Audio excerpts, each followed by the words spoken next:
It's the Mixed Martial Arts Hour with The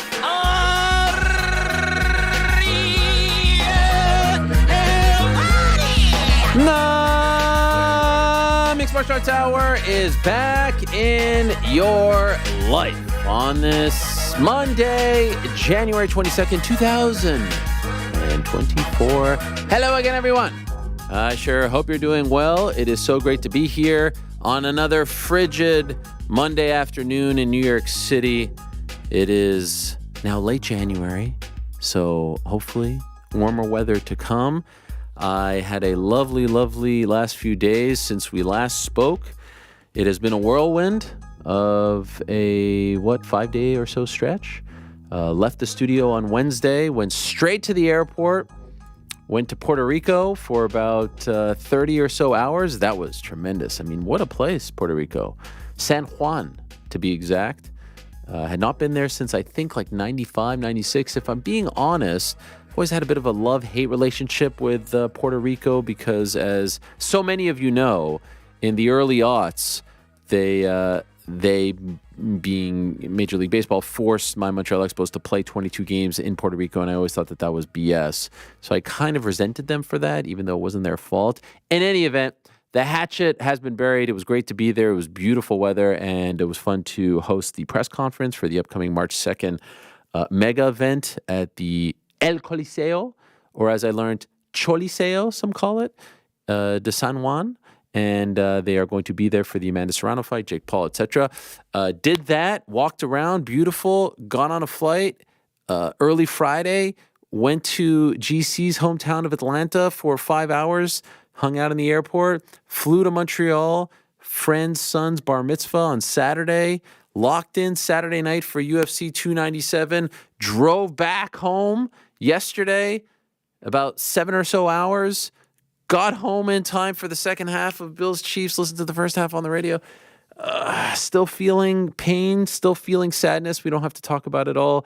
But my heart goes out to everyone who supports the team and the 716 in particular. And so here we are in a state of, I don't know, morning reflection, despair, hope, perhaps.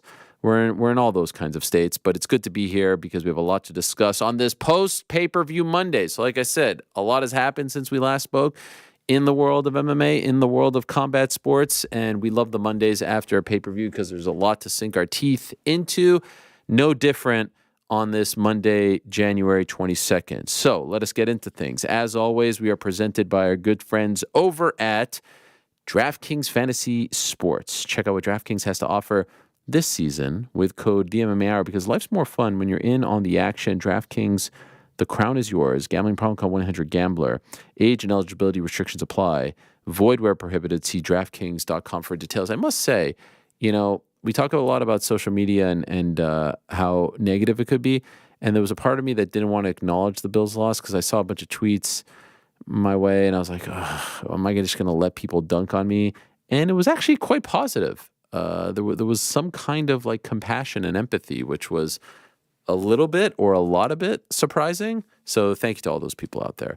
You know, we live to fight another day. One day it's going to be great. One day I'm going to do this show on a Monday after a Sunday night game in mid-February, and it's going to be fantastic. And I'm going to be very happy and maybe even insufferable, but just more like elated and relieved. I think it's going to be one day. It's going to be great, my friends. One day in the next few years. Remember this, okay? Clip this off. It is going to be great. I feel it in my bones. Back into the show. We'll see how the guys did this weekend. And we'll also talk a lot about 297. We're going to talk a little bit about 297 from my vantage point in the first 25 or so minutes. But obviously, we'll hear a lot from the boys in the back. Prior to that, we'll be joined by Neil Magny, who had a huge win over Mike Malott with just about 15 seconds to spare in what was supposed to be Mike Malott's big kind of homecoming breakout party, if you will, reminiscent somewhat to UFC 115 in Vancouver, in British Columbia, which is where Roy McDonald is from. And he fought Carlos Condit, you may recall, and he was just 7 seconds away from a massive win over a veteran at 170. and the fight just kind of fell through his fingers. And I was thinking about that on Saturday. So more on that fight, and we'll talk to Neil Magny at 3:25. Prior to that, we'll talk to Chris Curtis, who had a hard-fought bounce-back win over Marc-Andre Barriault. And a bit of a theme here. Tough night for Canada. More on that in a moment. Prior to that, we'll be joined by Julianna Peña once again. Remember, on Wednesday, she told us she would stop by on Monday to recap the women's bantamweight title fight, which, of course, was won by Raquel Pennington, Rocky P. Finally a champion. Over 10 years after she debuted in the UFC, she finally grabs onto that gold. And almost 6 years after she... Was it 6 years? Yeah, I think it was 6 years after almost 6 years after she lost a very one-sided fight to Amanda Nunes for the belt in Brazil. She is now champion, and it looks like Julianna is next. So we'll get Julianna's thoughts on that. Jasmine Jasudavicius. Yeah, or dare I say Jasmine Jasudavicius with that 10-7 over Priscila Cachoeira. She will stop by. One of two Canadian-born fighters who picked up a win. The other, of course, being Jillian Robertson. So the women most definitely represented. And she'll stop by at about 2 o'clock, and at about 1:30 p.m. Eastern Time. So about like 25 or so minutes from now, we will be joined by the pride of South Africa, the first South African-born champion in UFC history, now a former EFC champion, a former KSW champion. EFC, he was 185 and 170, KSW champion, and now a current UFC champion, Dricus du Plessis, who defeated Sean Strickland via split decision on Saturday. He will stop by at about 1:30 to talk about the big win and, of course, what is next. So like I said, tough night for Canada, a completely different night than the one that we had back in June in Vancouver, a complete 180. The Canadian men, unfortunately, went 0 for 7. Not a single win. And if we want to include one of our own, he's one of our own. Arnold Allen, he's one of our own. 0 for 8. So it was tough. And Arnold, tough moment there with the knee. If we're just going to include that as part of the fight, I thought he lost 29-28. I thought Movsar won. And so 0 for 8. Very, very tough. And somewhat indicative of where we're at as far as Canadian MMA is concerned. Like I said, there's no guy just yet. And I think Mike can be that guy. And I think others can be that guy as well. But we're just not quite there at the moment. There is no Rory. There is no GSP. There's no Olivier Aubin-Mercier at the moment.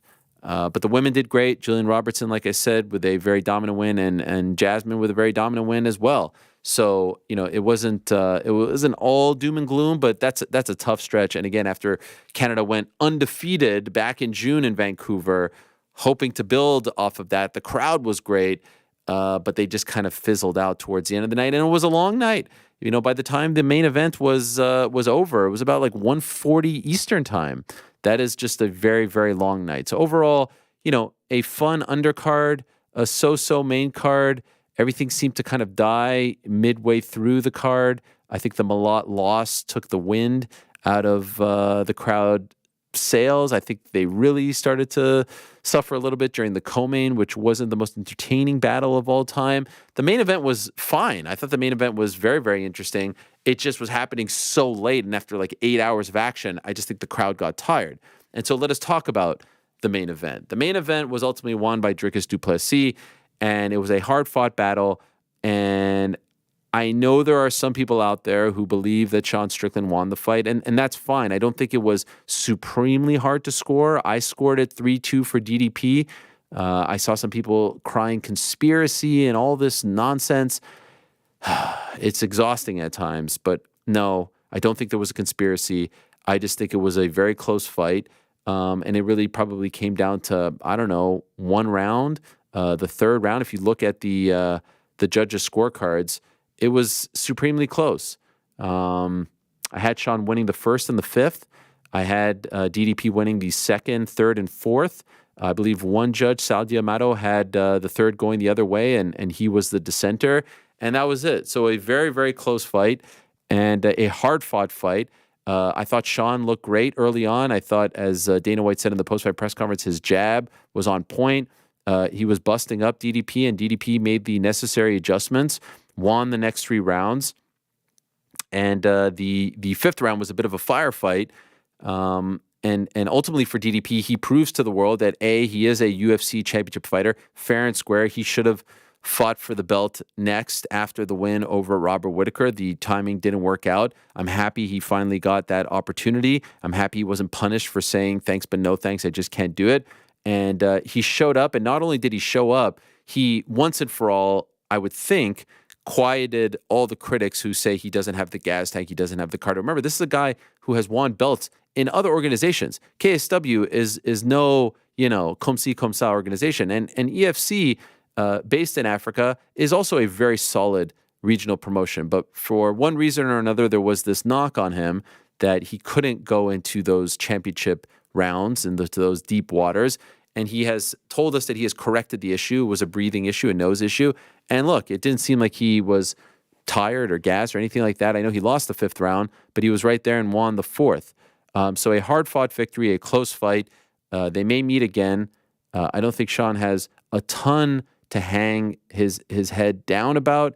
Perhaps he could have done a little bit more in those those mid rounds. And I'm sure he's going to be kicking himself because he didn't successfully defend the title once. But given his star power, given his popularity, I don't think he's going to have to work very hard to get back into that title picture. I could see him getting one fight and then being right back in there. And I could see there being a demand for him being right back in there. But it's amazing when it comes to the UFC. We always say this, the house always seems to win. It always seems like things go their way. When it looks bleak, when it looks like their back is against the wall, when it looks like, what are they going to do here? How are they going to figure this one out? It always seems to work out.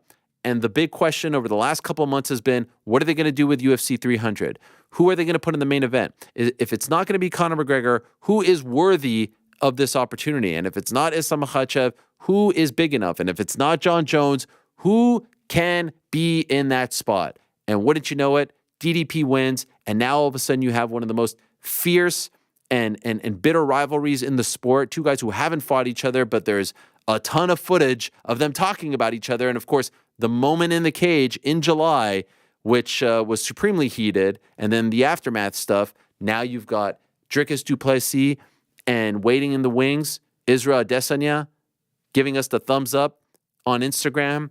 Izzy's manager, Tim Simpson, posting the picture of him. And look, I had said time and again, it doesn't look like the stars are going to align. It doesn't look like the schedule is going to work out. Now I'm hearing a bit of a different tune. I think if they make it right for Izzy, I think if they make it right for DDP, that is the fight. That is 300 worthy. Is it Jones DC? No, they had the history. They had fought once. But damn, it's pretty darn close as far as the rivalry and as far as like the history and everything that would go into that fight. That feels 300 worthy. And so it's right there. This is the fight. They didn't want to do Leon versus Bilal. They didn't feel like it had the juice, and it's hard to argue with that. This has the juice. This has the pedigree. This has the stakes. And it really has one of the stars of the UFC who has been carrying the company, has been one of their best soldiers and most consistent fighters and champions over the last, 4, 5, 6 years. And so it feels apropos. It feels like the fight to make. Now, I know DDP's a little banged up, and we'll talk to him about that. And I know Izzy has to commit, and he said he was going to take some time off. But it is right there, a little over 3 months away, which is less of a turnaround time than when John Jones fought Ovin St. Preux in late April of 2016, and then was asked to come and turn around and fight DC in early July of 2016. Of course, the fight never came to fruition because of everything that happened with USADA. But this feels very reminiscent of that and that turnaround time and the rivalry and the history. It is right there. This fight, you're telling me they put that at the top of the bill. Does anyone scoff?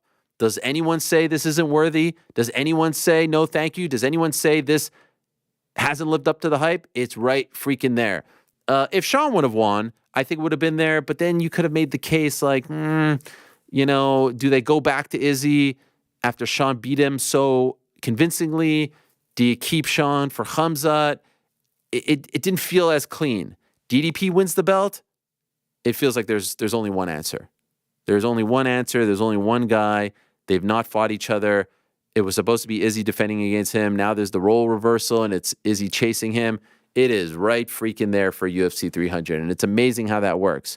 2 weeks ago, we're sitting here scratching our head, wondering what are they going to do? How are they going to figure this out? And again, I have never said that the rabbit in the hat was pertaining to, not only did I not say it wasn't pertaining to the main card, I never said it was pertaining to the main event. I never said that. So last week when Dana White was talking to Aaron Bronstetter and said, no Brock, no this, some people were tweeting me like, look, what you said was wrong. I never said that. Again, you guys have to do a better job listening to what I say. Never said that it was pertaining to the main event or even the main card. And I said it was like a 6-7 on the like, woo scale. And that one's still in the works, and we'll see if it plays out. But this is perfect. You've got this. You've got the fan favorite fight, Max Holloway and Justin Gaethje for the BMF title. You've got a historic women's title fight with Zhang Weili and Yan Xiaonan, and you've got the likes of Aljamain Sterling making his debut at 145, which is a fun wrinkle, and Yuri Prochazka, and this guy and that guy. I mean, it's Bo Nickel. This is perfect. This is absolutely perfect. I would love to see it, and I wonder if they're going to make it happen. And even if you listen to Dana White at the post-fight press conference, he says it without saying it. He says he hopes to announce it this week. He's asked about Izzy. He's asked about DDP on 300. He smiles. He doesn't quite commit. To me, it feels like this is the fight. And this is the fight that they're going to try to make. And this is the one that they're going to work on. And this is where they have zeroed in on. And so let's see. Let's see if it actually comes to fruition.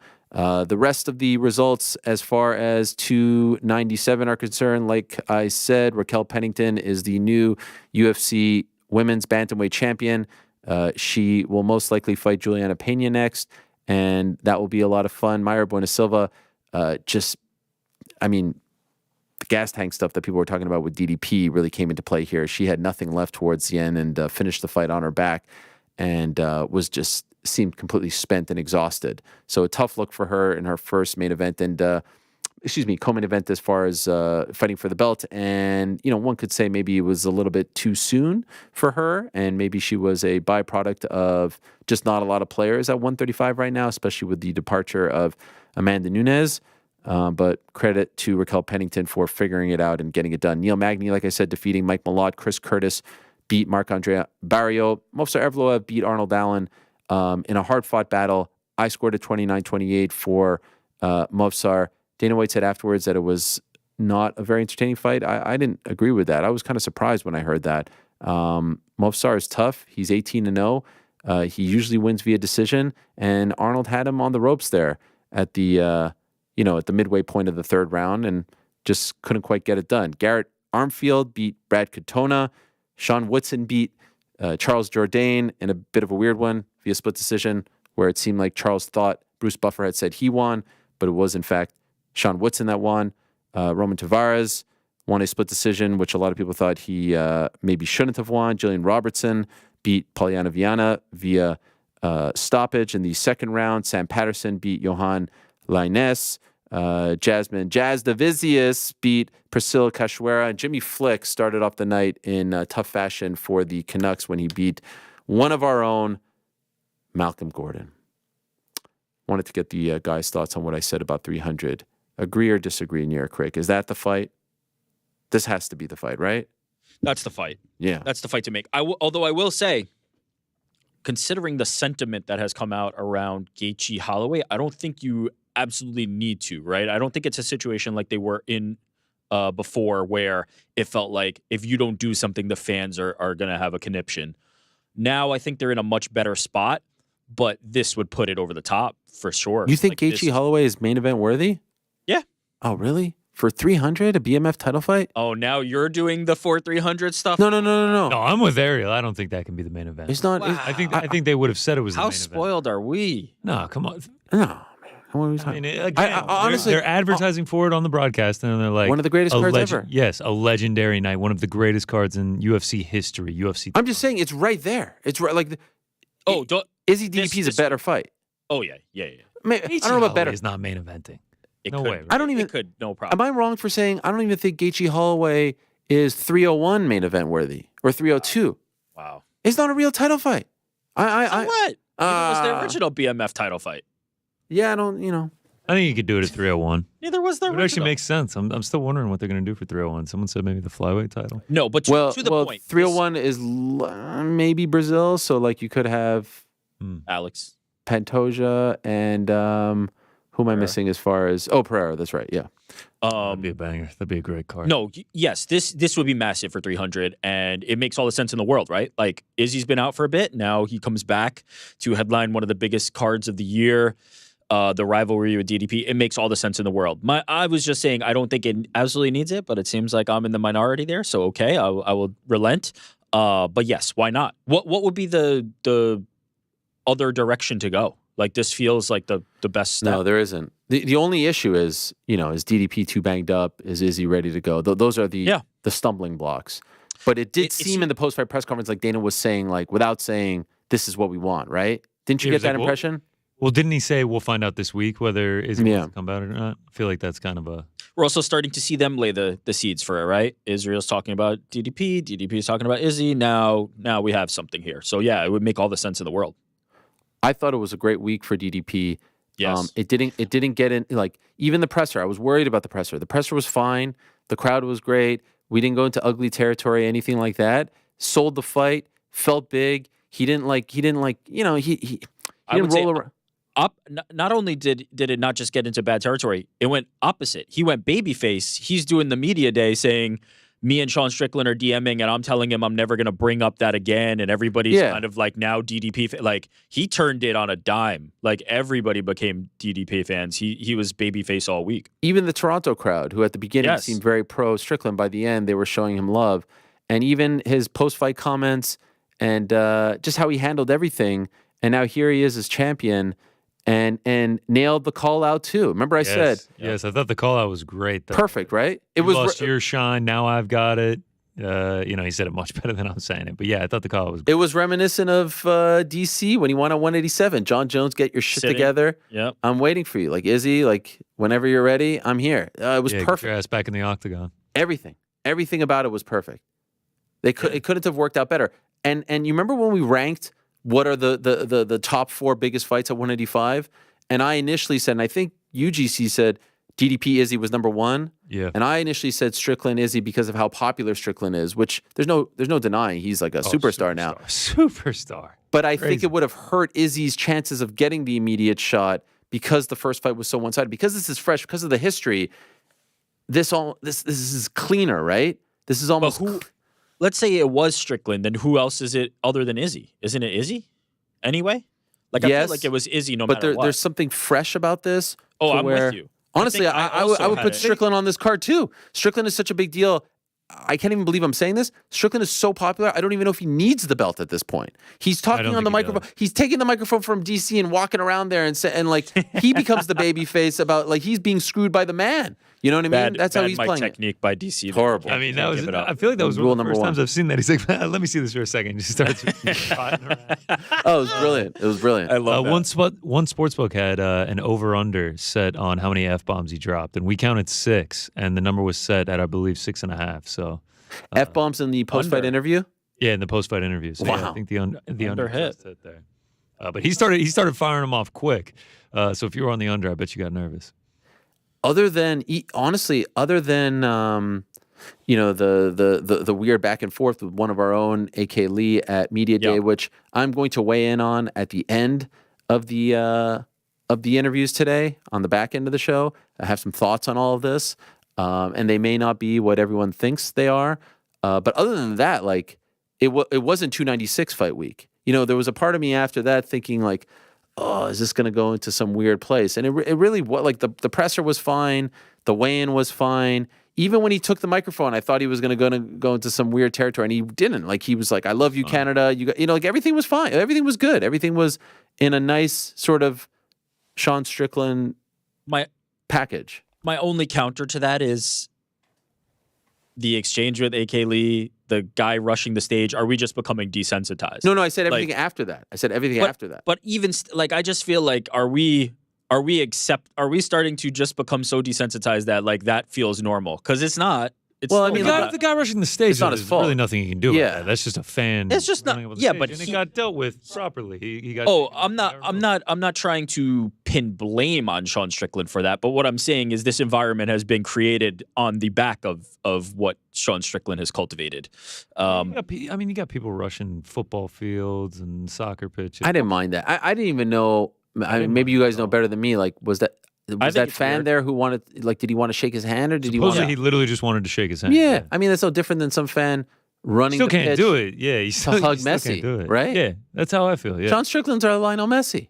they grabbed him. People just want to touch LeBron him. just getting on the court to hug LeBron. All right, fair enough. I mean, it was a raucous crowd, and there were a lot of people there. Toronto did great as well all Oh week. my gosh, that crowd! I mean, from the second Malcolm Gordon walked out, like they were raucous. They were fantastic. It just by the end of the night, it was a little bit. I wish it had been a better night of fights for them because for they the were ready to Canadians. blow the roof off the place. Oh my God, yeah! Like you see them for the Malcolm Gordon fight. I mean, he will never get a bigger pop than that. Never. And he said he retired. He went on his Instagram story and said he retired. Did he really? I didn't even see that Yeah. after the fight. Yeah. Gosh. Well, there you go. But and maybe he might actually never get a pop. Period. Because he's not fighting. But Yeah. it just felt like they were ready to explode. They didn't really have anything to cheer about, and the fights themselves, like the co-main was tough. Was a tough watch. Yeah, as they say, it was tough. I mean, the first 2.5 rounds of Chris Curtis MAB was not the most entertaining either. Can I tell you something? The most entertaining part of the whole damn night was Fight Feast. Oh, shout out. Wow. Yeah. I mean, there I am, Agree. just scrolling through Twitter. I'm at my sister's house. That's one does. I mean, or X. I'm still not going to call it. I can't do it. It's just- okay. yeah. I think you're in the majority there. And I see this highly produced piece by GC and Frank that I knew nothing about, no idea. Okay, we had discussed this before, though. Yeah, but what, 9 months ago? Wow. A month ago. No, I didn't know Yeah. this was Okay, but happening. You wanted me to start with the Yes. fake China card. The fake in China should not come. Yes, the card that had been Shanghai moved card. from the card China, that was yeah. supposed to be in Shanghai and then moved to the Apex. You guys were like trying to push me, and that happened in December, didn't it? You were like, you got to do the Shanghai first. Yeah, but we never Facts. turned There around was and nothing. said. There was nothing Right. from that point onward in terms of conversation, though. So I, like Ariel, was also shocked I'm to a see man of it. action. I'm a man of Oh, action. it was No unbelievable. doubt. No doubt. You I don't just even. gotta, When did you know, guys shoot this? Wednesday, You mean Saturday morning? Saturday morning, correct? Yes, Frank. Yeah, you told me it was after the Okay, show good stuff. on Wednesday, but it was Yep. bright out, so I didn't understand that. Well, we had the sun make a second appearance. Yeah, there were some technical issues on our first go, and then we had to go back and Wow, you did reshoots on this. I mean, Wow. this is next production level. process. How long? How long? We're is the clip? regulars Do at we the have time Canuck to squeeze now. it in here? How long is the clip? That's 2 minutes. Yeah, Fire it up. Fire it up. we have to play it. This is You what I- can't do this. I whole mean, thing it's and not play it. fantastic. Fire it. UFC 297 Fight Day, the promotion returns to Canada. If you know me, you know I like to try the local fare, the local cuisine of wherever the fights are taking place. Last time the UFC was in Canada, our man behind the camera, Frankie Mysterio, served up a sorry excuse for poutine. We got to redeem ourselves. I think we've come to the right place. The Canuck here in Manhattan. First episode of Fight Feast. Let's atone for our sins. Let's go inside. I mean, just take a look at this place. Canadian from top to bottom. You got the Arcade Fire sign. You got the moose head on the wall. Captain Canuck. Shout out. Wall of Canadian superstars, but Any a Hawaiian special shout? place for Yeah, Gordie no Howe. Rest in Hawaiian. peace A to lot a of legend. comments about All right, that. it started with drinks. Moosehead Lager from New Brunswick. Love the branding and logo on this guy. Nothing crazy, but not bad at all. Could be your old reliable. Nice, dependable beer you and the boys go to week in and week out. Next up, the Caesar. just about the had the Bloody place to Caesar, ourselves. Canada's national cocktail. Incredible. Vodka, Clamato juice, hot sauce, Worcestershire. The works. If you're not a big Bloody Mary guy, you're probably not going to like this one. Had a little pickle flop at the end there. Kind of gave up on it after that. Next up, The the main VO is event of the amazing. evening. This dish needs no introduction. The poutine, baby. Fries, Pout. gravy, cheese curds, and we just look at this cheese pull right here. I mean, this is the stuff of Canadian dreams. This is what it is all about. If this ain't poutine, I don't know what is. We've redeemed ourselves. All right, on to the dessert. Butter tarts. Lord have mercy. Butter, sugar, syrup, eggs, all the good stuff baked into a pastry shell until it's crispy on the outside, gooey on the inside. These things are unbelievable. Went to town, get a big old glob of ice cream on that thing, down the hatch. Best thing I ate all night, 11 out of 10. All right, finished off the night with Nanaimo bars, 3 layers, coconut wafer cookie thing, custardy filling, chocolate. Chocolate got my ass here. Was not expecting it to be so hard. Had to audible, go with the hands. Big old dunk. Comforting. In the whipped cream. Down the gullet. Fantastic. No butter tart, but still super tasty. All in all, Canada cuisine is amazing. Hope I did you proud. Can't wait to eat it all again. Not only did you do us as Canadians proud, you did me proud. I mean, I was blown away by this. That was the best. How long did that take to put that together? It was a while.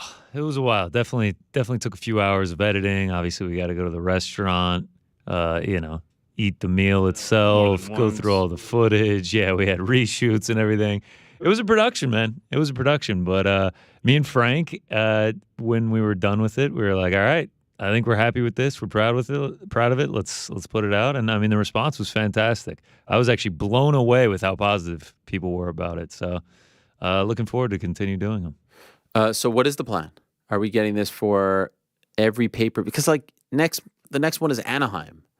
We've got plans for Anaheim. Oh wow, okay. Because I was worried. I'm looking forward more to the Anaheim one than I am the Canadian one. Really? What would you do for Anaheim? Like a Disney theme? Just have to wait and see. Wait and see. Because we've had this one locked in for a while. Really? Oh yeah, I'm really looking forward. Is it like In-N-Out Burger or something? Wow. You're just gonna have to wait. Questions at the end, please. Okay, fine. So yeah, we want to do every UFC pay-per-view and any like unique fight night. Like they're going to Mexico City the week. Well, that's what I was going to suggest. No Anaheim, but I don't know. Oh, there will be an Anaheim. Okay, so it's every. There will be a Mexico City. And a What's Miami. funny is that we've been kind of doing Miami this, for sure.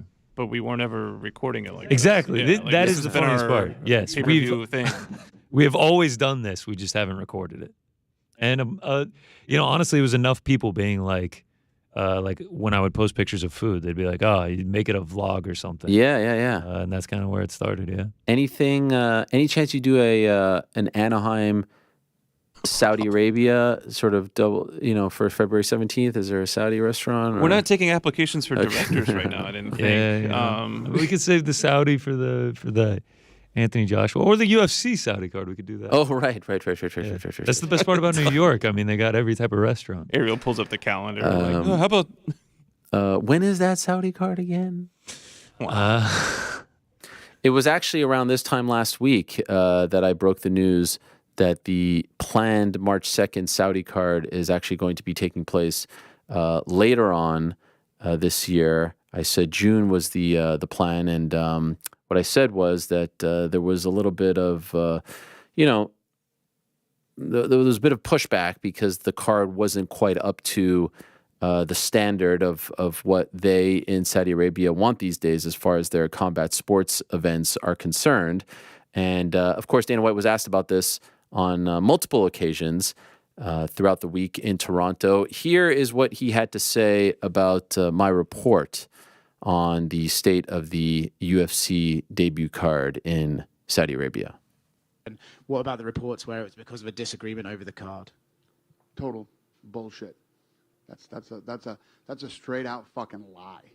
I don't know who started it or how it started, but not one fight was announced to Saudi. Not one fight was announced to him. I called and asked to push the card back. Yeah, because we had a couple of guys that we want on the card, and they weren't ready.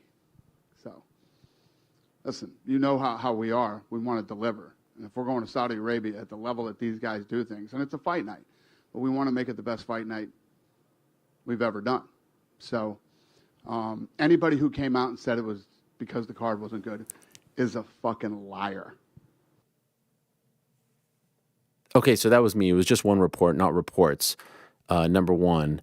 Didn't start it or anything. I reported it. And so what you're telling me is, so I got the fact that it wasn't happening on March 2nd anymore. No one else had that at the time. I got the fact that it was happening most likely in June. It was being pushed to June. But you're telling me that the reason for those two things happening was incorrect. So I got 2 right and the third wrong. How's that possible? Like, how do you get 2/3 of it right and not the actual last point as far as the reason is concerned? And so he's essentially confirming my report. He is saying that it wasn't good enough. He is saying that he wasn't happy with the card, and so he decided to move it. So ultimately, it's a bit of an ego thing. It's like, no.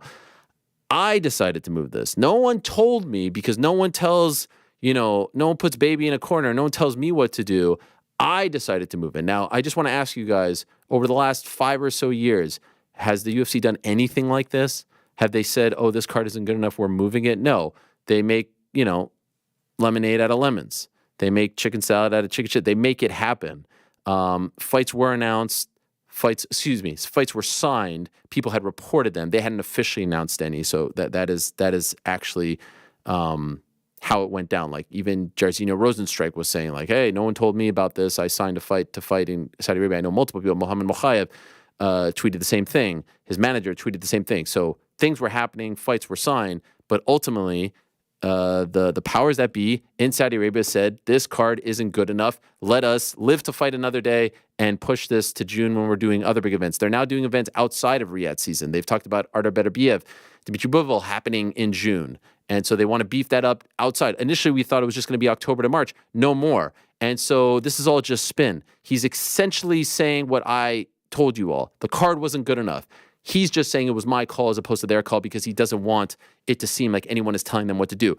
This is unique because Saudi Arabia are the only ones out there who can actually do this sort of thing, because they're paying about $20 million, as has been reported, to have these cards in Saudi Arabia. And so given that investment, they want a certain standard. They want a certain, level of card. Turki Al-Sheikh said to Ariel Ladipo of DAZN late last week, like, hey, I'd love to have Conor fight here, and things like. These are the types of people that they're thinking about. They're not thinking about having a sort of local Middle Eastern card, which is what they were putting together. And so I think they're going to try to regroup and beef it up. It's a lie. It's this and that. He knows who reported it. That bothers him. Not trying to be a thorn. I'm just trying to report the news. Reported the news, not happening, being moved because it wasn't good enough. So ultimately, what are we arguing about? Who made the call? All right, whatever. But the report was right. And I appreciate everyone who asked the question. Now, later on, we are going to be joined by multiple winners who won on Saturday. Neil Magny is one. Jasmine Jasudavicius is two. Julianna Peña, we're going to get her thoughts on the co-main event, the new era at women's 135.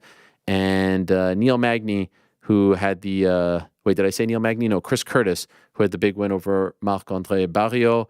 In a moment or so, we are going to be joined by Dricus du Plessis, the brand new champion at 185 pounds.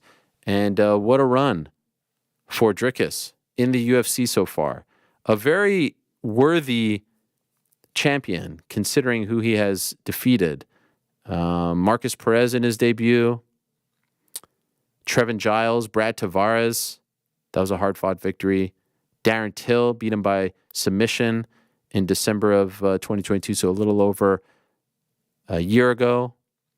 Derek Brunson in March of 2023 beat him via TKO corner stoppage. Robert Whittaker, like I said, which was probably the most impressive one. I don't even know if, probably is an understatement. It was incredibly impressive. And that was the one that we thought was going to punch his ticket to get the title shot. He didn't get the title shot, and he had to wait and see Sean Strickland get the title shot. Sean Strickland beats Izzy, and we weren't quite sure because there was a possibility Khamzat Chimaev wins in Abu Dhabi. He gets that win over Kamaru Usman, and now all of a sudden he gets that win in 185, and people are thinking like, all right, here we go. He's next. Now it seems like there's always like some shroud of mystery surrounding Khamzat Chimaev. So it seems like he's posted some photos that he hasn't been feeling well, and we're not quite sure when he's coming back. And there's always been some rumors about, can he come to the States? Can he not come to the States? It's always very mysterious. But we thought in the immediate aftermath, remember on this show, we were debating, is Khamzat next? Is he going to leapfrog DDP? We spoke to DDP about it. He seemed confident that he was not going to get leapfrogged, or at least punished for not taking the fight. And so they needed a main event for January. This is kind of how these things tend to go. The stars need to align, and they ended up aligning for him, and he gets the opportunity, and he knocks it out of the park in a very big way. And I couldn't believe, like, I posted something on my social media on Instagram right before I went to bed at like 3 a.m. on Saturday night, technically Sunday morning. And it was just like a picture with these scorecards. And I said the judges got it right, or at least 2 out of the 3 judges got it right. And then when I woke up, I couldn't believe how much hate there was there, like how much dissension there was there, how many people thought that that was an absurd take. I thought most people had it 3-2 DDP.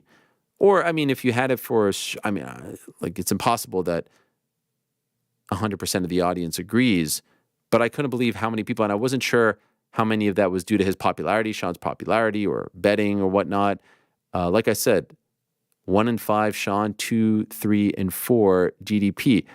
How did you guys score it? GC, you were doing the watch party. What did you have it? In real time, I had it 3-2 DDP. Okay. Same as what you just said, 1 and 5 Strickland, 2, 3, 4 DDP.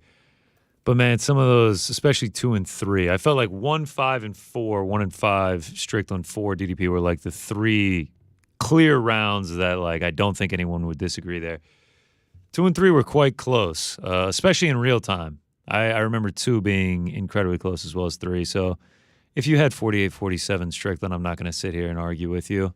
No, they were very close rounds, but to call a robbery, it was just a super close fight, man. Super close. But I didn't think as close as it gets. Like it was almost strictly striking. I know DDP got a couple takedowns, but Strickland was able to get back up fairly quickly. Both of the dudes had a fair amount of damage showing. It was just a really close, high level fight. How'd you have it, Rick? Exact same scorecard as you guys. 1-5 Strickland, 2-3-4 DDP. Yeah. And so I couldn't tell if like the dissension was just due to Sean's popularity, which makes sense. I know not everyone is sitting there and being like, okay, what's the strike count here, and did he do enough damage, this and that. Dana White said in the post-fight press conference that he thought Sean Strickland won, which I don't think anyone had it 4-1 for either guy. It was 3-2 for either guy, and really it comes down to 1 round. So that's just a supremely close title fight. He did say this one thing that always kind of drives me nuts when people talk about judging, which is you have to take it from the champion. You don't have to take it from the champion. You just have to win more rounds than the champion. There is no criteria which states, okay, this guy had more damage, dominance, duration, this and that. Oh, and did he do enough to take it from the champion? Why do people say this sort of thing? That's not how you score fights. That's not how you score rounds. It's just at the end of the day, you count them up, and one guy has, more 10s next to his name than the other. You have to have at least 3 to win the fight. So this whole, like, you have to take it from the champion is so weird to me, especially for someone, like, that's not how boxing scoring works, and that's not how MMA scoring works. You just have to win 3 out of the 5 rounds, if not more, but at the very least. And then you win the fight, and that's it. And non-title fights should be scored the exact same way as title fights. There is no difference. The only difference is there's 2 extra rounds. That's it. I think the Chris Curtis fight should be scored the exact same way as this fight. Yeah, I agree with you 100%. I think it's silly. I think there's no world where it has any real application. But I think the genesis of it is from the idea that if there are close rounds, the judges are going to side with the champion, right? I think that's the intention of what they're kind of saying. They're making an assumption based on the judges, right? They're not saying necessarily that, like, I don't feel they took it from the champion. They're kind of trying to read the scenario and say, I think the quote was, I've always thought that you've got to take it from the champion. Or fair enough, then you got to beat the champion. Maybe I'm giving too much credit, but I think that is the the intention there, right? Like that. If a close round is scored, people will say it should go to the champion, or people will say we would assume it would go to the champion. When in reality, there's no actual basis for that. There's no criteria for that. That's not how this should go. A close round should be a close round. Someone on Twitter actually said to John Anik, they said, I thought in the UFC you had to decisively beat the champion to be champion, and Anik quote tweeted it and said there is no such thing as that. You can't score close rounds for the champion simply based upon him or her entering the fight as such. I mean, that is kind of a ridiculous thing to say. Yeah. My point is, like, you can't, it's actually wrong to factor that in. Do you know what I mean? Yeah, 100%. You should, what you said, any fight should be scored exactly the same, whether there's a champion in it or not. It's sort of the same thing as a stoppage. Like when I was watching the Neil Magny, Mike Malott fight, I thought the referee, Kevin McDonald, did a very good job of letting Mike weather the storm, right? And maybe gave him a little bit more time. Like it seemed for a few seconds at the end there, Mike was done, but I think he was really being kind to him. And maybe it's because he had been winning the fight and had the first 2 rounds in the bag and was literally seconds away from winning the fight. But technically, as far as refereeing is concerned as well, stopping a fight with 1 second left should be the same as stopping a fight with 2 minutes into the first round. And if you're up 2 rounds or down 2 rounds, it should be exactly the I'm same. not going to lie, I'm actually guilty of that. Like in my head, because I firmly believe that Mike Malott was up 2-0 on all 3 judges' scorecards, which he was. As like the ground and pound was getting rained down, I was like, I feel like the ref's going to give him more leeway because there's only 15 seconds left and he's up 2 rounds to none. Like he really just has to survive to win this. But you guys are correct. Like that fight needed to be stopped and But I think this lends credence to the idea that like there is some thinking that goes into it, trying to anticipate what the judges and referees are going to feel, because they're human and we don't really see only perfect outcomes. So while I think that you should not factor those things in an ideal world, there is some credence to it. I mean, yes, from a human element, but technically, like letter of the law, it should. No, of course. Yeah. It should not be involved. It should be eliminated completely. There should be no involvement. The stoppage for Mike Malott should be exactly the same, whether he's up to, down to, in worse trouble, and whatever the scenario is, it should be stopped at the same point. And to your point, there should be no close rounds to a champion. If it's a close round and you can't make a determination, and the tiebreaker is not given to the champion. Right, the tiebreaker is tie. That's a 10-10 round then. Or if you've decided that Dricus did enough as the challenger, then it's Dricus's round. There is no benefit of a championship when it comes to these judges. This isn't like running bases. We used to play that as a kid. Tie goes to the runner. Yeah. Speaking of, I guess the only real controversy that there was on this card regarding officiating was during the Arnold Allen Movsar Evloev fight.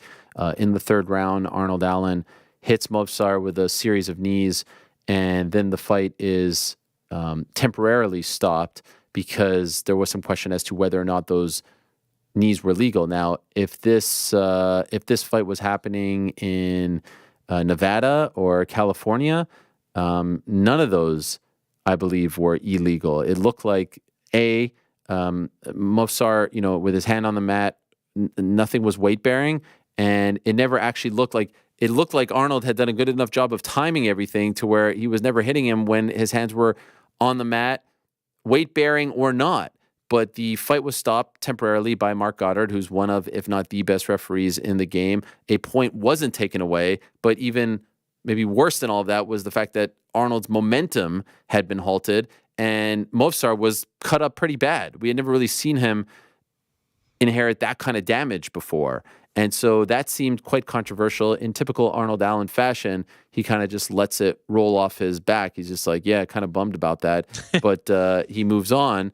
Now, our old pal, Mark Ramundi, tweeted this at 12:03 a.m. on the night of the card, so in the middle of the card, got some clarification on the knees from the Evloev-Allen fight. Apparently in Ontario, the original rule is used for grounded fighters prior to the several changes that have been made in other jurisdictions over the years. Weight bearing does not matter. If any part of the body, other than the soles of the feet, are on the mat, a blow to the head from a kick or a knee is illegal. One of those knees were illegal under that version.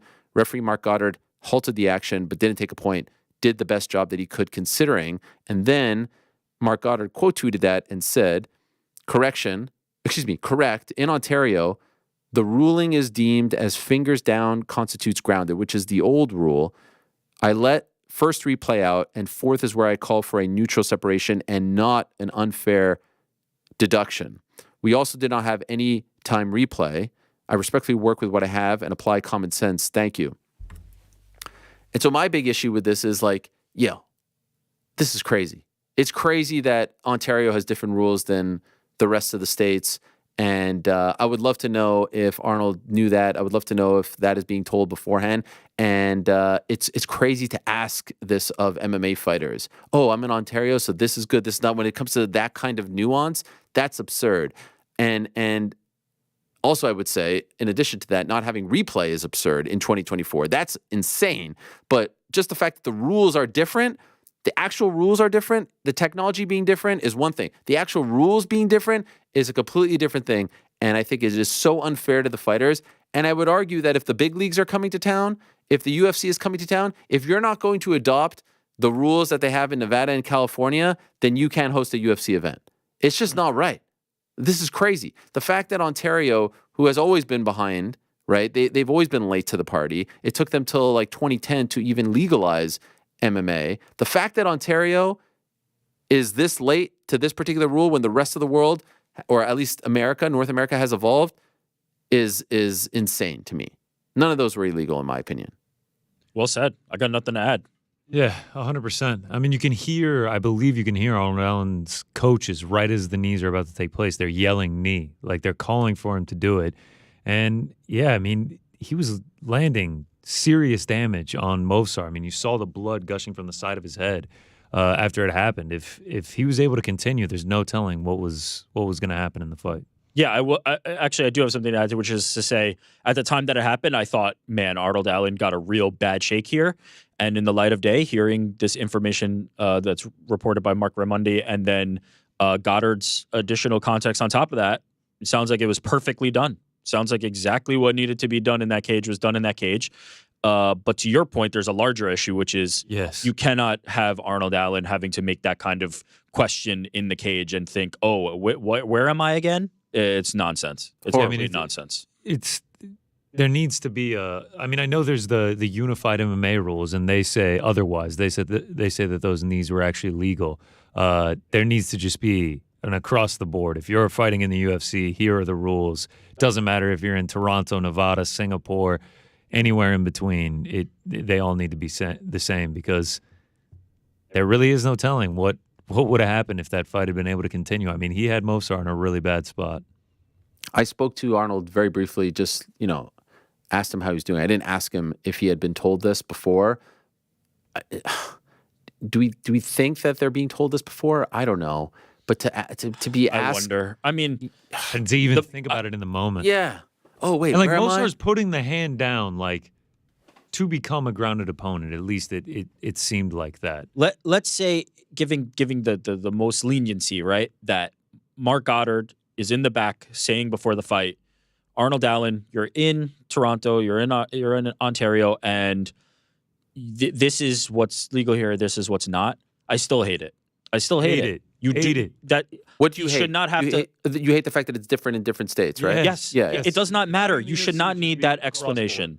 Even if that is happening, and if it is, like, kudos to those involved and the commission doing their job there, and the officials doing their job there as well. I still hate it. It needs to be uniform. It needs to be uniform. The fighters cannot be thinking about where I am in the middle of the cage fight and decide how they're going to do it. It just does not make sense.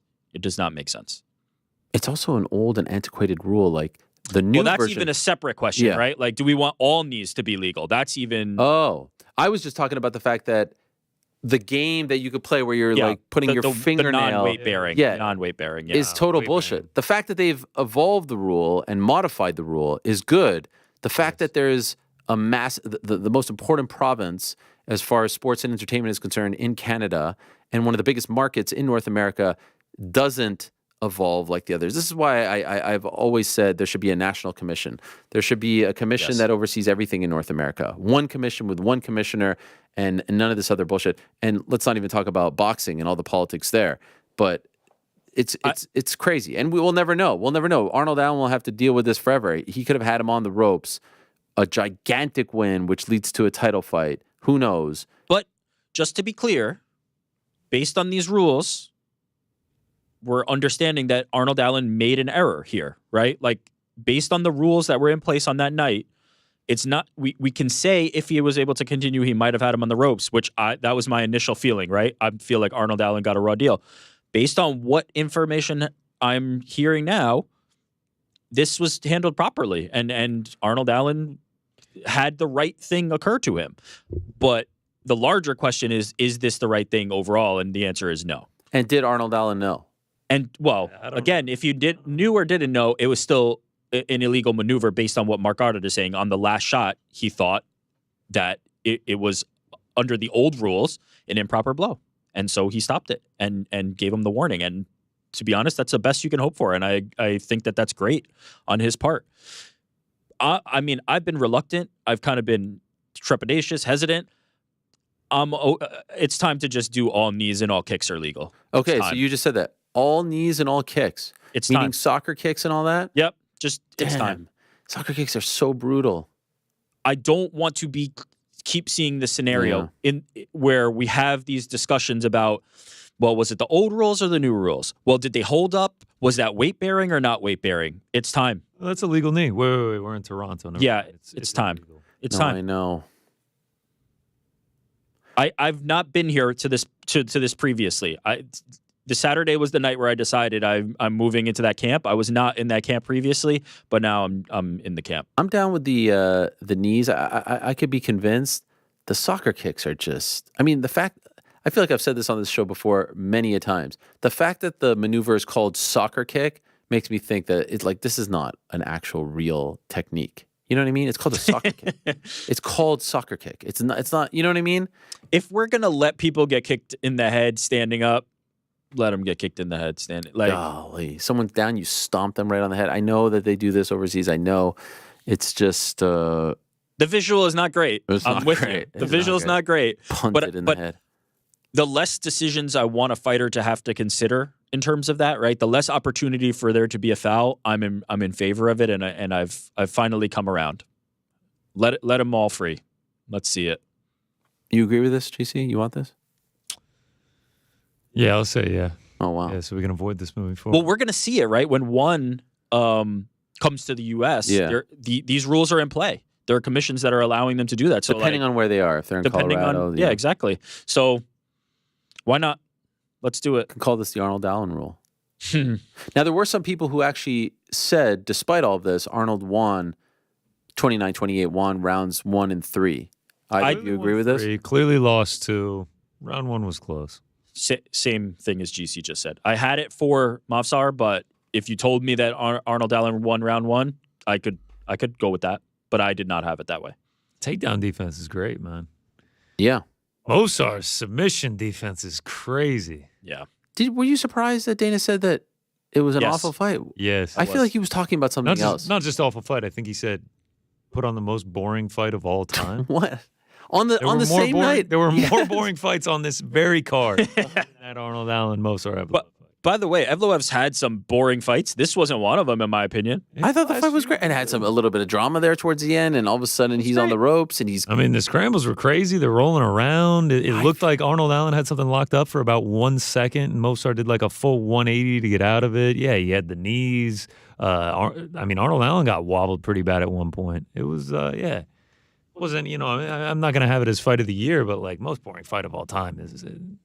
That's an insane thing to say. Yeah, I think Trying you're not to onto give something. Mosar a title shot? Yeah, maybe. Does Mosar get a touch shot? Is that what you said? I'm saying, do you think he's trying to like avoid having the conversation? Oh. Like, why would he downplay it? Because otherwise, I think you're right. Like, I don't know what the reason would be to say that. I don't get that. I really felt like the wires got crossed or something. Yeah. It just, that's, I mean, like you said, it wasn't even the most boring fight on the main card. No. Let alone the entire card. Correct. Yeah, that was bizarre. That was really bizarre. Felt for Arnold. It's been a tough stretch for him fighting Max Holloway. And then a lot of people wouldn't take that fight against Movsar. I don't know what he is, what he's ranked in the, let me look. He was fourth before this. Movsar. Movsar was ninth. ninth. Yeah. So he's going to jump up. Although maybe like a Movsar Josh Elliott fight next. Josh Emmett. I was looking at Tim Elliott. Yeah.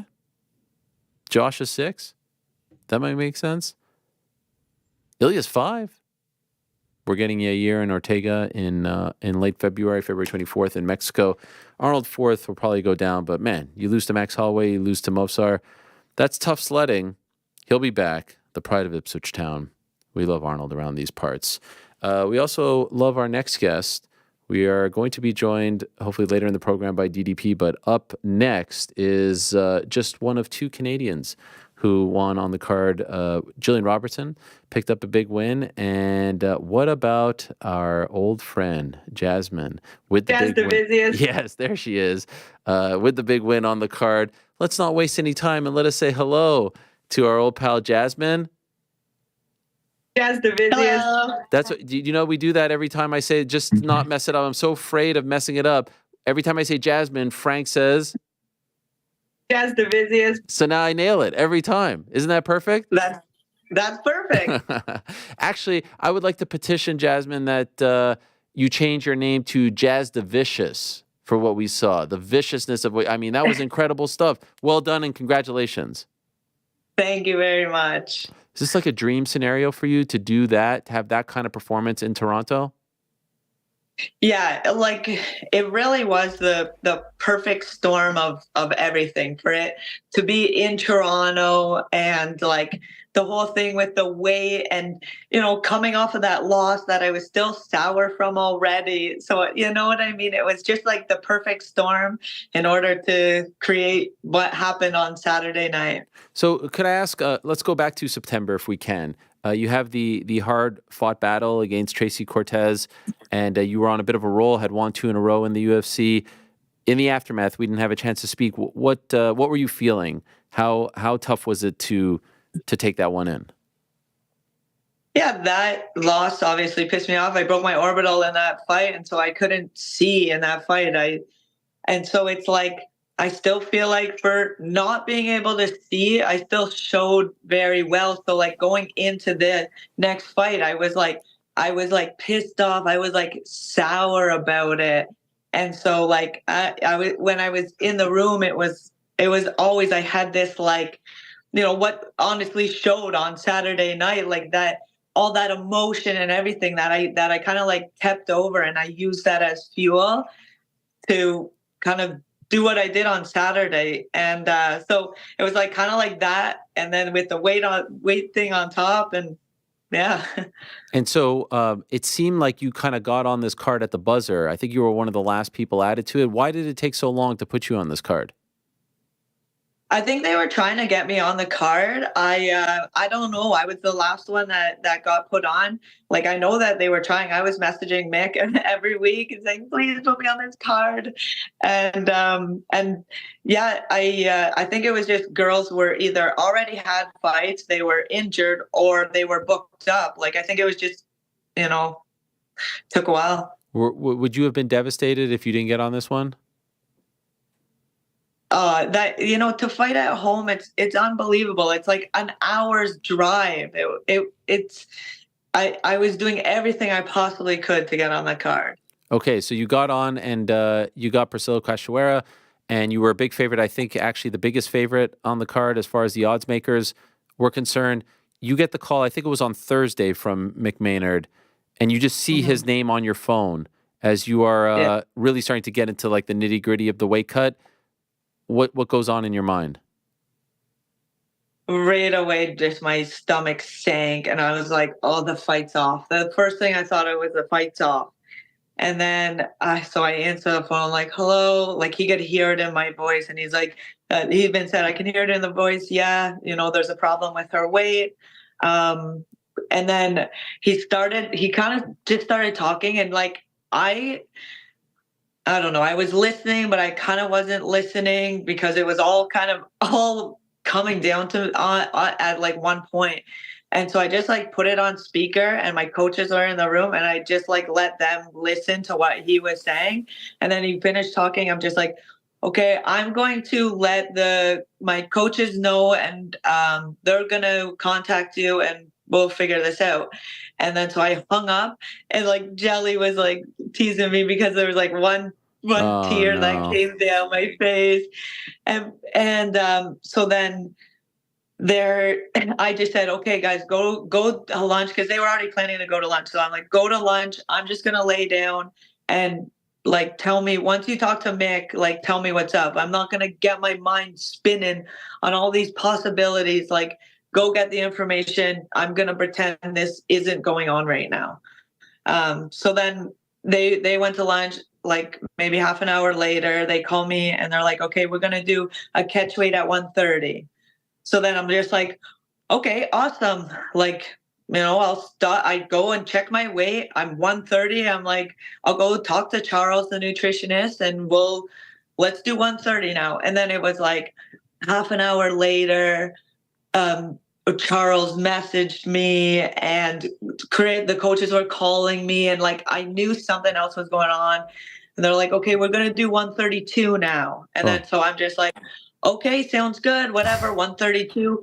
And so I go downstairs, and the nutritionist gives me some food. I just start eating, and then they're like, I just kind of went upstairs. I was all amped up at this point, right?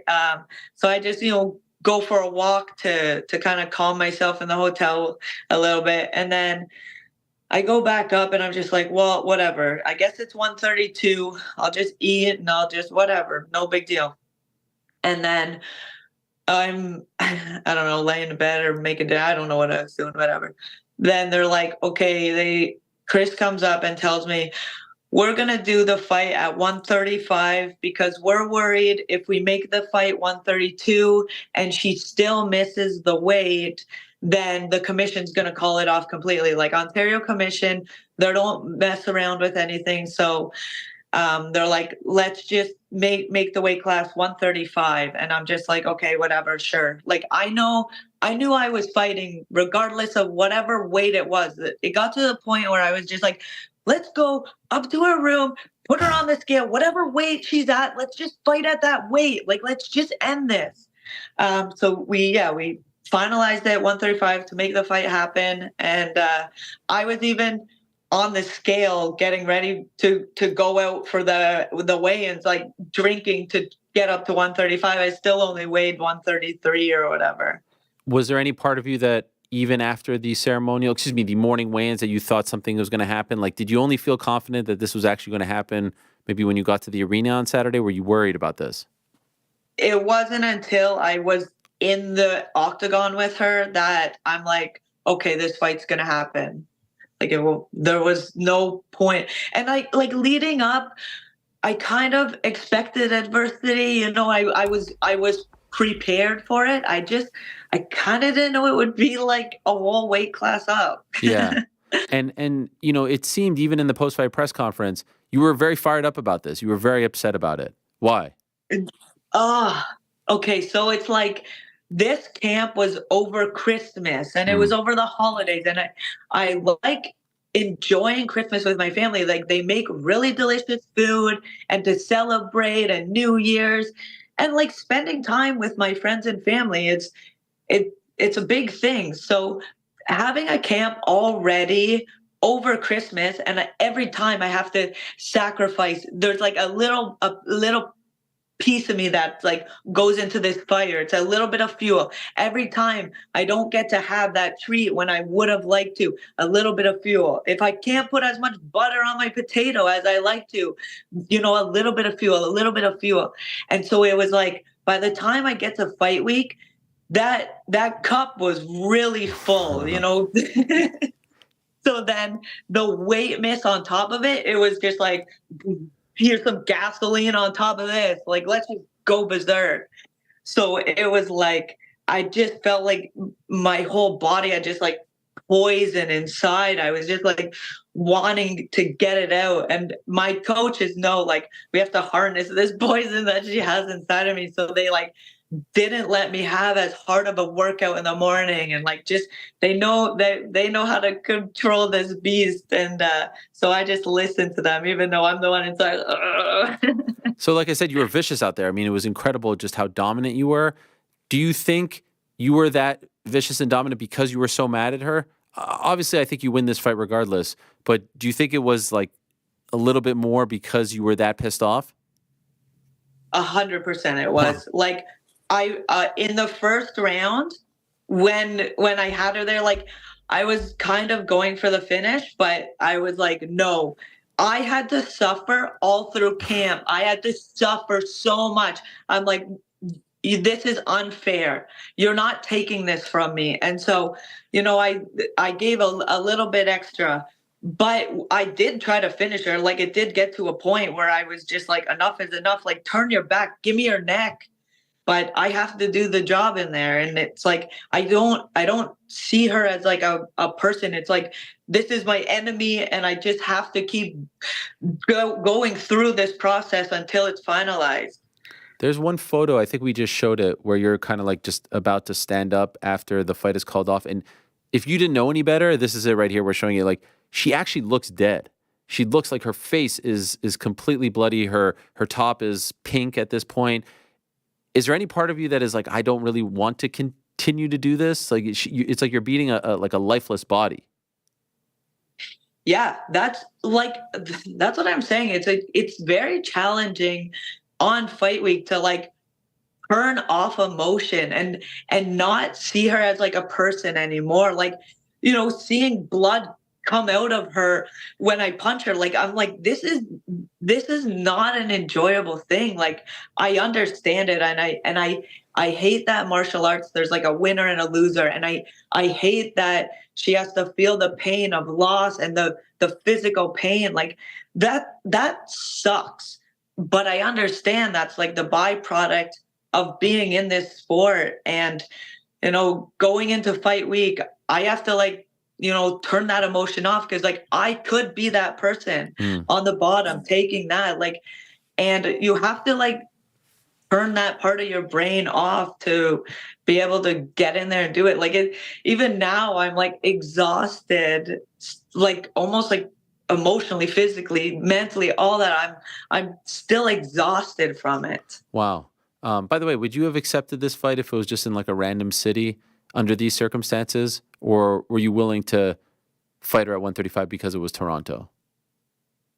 I mean, so me personally, I'm going to fight anyway, whatever. You come in at 185 pounds. If I sign my name on that dotted line, I'm fighting. I mean, my coaches, I listen to them 100%. So if we're in another city and they say 10 pounds, Jazz, like, that's too much, I respect their decision, and I will listen to them, because I know that they have my best interest in mind. I don't. But I knew I was fighting on Saturday night regardless. Do you have any idea how much you weighed on Saturday night? 136. Wow. They weighed us. Yeah. Do you know what she weighed? I have no idea. I'm just curious how much bigger she was. So they weighed, meaning the commission weighed you? Commission or UFC, I don't know. Right. Someone in a fancy shirt.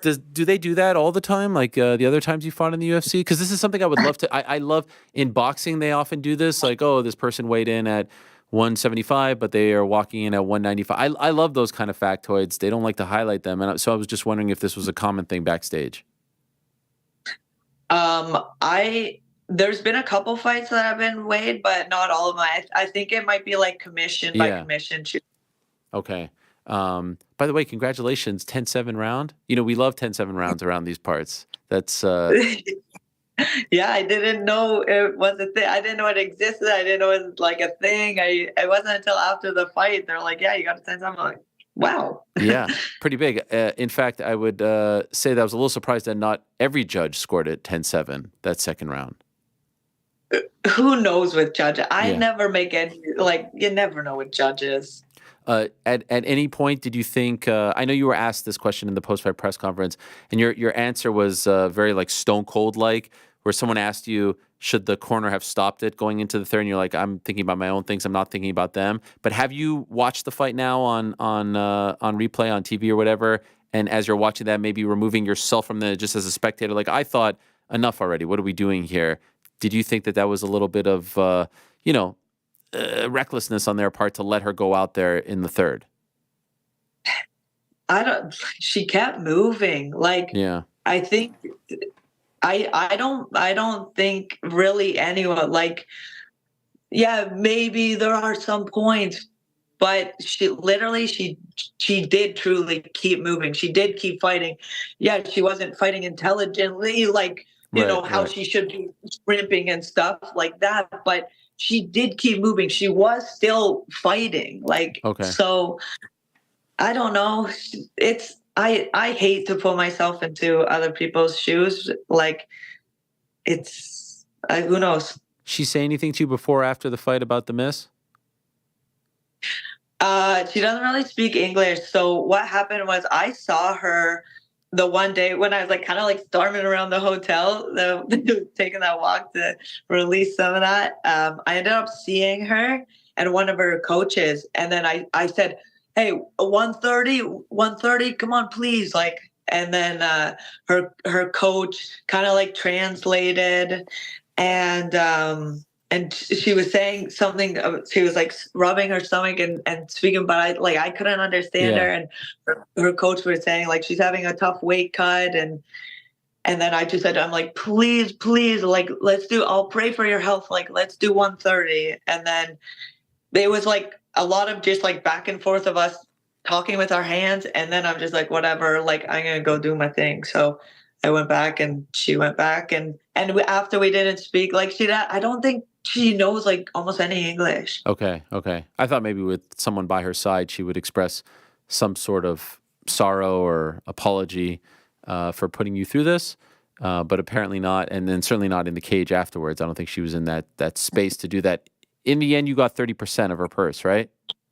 Yeah. So not bad, right? I mean, I'm sure you didn't want to go through all of this, but a little extra. Yeah, better than a kick in the pants, right? Right. Absolutely. And what about that moment where you get your hand raised and the crowd goes crazy for you? Because like early on, that crowd was on fire. They just wanted to celebrate every Canadian fighter.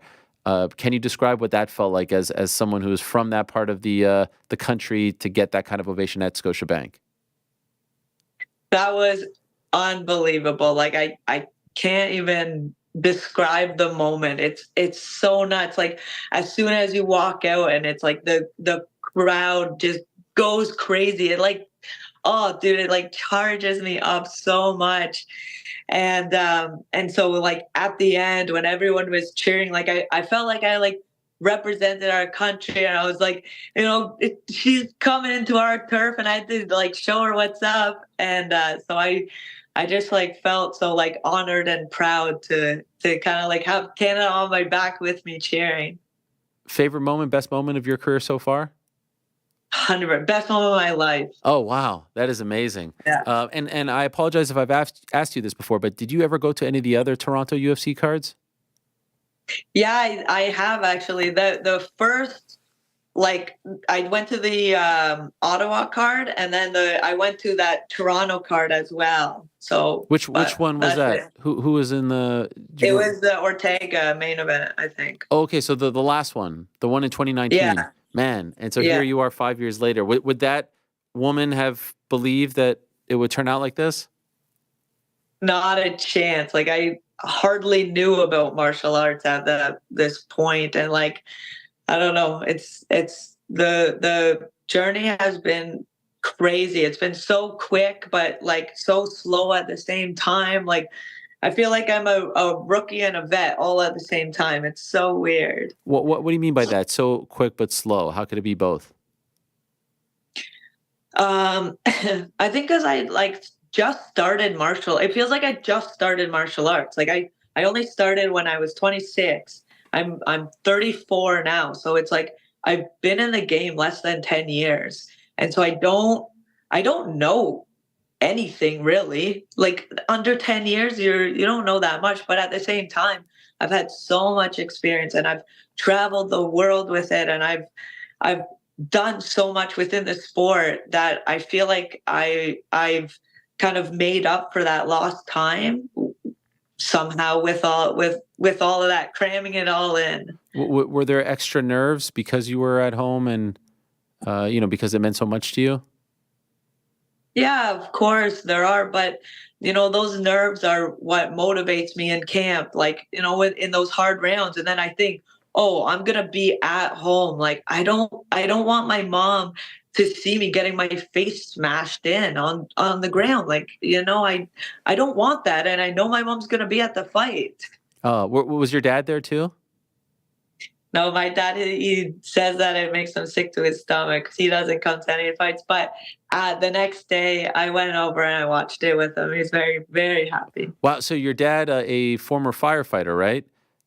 Yeah. He can't go. And I, as a father of a daughter myself, I can't imagine watching my daughter fight. So I understand where he's coming from. But he can't go, but your mom can go. My mom's a huge fan. She loves it. She even sometimes watches Contender Series. Wow, that is amazing. Yeah. I love that. I can't imagine what it was like fighting in front of them. And unfortunately, it was kind of a tale of two nights. Both you and Jillian did tremendous and, did Canada proud. And not to say that the other Canadian fighters didn't do Canada proud.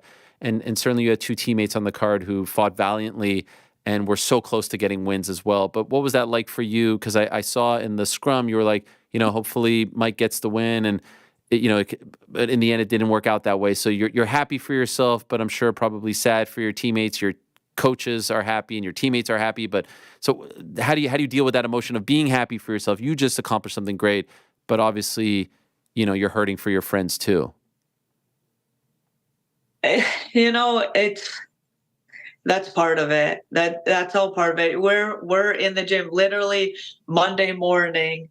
Like, there's a guy, he fought Friday night and the decision didn't go, or the fight didn't go his way.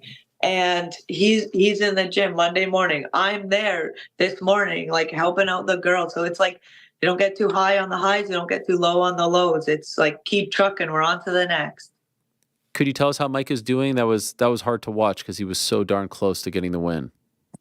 Yeah, no, Mike's doing all right. He's got a really good head on his shoulders. He's got a really good support system, and he'll be all right. He'll obviously grow from this. He's not somebody that's just gonna take this loss and be like, oh, whatever kind of thing. Like, he's gonna grow crazy from this, and he'll be back on the horse in no time. Yeah, I agree with that. He seems like the kind of guy who will learn from this and has that star quality to him. And he was 15 seconds away from winning that fight, and in rather convincing fashion, which I'm sure is heartbreaking now. But one of those things, like I said, I don't know if you know this reference, but UFC 115, Rory McDonald was 7 seconds away from beating Carlos Condit in his home province of BC and lost the fight. And look what he turned into. So I don't think the loss will define him by any stretch. When do you want to return? I mean, I took no damage, so right away I want to, I feel like I'm still too excited to sleep, but I feel like I need a couple of nights, good rest, and then I'd be down to jump back into camp right away. So we'll see. Something quick though. And by the way, props to you. I was watching the fight, and then literally 10 seconds after the fight, I go on Instagram. It seemed like 10 seconds, and you've got highlights up there, you've got photos up there. Don't reveal secrets, but whomever is running your stuff and the videos and all that stuff, that's how every fighter should do this. You're capitalizing it. You've got the merch. It's brilliant what you're doing. Obviously, I know that's not you posting because you were probably in the back and you're not curating this stuff like that. But that's what you're capitalizing on the moment, and you did so perfectly, I thought, all week. So props to you and your whole team. Thank you very much. No, I understand. I can't do everything on my own. That's why I have a team of really important, hardworking people that I trust wholeheartedly with my career. I'm just the video game. They're the one, they're the one controlling the character. I'm just the character. They're playing the game, and I trust them. I know that they all communicate behind my back, and they know what's going on better than I know what's going on. So I'm so thankful for my team, all encompassing. They're amazing. Well, it's great to see. Very happy for you. Welcome back to the winner's circle. I know that was a tough night for you in September, but really, really amazing stuff on Saturday. So enjoy the victory and looking forward to what's next for you. Jasmine Jasudavicius. Bang! Nailed it, I think. I hope. You don't need that thing anymore. I just like hearing you say it. It's just fun. It's comforting. That's all. And we still got the cup right here for you. Always representing. Thank you. Appreciate it. Thank you, Jasmine. Talk to you soon. Bye. Have a good one. Thank you. you. Too. There she is. Jasmine Jasudavicius.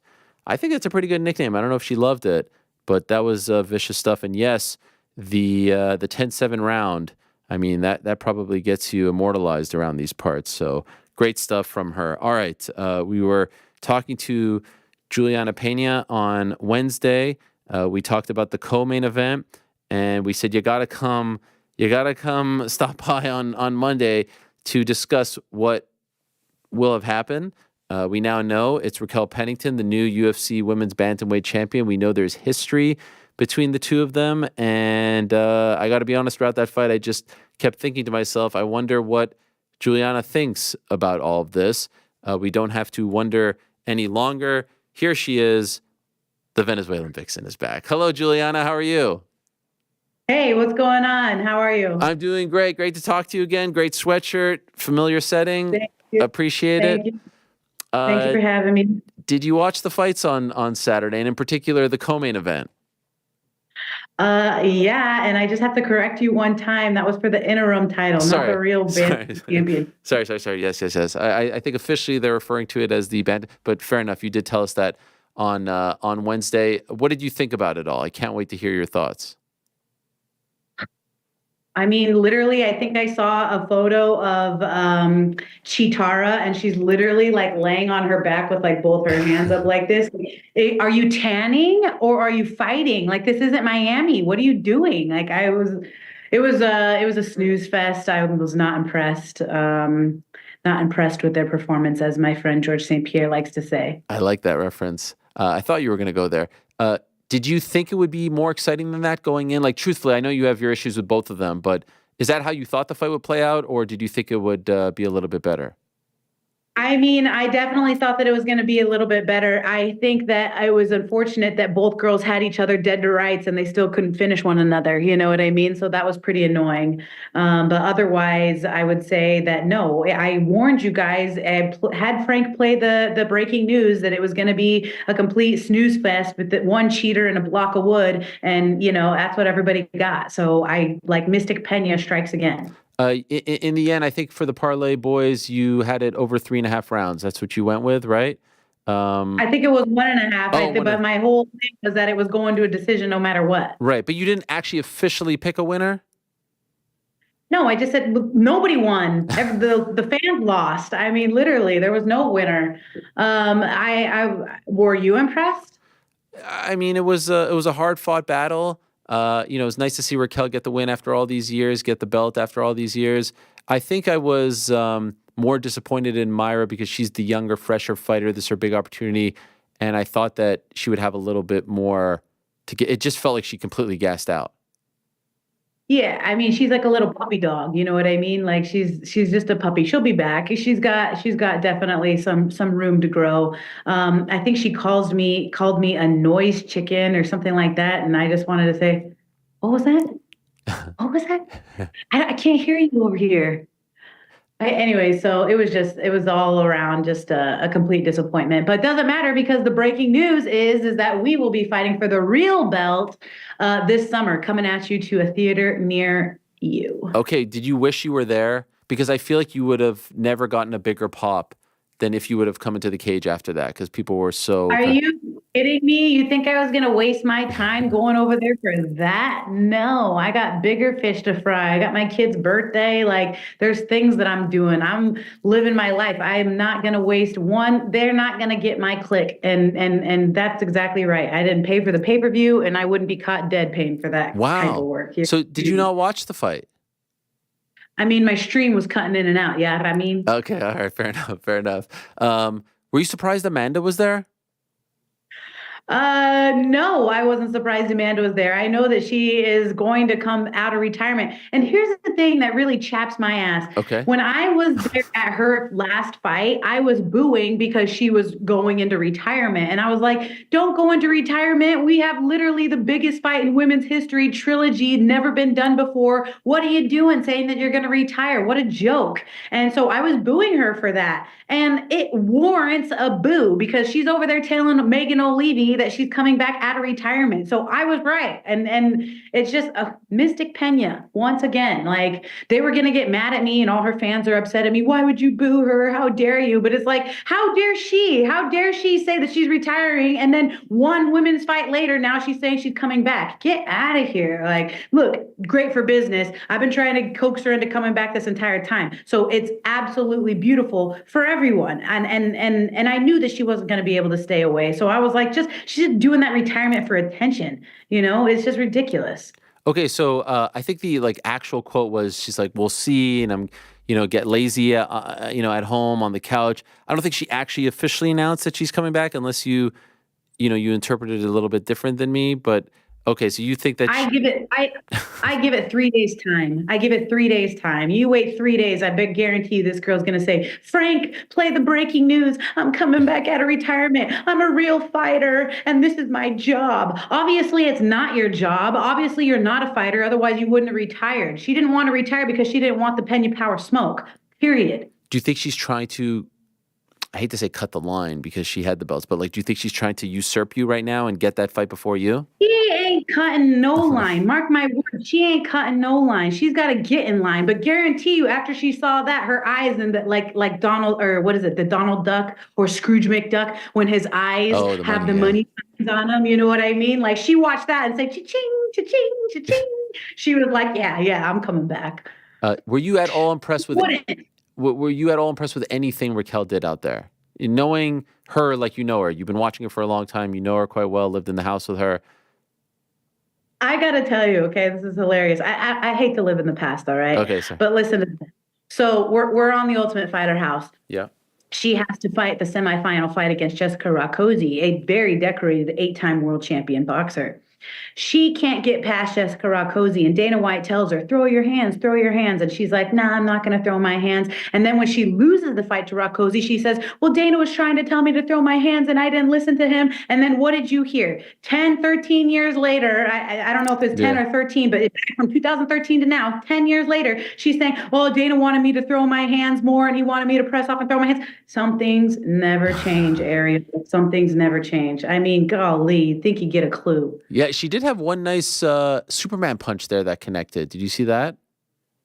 Throw your hands. Yeah. I mean, I don't understand. Like, it's like, I've never seen anything like it. I really haven't. It's like some weird thing where she just doesn't want to actually fight. She just wants to be glued to you. Like, I don't know if you saw that fight with Holly Holm where it was just up against the fence the entire time, in the clinch the entire time. I mean, it's a good way to stay safe. But I did like how Myra was piecing her up with the elbows and everything like that. And, Raquel was getting a little bit of dirty boxing in there, like Randy Couture. So that was nice. But I just, you would think that she would, listen and kind of, get a clue from the boss and say, he wants you to throw your hands. So just do it, do what he's telling you to do. She doesn't listen to her corner. So it's almost like you can lead a horse to water, but you can't make it drink. Why do you think that is with her? Why do you think she doesn't throw her hands? I don't know. She just doesn't get that fire lit underneath her butt. She doesn't have that eye of the tiger, that shark that smells blood in the water. She's not a killer. Doesn't have that killer instinct. You know what I know? You know what I mean? Yeah. But I know somebody that does. And her name is Julianna, the Venezuelan vixen, the Peña Power. Yes. Can I ask, as an expert who has great grappling skills, when it seemed like she had the arm triangle choke, and all she had to do, I'm a white belt, but I feel like, just get the leg out there, crank a little bit, and it's a done deal, right? Shane Carwin, Brock Lesnar. What was going on? What could you tell us about what you saw there? First off, her hand placement was wrong. And then secondly, when she changed her hand placement, she might have had a little bit more of a wiggle room. But then when you try to go to change from your hand placement, it's just too much separation. And that's how Myra got out. So she had her dead to rights multiple times, couldn't finish her. That is what I believe is more disappointing for me and as a fan, because it's like, finish her. Like, it's almost like you can't even be happy or satisfied with winning the title when you win it like that. You know what I mean? It's like so many different times she could have had her finished and she just couldn't get it done. No killer instinct. So afterwards, it did seem like she, and even the broadcast, really, and when they bring you up, that means that you're kind of next, because they're not going to just throw out any names. So DC mentioned you, and then in the post-fight press conference, she was asked about you naturally. This is what Raquel Pennington had to say about you, and then we'll get your response, okay? Here we go. Yeah. I mean, that's the fight that makes sense. I honestly thought for the world title, it would be me and Julianna, but she's still injured. That relationship just goes back to 2013 when we were both on The Ultimate Fighter.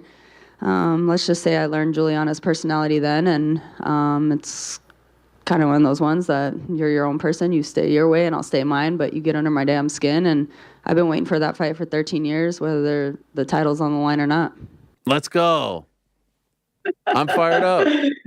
Oh man, honestly, it just cracks me up, because to me, it's like, you sound delusional. First off, I got to say, I love me some me. So I'm never going to agree with that. When she says that you go your way, I go mine. Yes, you're right. I go my way and you go yours. And the way that I'm going is winning the Ultimate Fighter and winning the championship. And I have to tell you, when we were living inside the house, she was staying up so late with Shayna Baszler till 3-4 o'clock in the morning. And in the Ultimate Fighter house, you get to train twice a day with the best people in the world. Every single day, you get 2 times to train inside the gym. Well, she was staying up so late and she's sleeping above me in the bunk bed that she would miss her first practice and she would never come to first practice. So I'm out here grinding 2 times a day, making the most out of my opportunities so that I can become the Ultimate Fighter while she's sleeping. We're going opposite ways, all right? I'm grinding and I'm coming up, and you're not doing anything. You're just content with sleeping and being a bump on the log. That's not my fault that you've been waiting for 10 years to get this fight. Like I said, you couldn't get past Rakoczy. So whose fault is that? She sounds idiotic saying something like that. Like, no, girl, get your wins up. And has there ever been an attempt to make this fight in the last 10 years?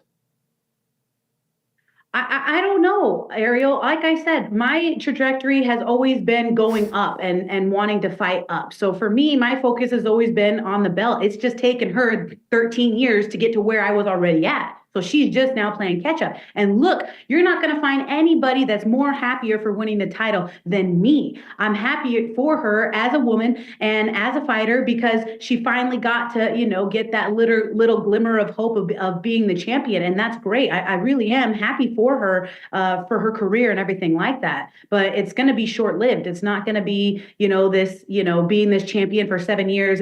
That's not the case, unfortunately. She's already talking about retiring and going into her retirement and being a family man. You know what I mean? So let me do the honors and kick you right into retirement, Raquel. And the catalyst, like the impetus of all of this, is really the hairdryer.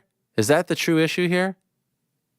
Okay, so that's the other thing. The girl should be saying thank you to me, honestly, because they were talking so much smack about me, saying, oh, Julianna, she just wants to soak up the camera time. Every time she's not training, she's putting on makeup and she's getting all dolled up and all she wants is camera time. It's like, no, that's me. I've been putting on makeup since I was in the freaking 3rd grade. I love makeup. I love looking like a woman. I love putting my best foot forward. This is just who I am. So they were talking smack, saying, all you do is put on makeup. And they were so bored in the house at one point, they were literally asking me, well, will you give us a makeover? And will you do our makeup? So I did, Ariel. I put them in my high heels. I put them in my dresses. I made them look more prettier than I've ever seen them still to this day look. The girl should be saying thank you. I taught her how to walk in heels. And this is how she repays me? And then she's going to talk crap and say, well, you were too loud in the morning and you slammed the door and you were shaking your vitamin pills. Yeah, Trick, I'm going to practice. You're sleeping, you're drinking. All you're doing is staying up late with Shayna, and I'm actually going to be the early bird getting the worm. Of course I'm getting my vitamins. At this point, this wasn't like, you get free vitamins, you get free supplements. So I'm like, I didn't even think of the Monday, Tuesday, Wednesday, Thursday, Friday, get them all in a row. I was just happy to get the supplements. So every day I would shake I was not like playing the maracas. I was not trying to be annoying. I'm just trying to get my supplements for the day. And she thinks that I'm purposely trying to wake her up. It's like, no, I was trying to be as quiet as possible so you could sleep there while I go and get the actual title of being the first woman to win the Ultimate Fighter. So she's just salty.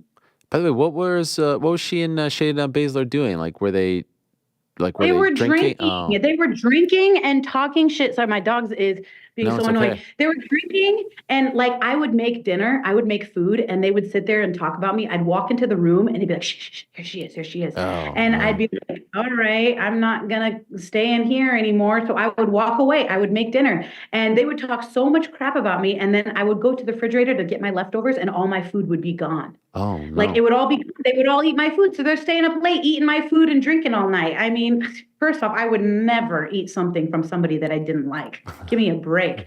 But like I said, not everybody can be a winner. Sucks coming in second place. You know what I mean? Would you get mad when, like, I would get really mad if someone ate my leftovers. Go in there, you look for Why it. do you think I won the show, dude? Why do you think I won the show? I'm a That's foodie, true. dude. Yeah. I was like, you ate my enchiladas, you bitch. Fair enough. By the way, Make me warm.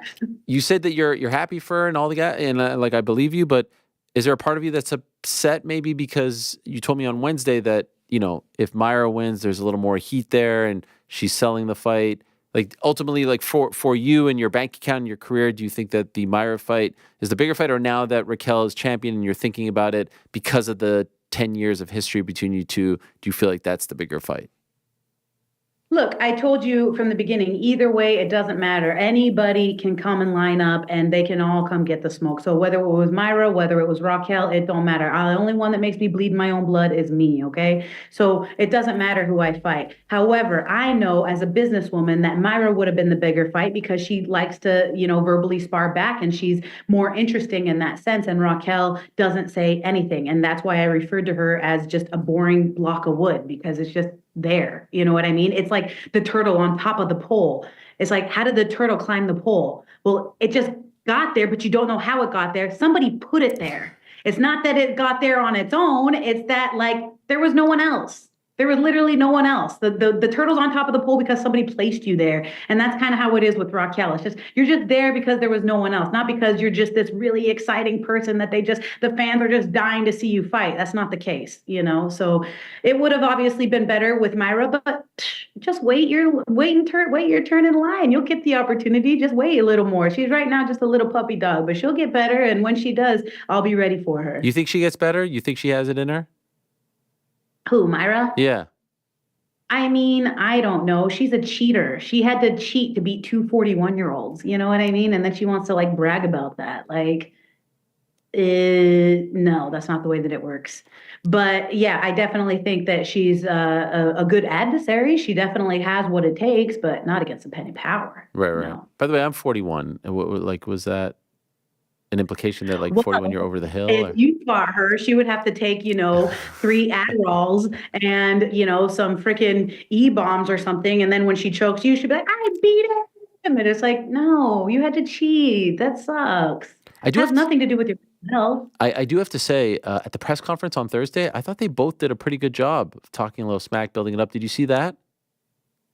I did. I saw it. I love it. The only thing that I saw was I think it was 17 minutes in, they got asked their first question. I was like, ooh, this never happened to me. Embarrassing. So after all this, have you or your management talked to the UFC about the next move, the future plans?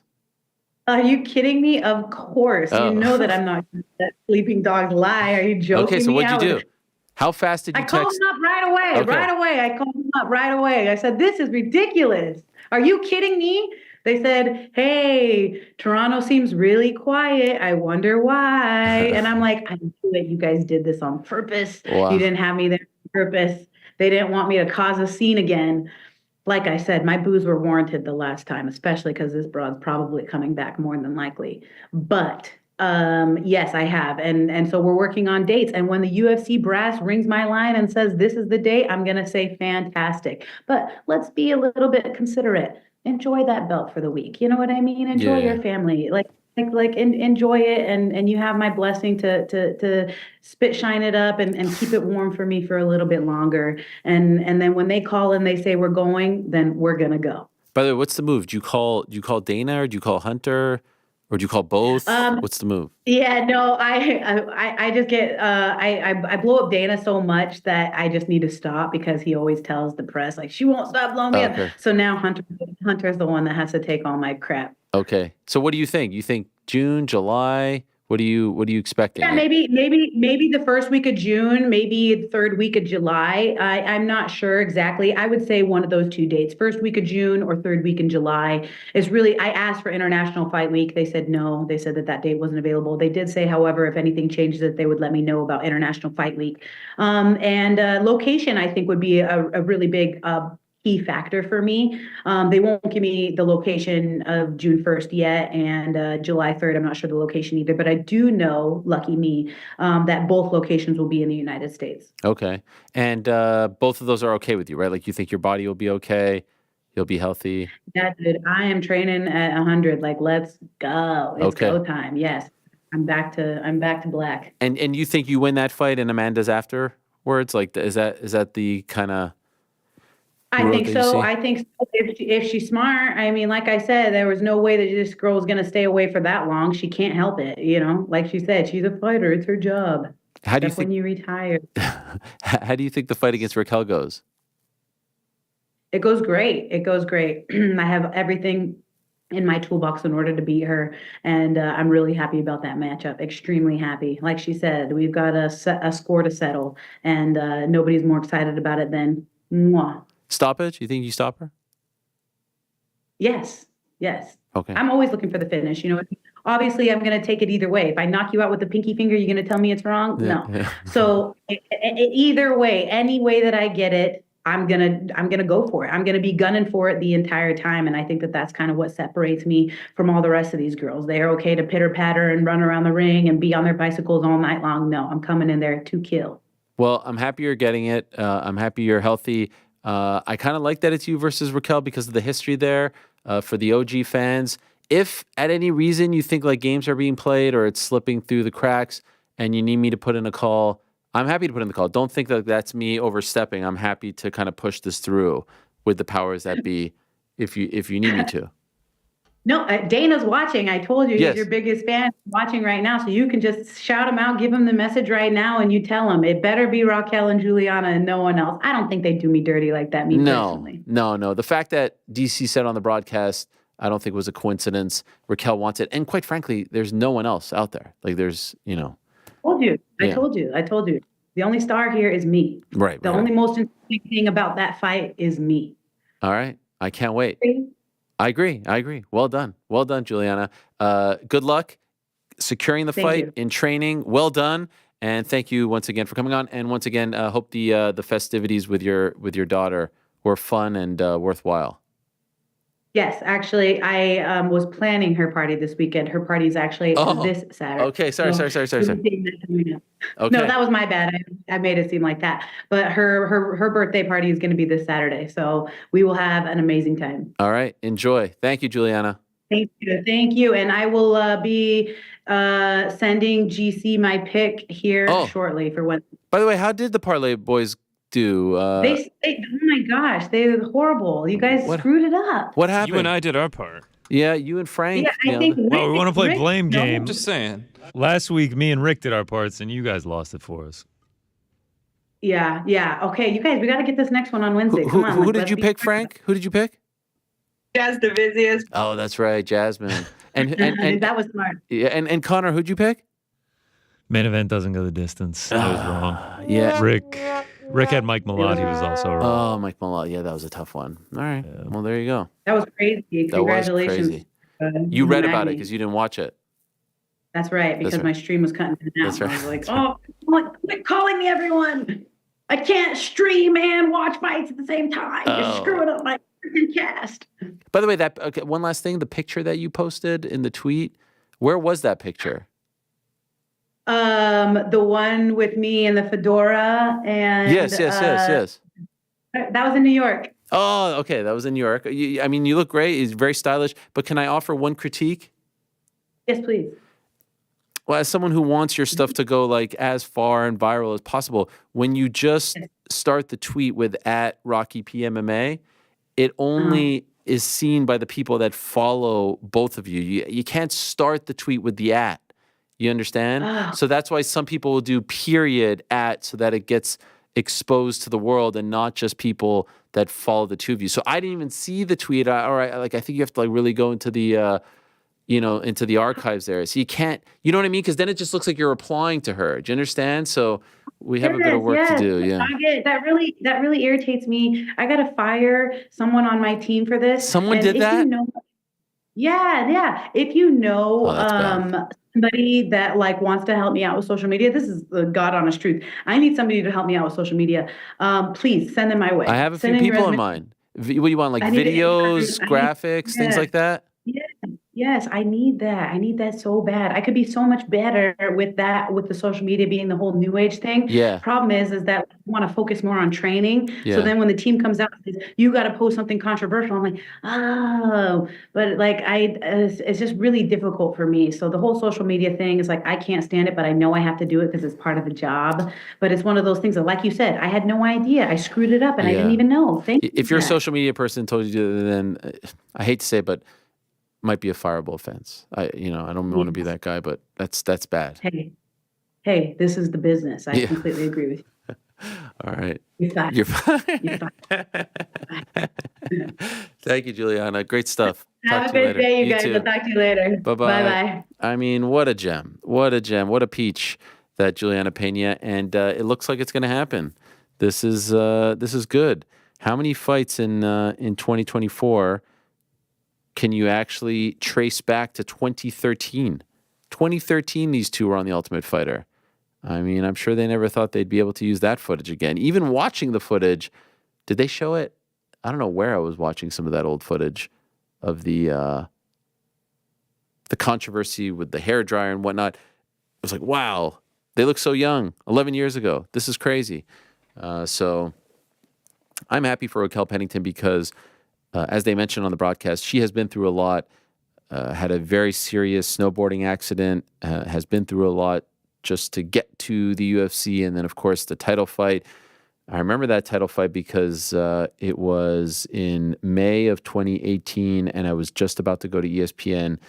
And on the Monday after, that was the one where her team was criticized for not stopping the fight and just pretty much letting her go out there and get mauled by Amanda Nunes. And then I was on Get Up, which had just launched shortly thereafter. Like I think Get Up was like a month old at the time, maybe 2 months, something like that. And I was on Get Up on the Monday after the fight. And I remember Michelle Beadle saying like, we'll see you here soon, future teammate or something like that. And it hadn't been announced that I was going there yet. And that's kind of how the word got out. So yeah, that was almost 6 years ago now. Is that possible? 2018, 2024? This is crazy. Time is flying. Time is absolutely flying. Still to come on the program, Chris Curtis and in a matter of moments, Neil Magny, who of course had the massive, shocking win. One of the highlights of the card was his win. Maybe not for the partisan Toronto crowd, but for anyone else watching, or a Canadian crowd, for anyone else watching, that was incredible stuff. And a reminder that Neil Magny is not done, and he's no slouch. I mean, his resume here, let me get this real quick. Always a lot to remember regarding him and Jim Miller. Most wins in UFC welterweight division history, 22, tied with Charles Oliveira and Damian Maia for fourth most wins in UFC history, that's 22.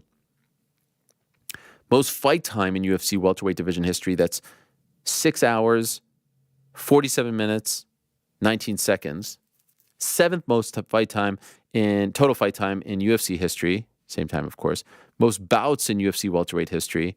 Tied with Roger Huerta and Kevin Holland for most wins in a calendar year. That's 5 in 2014. Only fighter in UFC history to have 5 bouts per calendar year twice, 2014 and 2015. Tied with George St. Pierre, Kamaru Usman, Bilal Muhammad for most unanimous decision wins in UFC welterweight history. Most decision bouts in UFC welterweight history. Most split decision wins in UFC welterweight history. Tied for second most split decision wins in UFC history. Most significant strikes landed in UFC welterweight division history. Most total strikes landed in UFC welterweight division history. 4th most takedowns at 170. 5th most finishes. I mean, that is a resume. A little bit different than Jim Miller. I don't know. I'm very adamant that Jim Miller is a Hall of Famer. I wonder if people feel the same with Neil Magny. Jim Miller had a number 1 contender fight against Benson Henderson, and that was way back in 2011. Yeah, November of 2011, so it has been a while. When I posted that clip talking about Jim Miller and being adamant that he deserves to be considered at least, a lot of people got mad at me and didn't agree. We throw around the term first ballot Hall of Famer a lot around these parts. There are no ballots. It doesn't exist. There's just a few people who decide. And when I talk about it, I pretend like there's an actual physical Hall of Fame building that people can visit. And, go learn about the history of the sport like you would if you visited Cooperstown or Canton or Springfield or Toronto or Canastota, which is the home of the Boxing Hall of Fame. That's what I like to think.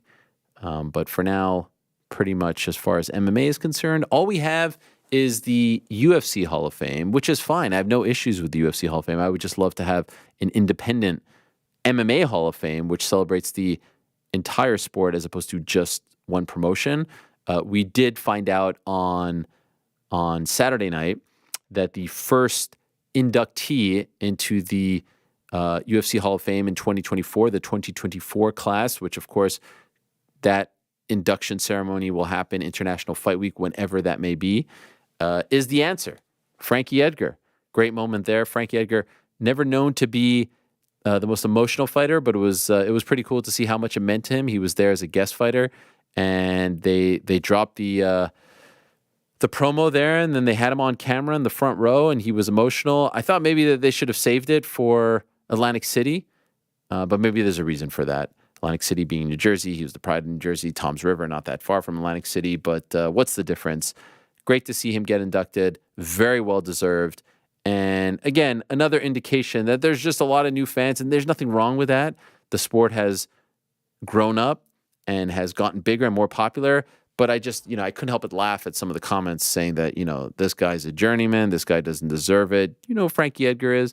You know what this guy did as an undersized lightweight, beating BJ Penn at UFC 112 in Abu Dhabi in 2010?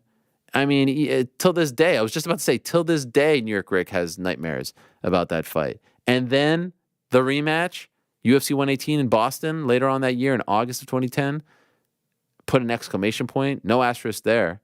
I was in the crowd crying. Oh my God. It was very one-sided. The wars with Gray Maynard, the 2 fights, 125, the draw, 136. That looked like a 10-7. Could have been a 10-7. Comes back from that. And then, of course, ran into to Benson Henderson in Japan. And then went down to 145. And then went down to 135 and fought, the best of the best. Did you see any of that, New York Rick, when you posted the stuff? People saying... No, I saw overwhelmingly, legend, best. Oh, wow. I did not see the negativity. Really? Yeah. Maybe I so was much looking in the right places. People just questioning it.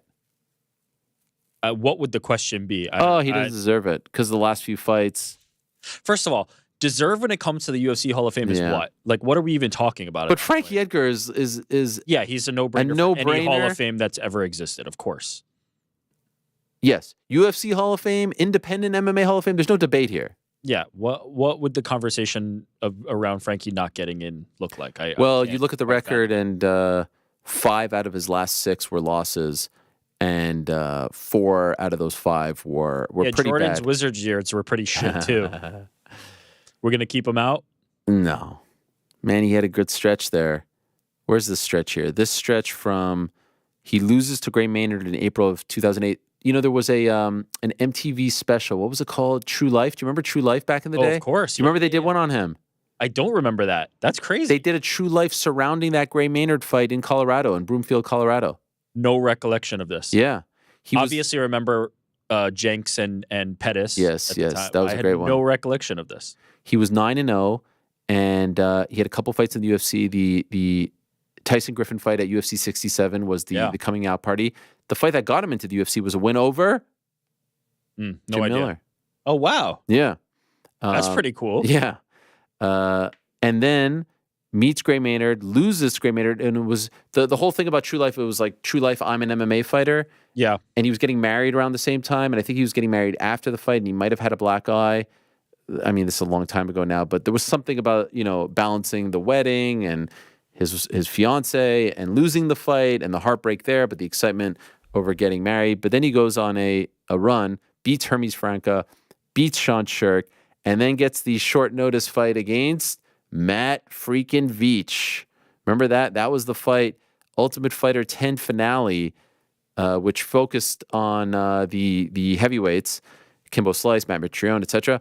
And that's the fight that gets him the title shot against BJ Penn in Abu Dhabi. He beats BJ Penn, the legend. Asterisk. Which, by the way, BJ Penn at the time, again, another one who, maybe history hasn't been kind to, but like that stretch, remember that stretch, that lightweight BJ Penn, there was no one better on the planet. No, it was a shocking result. And he was a big underdog, wasn't he?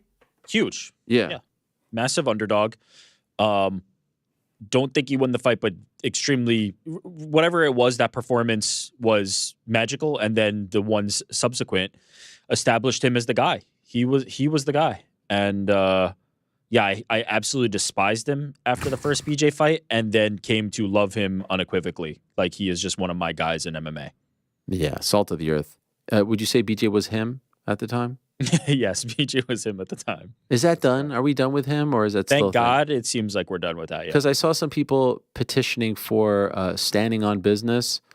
No, that's also done. That's already way done. That one's cooked. Which one's more done? Because I really hate him. Him is more. You done. think so? Because I feel like I still say. I mean, I saw people saying like Stephon Diggs. I thought he was supposed to be him. Those are like the people who like are way late to the party, just showing up. The lights are already on. Like they're. Or are they just trying to be facetious when they say that? Like, is that part of the insult? Oh, if they were saying it about they were saying about Diggs last night? Yeah. Oh, okay. Then yeah, that's obviously a joke, right?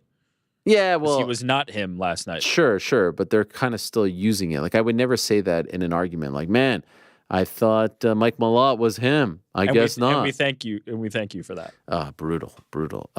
Anyway, he beats BJ Penn. Then it's the draw against Gray Maynard, the split draw. Then he knocks out Gray Maynard at 136 in Houston. Then he loses to Benson, and then loses to Jose Aldo. That's when he fought for the featherweight title, beat Charles Oliveira, beat BJ again, which was a tough one to watch. That was pretty much it for BJ. But still goes on a run, beats Cub Swanson, beats Uriah Faber, beats Chad Mendez, you'll recall, December of 2015. And we thought that was the day before Conor versus Aldo, and we thought that we were going to get. I remember him being on the desk with us at when we were at Fox. What arena was that? It might have been MGM, and we thought that it was going to be Frankie versus Conor next, but in the end, it wasn't, and he ended up fighting Jose Aldo for the interim featherweight title. Remember, Conor had won the featherweight title. And lost to Aldo, beat Jeremy Stevens, beat Yair Rodriguez, beat Cub Swanson, beat Pedro Munoz, and his last official win in the UFC was that win over Pedro Munoz in August of 2020. That was his bantamweight debut, and that was a fight of the night, award winner. So congratulations to Frankie Edgar, one of the good guys, and really like the closest thing it feels like that we've ever seen to Rocky in the UFC. Just the way he conducts himself, the way he fought, the way he would defy the odds and overcome adversity. Really, really impressive and very well-deserved. So I'm curious to see who else will be announced as inductees. For now, though, let us go to our next guest. And he had a big win on the main card on Saturday over another Canadian male fighter who, unfortunately for the Canadian fans, did not rise to the occasion, but what a bounce back win for Chris Curtis. He is kind enough to join us, the action man. There he is. Hey, Chris, how are you? Hey, I'm good, man. I'm good. Sore as hell, but I feel good. By the way, I like the fade. You're looking good, man. It looks like did you just get a haircut right now? No, it was right before the fight day. I wanted to go in like full blade, like Wesley Snipes I vibe. love it. So yeah, I went full blade. Yeah. Would you go to a local guy, or did you have someone come to your hotel room? What was the move? Yeah, this guy Claudio, he runs a barber shop out in Toronto called the Fade Room. Yeah, shout out to Claudio, the Fade Room. He came in the room, cut me up. I mean, he did a great job. Like, dude's a good barber. So like Claudio in the Fade Room, man, like thank you, seriously. Like, dude was cool. Love that. You didn't do a lot of media. You didn't do a lot of press other than your podcast and the stuff that the UFC requires you to do, like the media day and whatnot. Why did you keep this one on the DL leading up to the fight?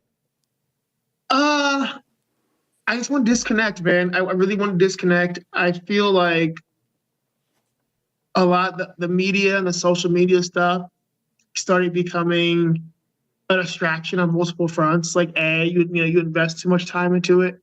And B, like I'm someone who's so critical of himself that like when you have a bunch of people, even it's a bunch of people who don't know a damn thing about fighting and they've done it themselves, but you have so many people chirping and chirping and chirping. I'm someone that starts taking that to heart. And like now, I'm not getting ready for like my 42nd pro fight, wondering what Phil the donut maker, like, he's like, oh, he says Chris does this bad. I'm like, was Phil the donut maker right? Like maybe I do this badly. Maybe I should fix this. And now I'm like, what am I doing? Like, none of these people have stepped into a cage before. None of these people have fought at this high of a level. And I'm letting like these people like kind of like chirp in the back of my mind. And I'm like, maybe I do this badly, or maybe I could do this better. I'm like, you know what?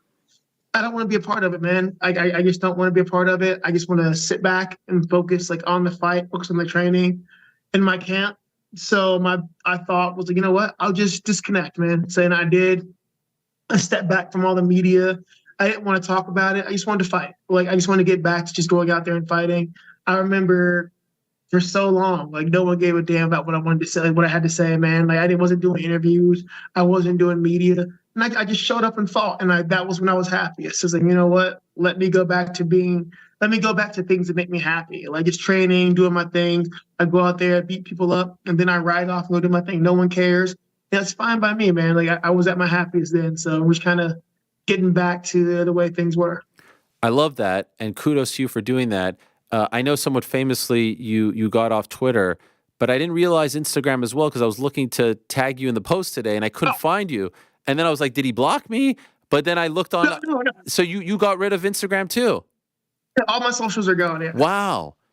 And that's just because you didn't want to read the comments anymore. You're done. I just did. I tell people, like, everyone I know, everyone I care about has my phone number. Right. So outside of that, like, what do I gain from being on there? Like, honestly, what do I gain? Yeah. No. Would you say you were addicted? I think I do. I do, because not even just.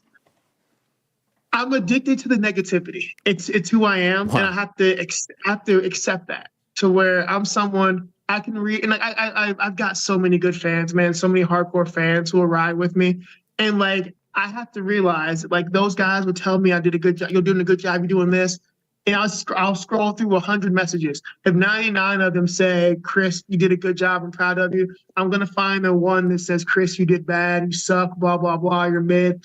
And that's what I focus on. It's just who I am as a person. Like, I'm always searching to be like 100% in something. I'm never going to be. And I think before, when no one cared who I was, it wasn't as bad. But as you get more and more known, it becomes a much bigger thing. And I'm like, I don't need that, man. Like, I'm making more money than I've ever had in my entire life. I've got a newborn. My life is great. Like, I've got a gym I love. I got coaches that care about me. I got teammates and friends. I don't need to focus on the negative. And I think it really was an addiction. So I was like, you know what? I have to understand me, and I just backed away from it. Do you think you're done? Do you think you'll ever go back on? No, probably not. Like, I'm over it. Like, wow. Unless there's like, the only reason I would go back is if there's like a serious financial reason for me to do it. But I don't really see that being an issue, so I'll probably never go back. Like, yeah, I'm happy with just living my life, man. Like, I wake up, I don't think about it. It's nice. It's very it takes a lot of the stress off of me. I got enough stress as it is. Yeah, no, I get that. I'm just wondering if you sometimes like peak, just because there are times where, like, I remember like retweeting something of yours, and then like 3 days later, you're still engaging in the comments with people. Like you're going like the whole Jack Hermanson thing, still going back and forth. Yeah. Like, man, this isn't healthy. So have you been able to go cold turkey, or do you peak from time to time? Yeah. No, I've been off. The only time I was back on for 7 days because it kind of didn't really mean to. I had to reactivate it because I didn't have a phone. I needed a phone number. And come to find out, in 2024, if you don't have someone's phone number, you don't have social media, you're kind of like just in a shit out of luck situation. So nobody had a teammate's phone number that I needed. So I had to go onto his Instagram and get it. But then like once you reactivate, you got to wait 7 days. Oh. So you're like, okay, so I'd had it for 7 days. And like the first day in, I'm like doom scrolling again. And I'm like, you know what? This is why I stopped. So even while I had the 7 days up, I deleted the app, didn't go back. After my 7 days, I turned it back off. And I'm like, okay, like fine. Like I'm not doing it. Like, yeah. So I've been pretty detached from it. I've had to work on the discipline to not like go on Reddit or like Tapology and shit and like read comments. So that's been the hard thing. But like I've gotten to a point where I'm not viewing it anymore. But initially, like I was even like searching those, just looking for negativity. But I've kind of weighed myself off of it. So I'm proud of myself. It's gotten easier. So aside from all of that, you know, your last fight, last time we saw you against Imavov, frustrating night. Then you're supposed to come back. Right. You get hurt. You have to withdraw. So like, where were you at mentally going into this fight? What were you feeling? How was your confidence going into this? Oh, absolutely shot, man. Like absolutely shot. Like, yeah, like, oh, like, fucking shocked. Like 2023 was just like, I explained it. It's just like, man, it's just like, you know, those old Tom and Jerry cartoons. They had the boots on the windmill kicking him in the face. I just kicked in the nuts repeatedly in 2023. Just a frustrating year. Like coming into this, I was a wreck, man. Like I was so stressed out in camp. It got to the point to where they had to film all of my sparring because for weeks, every round of sparring I had, I would go back like I lost badly. I lost all my sparring badly today. And my coaches are like, what the hell are you talking about? And I'm like, I got hit with this happened, this didn't feel good. So we started filming my sparring so like instead of arguing, they could say, hey man, go look. Like this is how your rounds went. I can actually visually go look at it and say, okay, I won my rounds. I didn't lose my rounds. So every round I thought I was like losing, probably winning. But I think that just becomes for me that I'm so critical of myself that I expect myself to be better than I have any like right to like believe I should be. And then, you know, you add that on top of like my addiction to like the negativity and to where, you know, people are like, oh, I said before, you know, John the donut maker is like, oh, Chris is bad at, you know, circling this way. And I'm like, is John the donut maker right? Like, am I just bad? So now I'm just like in the middle of my rounds thinking about like what the world says I do wrong. I'm like, no, man, that's insane. Like I've been doing this for 15 years. I've got more fights than most people. I know how to fight. I know what I'm doing. It's a big part about just shutting the noise off. And just that was a hard part, man. I went into this entire camp was so mentally stressed because I was just, my confidence was shot, man. I'm like, what happened? Like what changed that, you know, all of a sudden I'm fighting different and everything else. And oh God, it wasn't a fun camp. It just fucking wasn't. Like, do you feel like your confidence is back now after Saturday? I don't know, man. I don't know. I'm happy with certain things. I'm trying so hard. Like I got shit on Saturday because an hour after the fight, I'm in the back watching the fight, critiquing myself, saying like this went wrong, this went wrong. Like one of our guys, Jason Manley and Eric Nixick, are like the biggest Chris Curtis hater is Chris Curtis. And like I'm like, an hour later, he's like, yeah, he was like, everybody's like, you don't look happy, you want to fight. I'm like sitting back here, like watching replays, like watching highlights, going over like things I didn't do right. So I think I gotta figure it out, man. Like I don't know, man, but I think I'm on the path to like rebuilding that. Nothing happened to where I lost my confidence. I should have lost my confidence. I'm fighting at the highest level in the world against guys who are good in a weight class I don't really belong in. So there are going to be good fights, good matchups. There are going to be really bad matchups. I think, you know, with the Gastelum fight, I lost a fight that I thought I won. A lot of people thought I won, whatever, weird stuff. The Hermanson fight, like, I can't do everything on short notice. I didn't perform. I came out, I didn't perform. My first co-main event, I didn't perform, man. That was, I think, more than anything, I was just frustrated, and the moment was too big. The Malott fight, like, fuck, he's 6'3". Like, I wasn't hurt, but man, it wasn't a great fight so far. But shit, there's gonna be bad matchups, and I'm just working on rebuilding that confidence. Like, hey, man, I'm still one of the best guys in the world. I fought a lot of guys. I gotta accept that shit's not gonna be perfect. So, as far as the fight is concerned, fight goes the distance, split decision. What's going on in your mind before they announce you as winner? Man, they said split decision. I was like, you motherfuckers. My first thought was like, you motherfuckers. I thought I won all 3 rounds, honestly. When I heard the split, I was kind of like, oh, don't do this. Come on, Canada. I love you. Like, I believe in you. Just call this one for me. Not gonna lie, definitely one of those things that makes your butthole pucker, like, tighten up to make diamonds. Like, yeah, it's like level 9 sphincter factor. So, but it worked out. It worked out. In my head, I thought I won all 3 rounds. I thought I was ahead. But you never know what judges see, so that's the scary part. And did you feel like did you like the body of work? Did you feel like I know you're critical of yourself and you're watching afterwards, but like in the moment, are you feeling good? Are you happy with what you're doing? Oh man, I was feeling good. Like, I went out. My big things for the fight were like we figured he would either come forward like he would, or he normally does, or he's gonna play outside and try to use the long man game plan. So we prepared for both. My big takeaways going into the fight were like, okay, like, make sure I'm popping the jab. Make sure as I'm closing, I'm using the cross to close, and cross or low kick to open to put something in that blank space.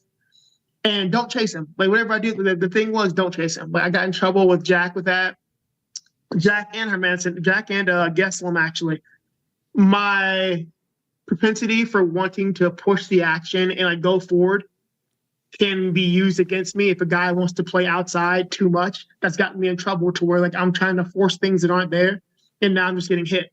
Which at one point, like, he's backing away. You see me turn around and walk away. And like, we were like in camp, we're like, it's fine. Like, if it's not there, don't force it. Walk away. And I wanted to show the judges, like, hey, I'm engaging. If I walk away and he's on the other side of the cage looking at me, like, no, I'm not mad. I just want the judges to understand that, like, this is me working and like nothing's happening. So like, okay. And just be patient, man. Like, I can't force things to happen. I have to stop trying to do that because, being 5'10", rushing in, you get kneed in the face when you're the shorter guy, you get taken down, whatever. So I was happy with it. My output, we worked a lot on output. I outthrew and outlanded him every round. I threw 260 something punches, strikes apparently. And the internet still says I'm low output, low volume. I'm like, guys, like, I cannot win. You're not supposed to listen to the internet. I know. I just laugh. I got booed. I got crapped on by the commentary. I'm like, you know what? I cannot win to save my life. Like all these low output. I'm like, I did more than him, and I threw more punches in this fight than the Gastelum fight, which was like applauded for the output. Right. I had 40, 90, then 100 something punches per round. I'm just like, you know what? I can't make people happy. It's fine. I'm happy with myself. I did the things I wanted to do. I didn't make the same mistakes over and over and over. I'm happy. I can always do better, sure, but I'm proud of what I did. And if the fans didn't like it, I'm sorry. It's a pro fight, but then again, I laughed because I saw like people talk about the Strickland Dricus fight. And they're just throwing sloppy punches and blah blah blah. So apparently, Sean and Dricus were throwing big sloppy power punches with no technique. But according to Dominic Cruz and now the internet, because everyone just latches on to commentators, oh, you're just sparring. I'm like, Dominic Cruz, let me stand here, Dominic Cruz, and let me hit you the way I was hitting him and see if it's just sparring. Like, no, we're two large, solid men. Like, I promise you guys, I was hitting him fucking hard. He was hitting me hard. Like, I feel it, like, since the fight. But he's like, oh, it looks like sparring. I'm just like, oh, my God. Like, the narrative is glorious. So I'm happy. I'm proud of myself. I'm very proud of myself. I was going to ask you about the commentary and what bothered you in particular. It sounds like that's what bothered you. Fucking hell, man. I'm sorry to be cussing out here, but oh, my God. Like, I get shit on by DC and Dominic Cruz every time I fight. And I'm like, no matter what's happening, like DC was kinder than before, but like Dominic Cruz is just like, oh, it looks like he's sparring and blah, blah, blah. I'm like, bro, he's a solid man. He's been knocked out once. I've been knocked out once. Like, it's not going to be easy to knock the other down. And it's just not. Like, I hit him with some shit that I've dropped people with, and he just kind of looked at it. I stumbled him a few times. I went to move in, and he's just staring at me like, he's back there. And then, like, I hear Dominic Cruz say, oh, it's just like a sparring match. And then, not to be a dick, but, like, people are going to latch on to what the commentary says. And now I hear, he didn't even fight hard, just a low volume, low energy sparring match. I'm like, stand in front of me and let me hit you the same way. Like, guys, like Marc-Andre Barriault is a fucking tank. Like, the dude's been stopped once, and like that's why. Like, I don't know, like, where you guys found that man, but like he's a tank. I hit him with everything in the kitchen sink, and he stayed on his feet, and he kept throwing back. The dude hit me with some shit, and I'm like, my face still hurts today. But because of Dominic Cruz's stupid fucking commentary, I get to hear like, oh, it's a sparring match and low volume. So I'm like, all right, man. Like, this is why I watch fights with the volume off. This is exactly why. And you mentioned earlier, this is a weight class that I shouldn't even be in. Why don't you go back to 170? We're gonna talk about it. We're gonna talk about this this week or next week. We kind of broke shit in the past, the team, whatnot. I think for me, being 36. And I haven't made, 170 in 3 years. So we're going to do some testing to see, like, how big I am, like, how much muscle I put on, and, like, what I can conceivably get down to. I think at 70, it'd just be easier because you can get tall guys at 70, but, like, you're not going to be taller than me and stronger than me at 70. Like, no, it's just not a thing. You get one or the other. I just don't want to kill myself making 70, man. Like, I got a newborn. I've got, like, stuff going on in my life. I got family. 170 traditionally, historically has been pretty hard for me to make. It's I haven't made it with like the resources and finances I have now, but I can still imagine it's not going to be like a walk in the park. So it's all going to come down to like what physically they think my body can handle, and then if they think it's a possibility, we'll try it out. We'll try a cut and see how it goes. But it's just, man, it sucks being the smallest guy. With Buckley moving down and Gastelum, I'm the smallest guy in the division. I'm like, thanks, guys. So all the little guys tipped out. And being the small man in the division is pretty fucking hard. So we'll see where it goes. But 85, it feels better to, like, live my life. Yeah. But damn, everybody's big. Did you happen to catch the main event, which featured the 185? Yeah. What did you think? How'd you score it? I had a 3-1 Sean, honestly. Like, I think. Wait, 3-1 or 4-1? I had a 3-1. I'm sorry, 3-2. 3-2. Okay, 3-2. I had a 3-2 Sean. Okay. Yeah, I think the blood was a big factor in judges scoring. Like, this is gonna sound disrespectful as fuck, but I think a lot of times judges get smooth brained with, like, they see blood. Like what? So Sean says it was a head clash. Somebody else said it was a punch that cut him. So that's where I'm like, well, what caused it? Because if it's a punch, like, okay, shitty, whatever, but you lose that round. If it's a head clash, I'm like, that's even fucking worse. So I know that. But the thing is, like, once you start bleeding, here's the weird thing about blood is this, guys. Say, let's pretend to get cut in the second round, right? You throw a punch, it cuts me in the second round. Lots of blood. Nothing else happens. You get scored that on damage, right? That you did more damage. That should only conceivably be scored that round for damage. Round 3, the damage from round 2 does not count. Like, it's scored round by round. I think a lot of judges have a hard time differentiating. Like, if you're still bleeding heavily in round 3, it's like, oh, well, he's still damaged. Yes, he's damaged, but you don't score, like, the next round's blood based on, like, what happened before. And I think a lot of times, like, unfortunately, blood does sway a lot of opinions. And I think, like, in rounds that were close, I think the fact that Sean ended up looking worse, like, on the eye test, just because of the blood at the end, may have worked against him. By the way, it kind of happened in the Cannonier fight when he was bleeding from the scratch, and they're like, "Oh, well, he did more damage." I'm like, "It's a scratch from a previous round. Like, it doesn't count the way people think it does." who influenced who with the guys? Both you and Sean always say, like, here's the thing, you guys. Let me tell you something. Both of you guys speak the exact same way. Who influenced who? Who started this? I think it's just a Seanism. Okay, and Because, you've adopted it. You just did it. We've been but like well, the thing is, he has my hand motions. I have Italian hands. Okay. And Sean has adopted my hand motions when he talks, which I make fun of him for.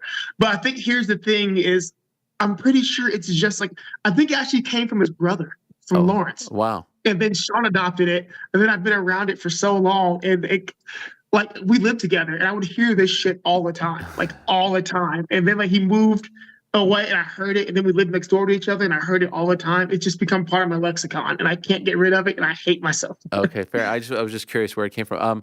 I'm pretty sure it was a Lawrenceism that became a Seanism. Now it's a Chrisism. Yeah. He didn't meet with the press after. I'm wondering, were you on that PJ? I think Eric was on there and he was on there flying back home. Were you on there too? Oh no, I left that morning. Okay. No, I left that morning. I wasn't waiting around. I wanted to get home.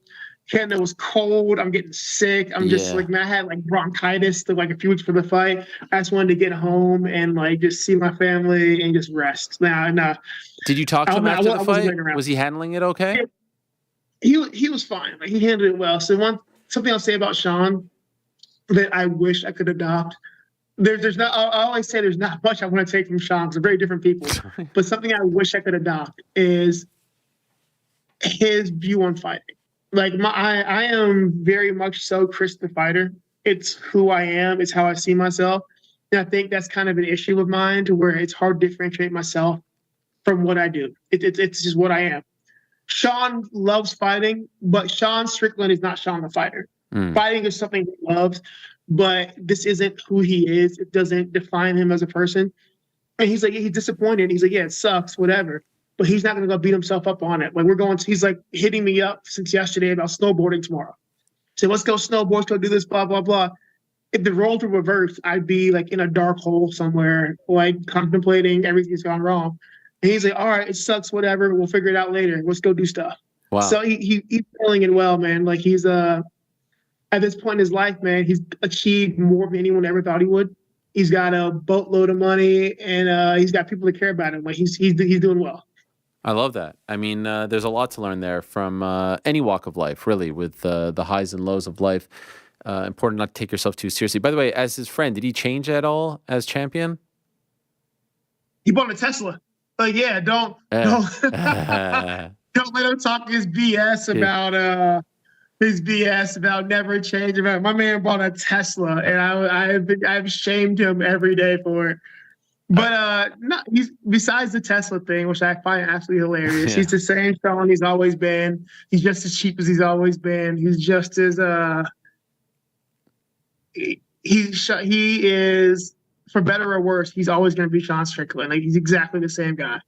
So yeah, he's still Sean. Like nothing's really big. Just drive the Tesla now, and I will never not make fun of that. Great stuff, Chris. Welcome back.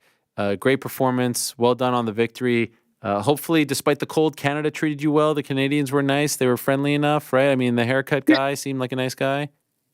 Everybody I ran into in Canada was absolutely amazing. The crowd's a little bloodthirsty. Like, this is what happens when you guys don't get pay-per-views. Like, you guys really want blood. So, like, my God. But, yeah, man, Canada was great. It was cold as hell, but everyone there was great. I love fighting in Canada. Hopefully next time they have a fight, they won't do it in the middle of freaking winter. Right. So I don't know who planned that. But, yeah. But no, it was great, man. It was a great experience, and I'll do it again. The last name is Duso. But who's that? No, so I wanted to. I got to give a shout out to somebody, and I was trying to remember his last name. So I have a coach, Kenny Deso. I wanted to give a shout out to him because I had the newborn and whatnot. And, congratulations. Yeah, thank you. And it's just it kind of like threw my training camp in for a loop because like I usually condition in the morning at the PI.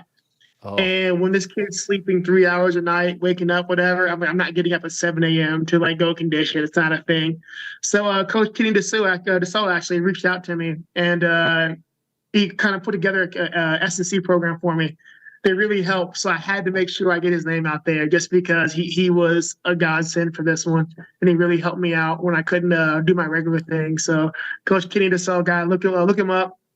Canadian guy. He was absolutely awesome. So I had to make sure Okay. I said something, but I could never pronounce his name correctly. So I had him voice message me, like, what is your last name? Okay. Yeah, a very French name, Kenny Dussault. Shout out to him. Yeah, I suck at French, so yeah. Well done to him. Well done to you. Congrats on the win, Chris, and appreciate the time as always. Thank you, guys. Thank you very much, man. I'll talk to you later, and Yes, sir. keep doing your thing, man. Enjoy. You too. There he is, Chris Yes. Curtis. Always an honest conversation. Always enjoyed very much. And a hard-fought big win for him over the always game, always tough Marc-Andre Barriault. So, also on the main card, we had what was being somewhat billed as the coronation, the coming out party, the big, the big reveal of Canada's newest superstar, the newest face of Canadian MMA, Mike Malott. And I do really believe that he can accomplish that in the near future. But he ran into a buzzsaw. He ran into a veteran. He ran into one of the winningest fighters in UFC history, Neil Magny. And in a bit of a y'all must have forgot moment, Neil Magny was able to snatch the victory away from Mike Malott with just 15 seconds left. Unbelievably. Again, reminded me so very much of UFC 115 in Vancouver when a young Rory McDonald was 7 seconds away from beating Carlos Condit. This time it was a young Mike Malott just 15 seconds away. And really, you can make a strong case that the fight could have been stopped a few seconds earlier. Referee Kevin McDonald gave him every opportunity in the books, but it was the right call, and Neil Magny won that fight. Very fair and square. He is here, kind enough to join us. There he is, Neil Magny here after the big win in Toronto. Neil, thank you for doing this. Appreciate it. Congrats on the win. Oh, no problem. Thanks for having me on. It's always a pleasure to talk to you after a fight. Yes. Let's see if I got the job done and I did it right. Yes. Well, thank you. And you did get the job done. You did it right, and you got a big victory. Could I ask, going into the fight, here you are once again. It seems like you're often in this spot, fighting the young, upstart, future star, future contender, and you have to kind of play the role of spoiler. Considering how 2023 went for you, and especially the back end of the year, how are you feeling going into this fight? What was your confidence level like? Actually felt great. I mean, even when I got this fight offer, when I initially brought it to my coaches, their reactions were kind of like, "Hey, man, you're fighting another tough up-and-comer. You're fighting him in Canada. You're fighting in his home turf. Why do you think that is? Why do you think the UFC is putting you up there?" And I was like, "Oh, it's very evident what's happening here. I'm fighting a guy who's is undefeated in UFC. He's a young up-and-comer, fighting in his backyard. It's absolutely, I'm studying for him to, quote-unquote, break into the rankings, so to speak, by beating me. And I welcome that kind of adversity with open arms. I mean, the literal thing I said back to my coaches is, if I have 12 weeks to prepare for an opponent, and I'm over here picking and choosing who that opponent should be, then the conversation between you and I needs to be something that's much more different. I'm not at the point in my life or career now where I need to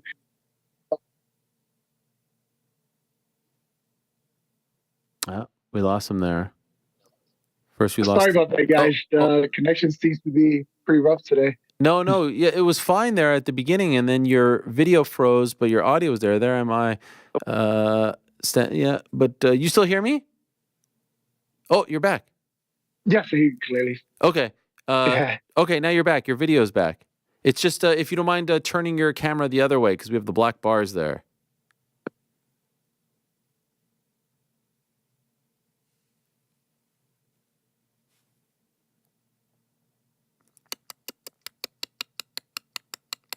Tonight on 60 Minutes. Those stories plus Andy Rooney. Oh, you're back.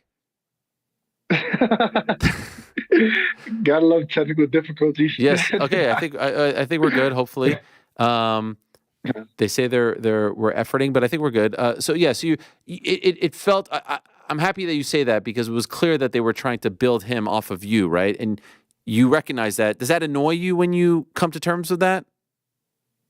No, I mean, at the end of the day, it is just the way that the cards lay, so to speak. So my last fight, I came up short. So for me to get an opportunity to fight someone ranked, someone in the top 10, top 5, whatever it may be, I have to go out there and get another win. And just beating just an average Joe wouldn't necessarily make that big of a statement. I have to go out there and face one of these up-and-comers that are looking to break into the rankings, so to speak, and have to do it in a very impressive fashion. So when the fight was offered to me and I saw it was in Canada, I saw who the opponent was and all that kind of stuff, it was very evident what the game plan was as far as like promoting goes, but I kind of welcomed that pressure with open arms. So what happened in the first and second round? Why was it for the most part all Mike?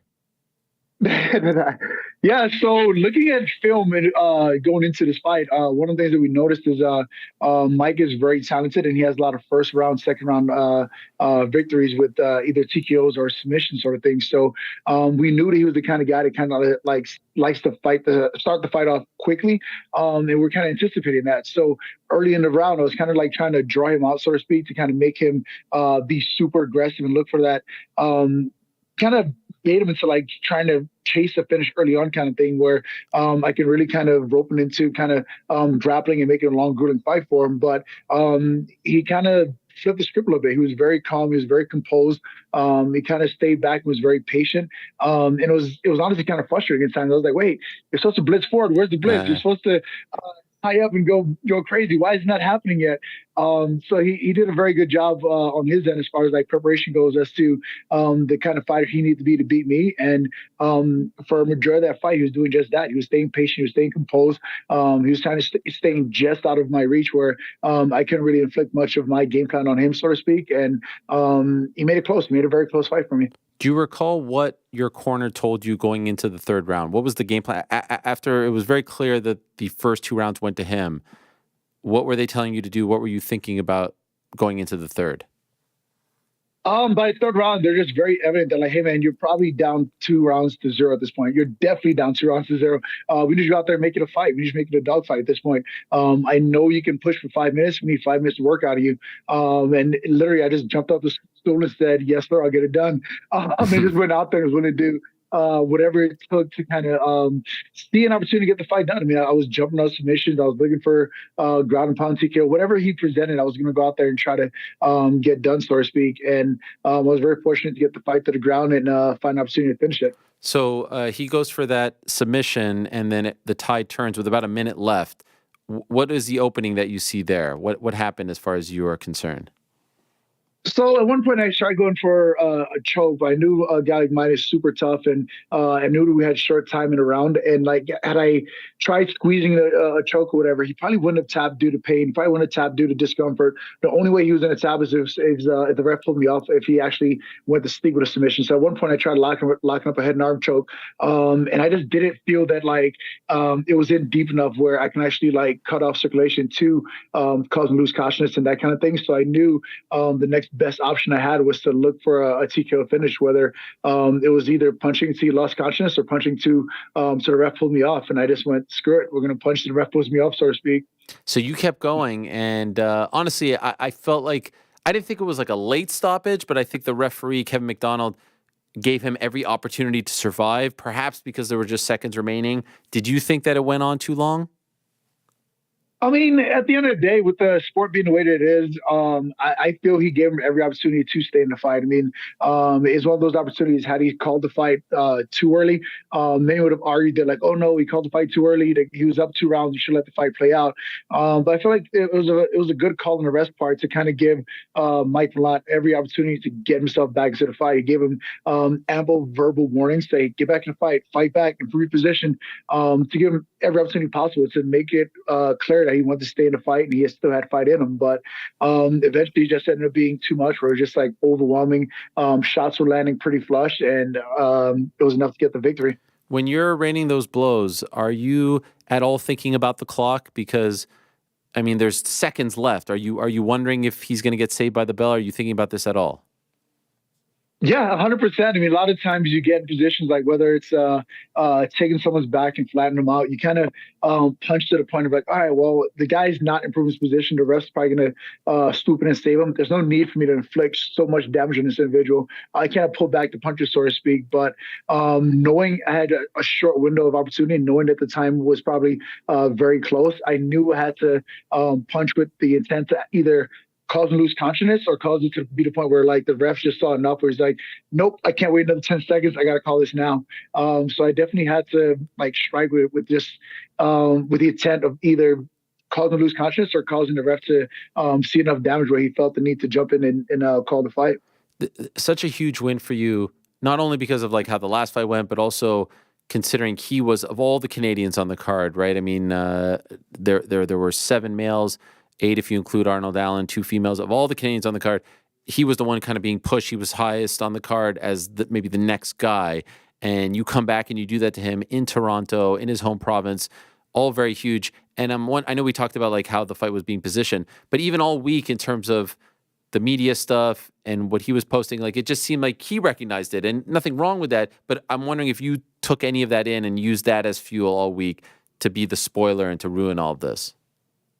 No, for me, it was super personal, just kind of going out there and just like, making a snap for where I'm at in my career. I mean, a lot of the interviews and things being up to are just like, hey, you've done so much for the sport. It's it now. It's it. What's the next thing? Those are the kind of leading questions that I was getting throughout the fight week for me. So for me, if I was being honest, I didn't really pay attention to much of Mike's interviews and media attention at all during fight week. I was more so caught up in like how the image of me was being painted, so to speak, and how the interviewers were kind of leading the questions. So I was like, hey, you've done everything you could done in the welterweight division up to this point. You think this is the last one? How many more? What do you think's a retirement? What do you think about this next? All this type of stuff. So those are kind of leading questions that I was getting. So for me, it was important to go out there and not only just fight, but fight hard and prove to myself, like, nope, we still got some in the tank to go. And beating a guy like Mike Malott definitely proves just that. I mean, prior to this fight, he was undefeated. He was a guy that was heavily favored to win. So go out there and get the job done. It definitely gave me the confidence, gave me the boost that I needed to keep moving forward in my own personal career. Did you feel insulted, and were you surprised by those questions? Partially. I mean, you just never know where they're going to go. I mean, even at one point they were comparing the all wins record with Jordan Blake, Jim Miller. That was brought up in a lot of the interviews and that kind of thing. And I was like, yeah, Jim Miller had a great career thus far. He made it very well known that UFC 300 may be his last event. And hats off to him. If he wants to call it quits then, great career.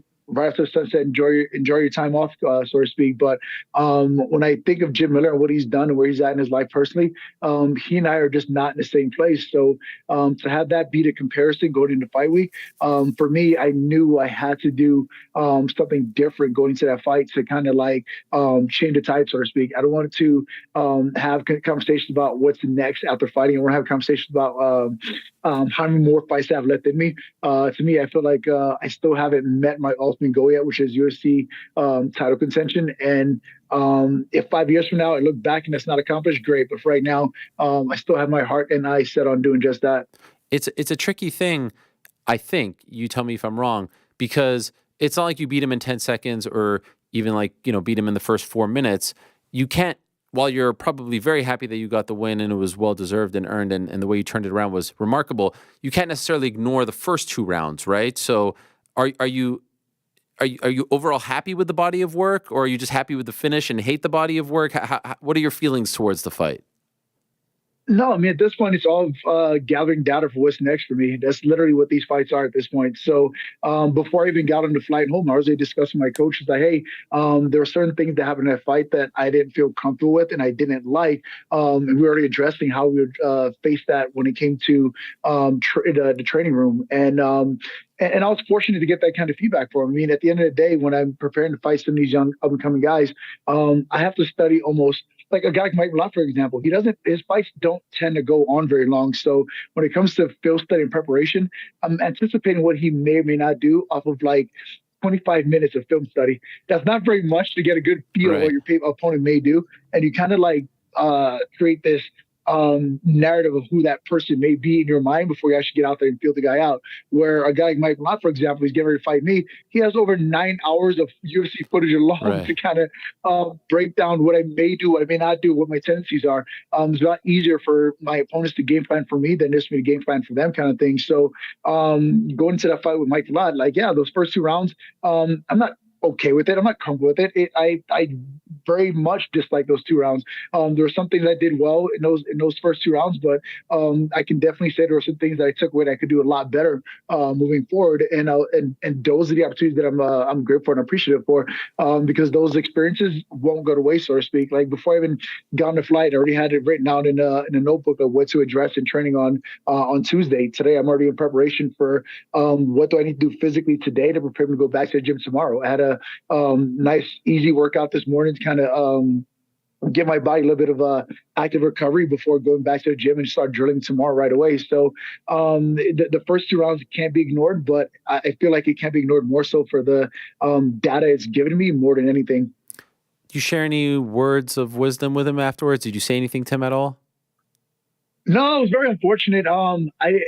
It was like I said, I was never one of those guys that got to me where it's like, oh, I want to hurt people. I want to see people later unconscious. That was never one of the things that drove me into sports and mixed martial arts. I was always all about the competition aspect of it. It was unfortunate at the end of the fight, he wasn't doing too well physically, where his coaches had to carry him out, and he was actually taken away to ambulance shortly after the fight. So he and I didn't really get much time to really exchange words and talk after the fight. But he's a young guy. He's a tough guy. I'm sure he'll bounce back and do very well moving forward. What do you think of him now that you've actually been in the cage with him? Do you think he has the potential to be the guy that Canadian MMA fans think he can be? Yeah, I think so 100%. I mean, he showed a very diverse skill set going into the fight. And the way he adapted to fight me in that fight, that showed a lot of skill and adaptation as well. I mean, for a guy to be as explosive as he is and be comfortable with being able to go into these fights and get it done within the first 2 rounds or so, and to kind of play his cards for the long haul, so to speak, and actually stick to a game plan as well as he did. I feel like he definitely has the skill set and the tactics to actually be a very good contender in the 170-pound division. How did Canada treat you? It was great. I mean, it was so weird because on one end, when you go to the press conference and media outlets, you're getting booed by the Canadian fans, but as soon as you get back to the hotel, you're getting greeted with so much overwhelming love to the point that like fans were almost apologizing. Hey, man, we really, really, really like you, but we can't go out there and support you as the foreigner, so to speak. We have the right for hometown guys. So I completely understood that part 100%. But overall, it was great. It was great hospitality all around. I mean, from going to the grocery store to going to the gym, everywhere I went, I was met by a lot of wholesome fans that were really grateful for me coming up there. A few of us even thinking, hey, man, thanks for even taking a chance and a risk against a guy like Mike to even give an opportunity to face a guy with your kind of resume to even put him on for Canadian MMA. Like, they definitely appreciated the work that I have done in the past and my willingness to even step up and go to Canada and compete against one of their hometown guys. It was wild because, I mean, you're such a soft-spoken guy. You're very respectful. You don't talk trash. And then to hear you getting booed at the presser, at the ceremonial weigh-ins, was that uncomfortable for you? Not at all. I mean, like I said, every experience I had in this fight is an opportunity for me to take something away and grow from. I mean, the booze at the press conference, walking out of the fight, the weigh and all that kind of stuff doesn't even compare to what I had to deal with my last fight. So the mental fortitude I was able to come away from that last fight to now, I don't think there's a single thing an opponent or crowd or anything else anyone else can do going into the fight to put me off my game mentally. Do you mean the stuff Ian Gary said about you? Yeah. We just saw the media play that Ian Gary pulled and how that whole press conference and that's how that week in general went. I mean, going through a week like that, like I think anything else outside there is like a cakewalk at this point. Yeah. And you know, I know you've been asked about the Ian stuff and I don't want to ask you about it again, but I'm just curious about this. Like, how are you, every time you're asked about the Ian thing, I hear you say like, you know, I don't hold a grudge. I don't wish bad on him. I'm not happy to see him go through hell now, et cetera, et cetera. Are you just saying that? Or is that, I feel like you're being honest. And if so, how do you not hold a grudge against him?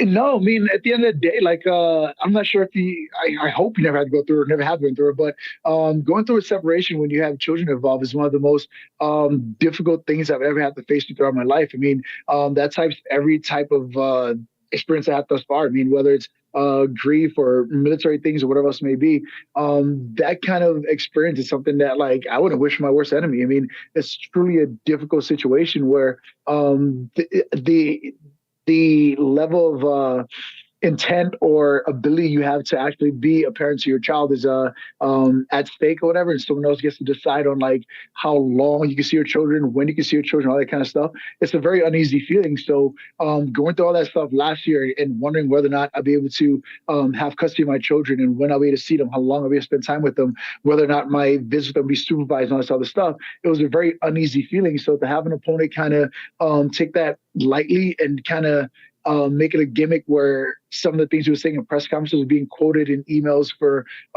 my partner's attorney to use in court and that kind of stuff.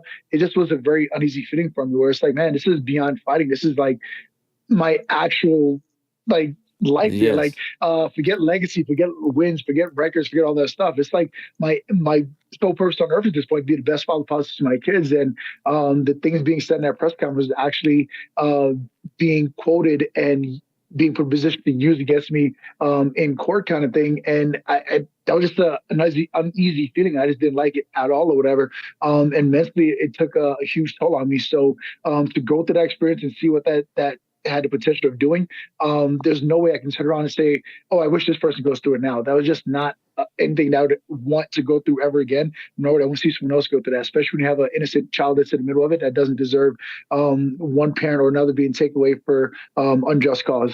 And yet you don't hold a grudge against them. No, not at all. I mean, like I said, with everything that's happening with him now, everything else like that, I hope he gets to a point where he can figure it out, because at the end of the day, he and his wife have a child that they have to raise as well, and I hope they can figure it out for the sake of their child. And going through what I did, I had to go through and seeing how that affected me personally and see how it affected my kids personally. I don't have room in my heart to hold grudges for anyone at that point. I'm just very grateful and fortunate that that issue was able to get resolved rather quickly and didn't affect my my relationship with my children at all. Has all that been resolved? Is it relatively stress-free now or still ongoing? Yeah, I mean, at this point, it's pretty much 90% complete. Just have to finalize some documents here and get it 100%. But as far as like what my day-to-day life looks like and schedule for my children looks like, that's pretty much set in stone, and we're moving forward when both parents are happy with it. Okay, and last thing on this, I'm just wondering, did any of what he said affect how much you can see your kids or your relationship with your kids in the end? I know you said it was in emails, but like in the end. No, in the end, no. I was very fortunate that I had a very rational judge that oversaw my case and things like that, and understood the total landscape of where that kind of criticism and where that kind of stuff was coming from. So it was a great play by my ex-wife's attorney and all that kind of stuff. But at the end of the day, I was very fortunate that I had a very level-headed judge that oversaw it all, and it didn't affect his decision at all as far as allowing me to have 50-50 custody of my children. Okay, and I believe it was it your son's birthday yesterday? Yeah. So not only did I get the job done in Canada, I got to come home and actually spend the day with my son after the fight. So that was in itself just as big as the win. So it was a great weekend. I couldn't have asked for a better way for everything to play out than it has this past weekend. Amazing. And when would you like to return? Do you have any thoughts on that, and perhaps against two? Yeah, I mean, one of the cool things about fighting so early in the year is I have so many more months ahead of me to go out there and compete. I mean, at this point, majority of the guys in the top 10 are pretty much scheduled for fights at this point. I think a fight with a guy like Wonderboy at this point would be a super ideal fight. And time frame wise, I see no reason why that fight can't happen as early as April, May. His fight was back in November, if not December, something like that. So I feel like he had plenty of downtime to do whatever he needs to do to kind of recover and get back on track. So if that's a fight I can get as early as April, May, I'll love that opportunity. I'd love that as well. Makes a lot of sense considering where you're both at right now. Well done. Well done on handling everything, on the win, on the comeback, all that and more. Congrats, Neil. Appreciate it very much, and appreciate you always coming on the show. I appreciate it. Thank you so much for the opportunity to chat with you. All right, there he is, Neil Magny, with the big win on Saturday over Mike Malott. And I do really believe that, as I tweeted on Saturday, this is a lesson learned for Mike Malott. And there's not a ton of lessons, really, because he looked really good in the first two rounds, but just the way in which that fight ended. And unfortunate to see just, the heartbreak. And he's been on social media. I saw a couple of videos, and he's handling it very well. Mike's brother plays in the NHL. The way he speaks, the way he conducts himself, he's very much like a pro. He is very. He comes across like a pro athlete. Like, he's not rough around the edges at all, which is supremely impressive because he's relatively new to this. And he is in his early 30s. It's not like he's 22. But that makes me feel like he's, as Jasmine said, he's someone with a good head on his shoulders, who has good people around him, who will be able to figure this out. Heartbreaking stuff, but I think he'll be able to turn it around. And the beauty of this sport, as opposed to perhaps the way losses are viewed in boxing, one loss, you win the next one, and it seems like in MMA, for whatever reason, I don't know how this was established, but I'm thankful and grateful that it was established this way. For whatever reason, people don't seem to hold you to that loss for very long. The short-term memory in this sport is fantastic. And so you can lose that one fight in devastating fashion. You come back, you win a fight in incredible fashion, and people seem to forget about the loss. What'd you do? Oh, yeah, that happened. I mean, by the end of the year, considering how last year went, he could be, he could be 170-pound champion. It's a crazy, crazy sport. Remember, Sean Strickland had lost 2 fights in a row, and then he, takes a fight on short notice, and then ends the year as champion. And now he's not champion. Crazy. Middleweight title has changed, I believe, 4 times, right? In the last year plus. 4 times, yeah. Izzy loses year plus. Izzy loses to Alex November of 2022 in MSG. Izzy beats Alex in April of 2023. Izzy loses to Sean in September of 2023. And then freaking DDP beats Sean in January of 2024. Unbelievable. Some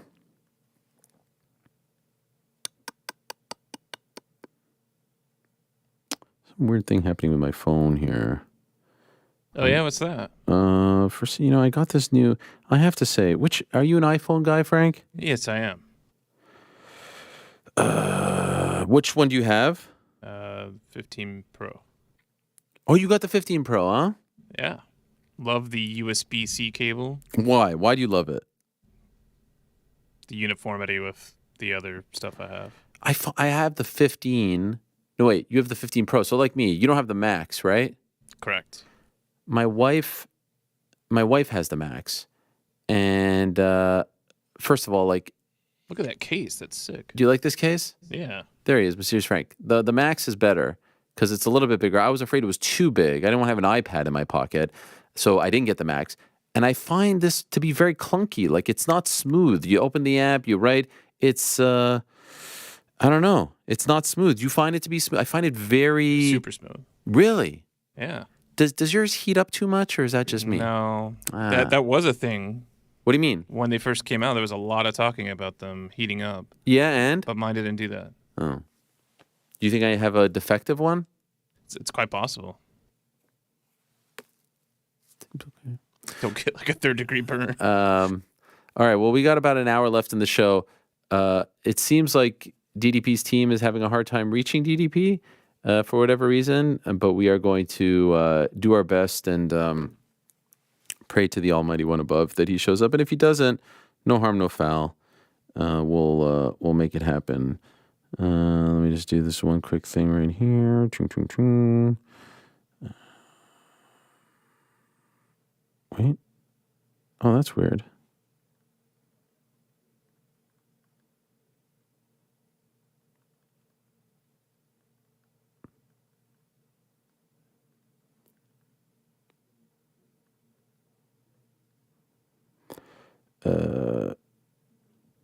This is good. This is good audio right here. Yes. We brought in our new camera angle for this audio. Oh, wow. This is amazing. Did you guys debut this on Saturday? No, I actually completely forgot about it, but I figured, this might be the new camera angle. Wow, I love this. Doing whatever on. I have not seen this. This is a fantastic angle. Now, oh, you know yourself. You can zoom in. Wow. Wait, where is it? Is it here? Where is it? You should look. Look at the camera. No, you were almost just looking at it. There it is. You're almost looking at it. Here? No. No, dude. You Where? keep looking directly at it. Look, you're looking right at it. Back up. Dude. I swear. By the way, it's very dark. Is it that? There it is. There it is. Right Oh, there. there it is. Oh, it's right above the A-cam. Wow. Okay, I see a little light there on the side. This is great. Now, what would we use this for? Is this a darts camera? What I mean, we've just gotten 30 seconds of content, right? Yeah, this is good stuff. We're thinking maybe we can rotate this bad boy. Maybe a little Instio guest walk-in moment. Oh, yeah, when I get up and I'm like, hey, Yep. what's up, Rey Mysterio? Or maybe some darts. Okay, wow, we're really showing everything here. I mean, it's are you quite literally who's controlling this? We all got a remote on it, so. Are you serious? Yeah, you all it's not have compatible remotes? with the 15 Pro. How far back does it zoom? All the way. Like what's the most far back it goes? We can see the pores on your face. Can I see it? Let's see it. Yeah, let's go. Let's zoom all the way out. Yeah, all the way out. No, all the way out. Like all the way back. There it is. Okay, that's fun. Now the problem is now we're starting to show our awards here. We So haven't the sausage gets made. Yeah, we haven't turned on this screen in quite some time because it was reflecting off of that because of the black background. But now I feel like if we use this, we need the screen. No, we need the screen to be working. What do you guys think? Maybe I don't know. Absolutely. I don't know. I like it. It feels very fourth wall. I like it. Yeah, I like Really it too. get to see the behind the scenes. That was fun. I enjoyed it. I saw you guys playing around with it. I didn't know we actually had it. And also when you did the watch party, you had a camera up here or something, right? Which I also thought was fun. We did that like once or twice, but we've actually just now have a small little handheld that's on the desk. Okay. I like that camera angle too, but there is no camera up here. Did they take it down? Oh yeah, it's been down for. Yeah, I thought maybe you'd spy on me. I mean, we are always watching. Sure. Okay, great stuff there from the new camera, which I still can't even see. I see like a little light on the side. Oh, it changes colors. When you go to it. Those are called tally lights. No, but none of the other cameras here have lights on them. Wait, when you don't go to it, what is it? Let's see how much we can zoom in. Yeah, let's see how much we can zoom in. Give us a big pearly smile. By the way, you see this mess right here? Look at this. What a mess. That's Look some at great all cable these, management. Look at all these wires. Okay. Yeah, wow, we can really go in there. This is great. It's not a bad. By the way, it's not a bad angle. Not bad. What do you think? If I'm going on a little, ooh, look at the little, little clunky transition there. Yeah, we got a little tripped up on something. Yeah, Transition. but not bad. I don't hate it. That was fun. I enjoyed that sort of thing. All right, let us talk about a few other things. As I said at the top of the show, that I wanted to talk about regarding this past weekend in Toronto. So obviously. We talked about the Saudi thing, and I think we've cleared that up. We've talked about GC's entertaining and probably the most entertaining content of the evening. I say that somewhat in jest, but it was amazing. And he tells us now we're going to get it every Saturday? Is that the deal we're doing this? Yes? No? No, not every Saturday. Oh, okay. I Every thought pay-per-view. every pay-per-view / unique setting. Exactly. There you go. Okay. Nailed it.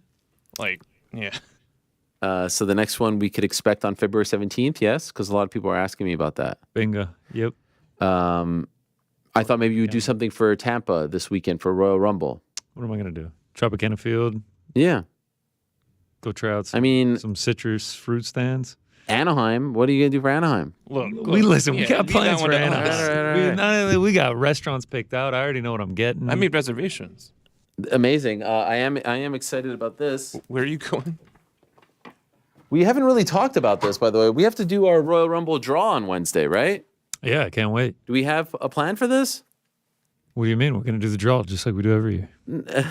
Well, last time you had like a whole video with San Antonio. There will be a themed intro. Don't worry. I love the theme intro. Yes, so that's very exciting. And also exciting to share that on Wednesday in studio, we'll be joined by WWE superstars Montez Ford and Bianca Belair in studio en route to Tampa. They've got a new reality show. They are a happy couple, and they're two of the biggest stars in the biz. So I'm looking forward to that. There's not a ton of MMA on this weekend. There is one championship, so Royal Rumble, which I will not be attending this weekend, is the big one, and I'm looking forward to the lottery. I do feel like I need to refresh my memory just a little bit because I don't know if I fully remember how we did it. What did we do? We did the numbers. What was it again? Like we each picked a number, and then that's the guy that we get, right? Yeah. And we divide. How many numbers was it? 5?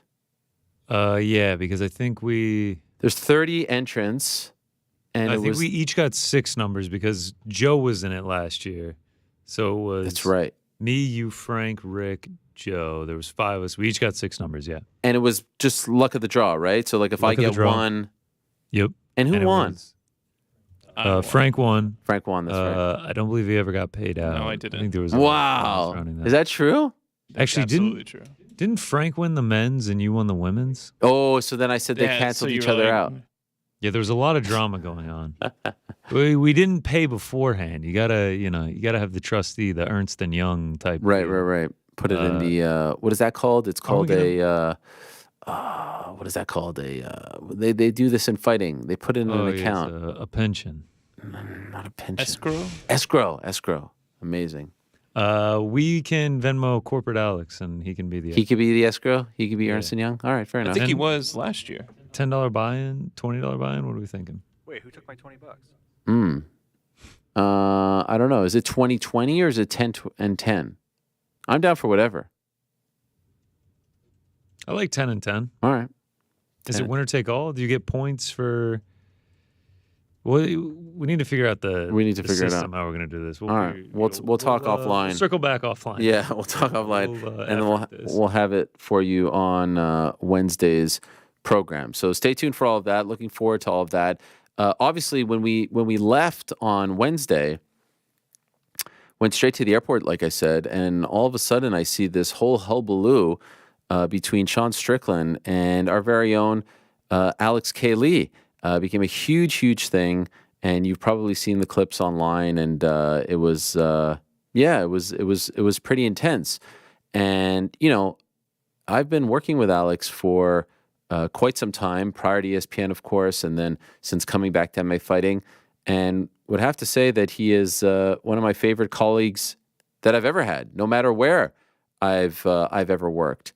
And so I felt, in that moment, trying to be a good teammate and a good person and a good friend, that I wanted to, just share some support for Alex, because I thought some of the things that were said about him were just a little bit too intense and a little bit mean and uncalled for. And so I did that. So I put the tweets out there, which then, of course, upset a lot of people. And, there's a lot of people who love to be anonymous, and those are usually the most vocal of the bunch, and they're also probably the most vile of the bunch. And there's a common thread there between how anonymous they are and how vile they are, and that's okay. And that's something that you have to come to learn and expect when you're dealing with social media and the internet, and when you're in the public eye. But I felt that it was important to. And something that I wanted to do, not because I had some sort of ulterior motive, just, back my guy, because I feel like that's the right thing to do. I even said, because there was some good discourse. I love this type of stuff, because the main retort was that time and place, right? That wasn't the right time. That wasn't the right place. The word that was used by some was that he was baited into saying something. And I enjoy those conversations. I love journalism. I love talking about this sort of thing. And so I felt like, all right, like if we can have a good discussion about this, I think it's actually a really fascinating discussion. And what I said to one guy was, I accept the time and place discussion, argument, if you will, or retort.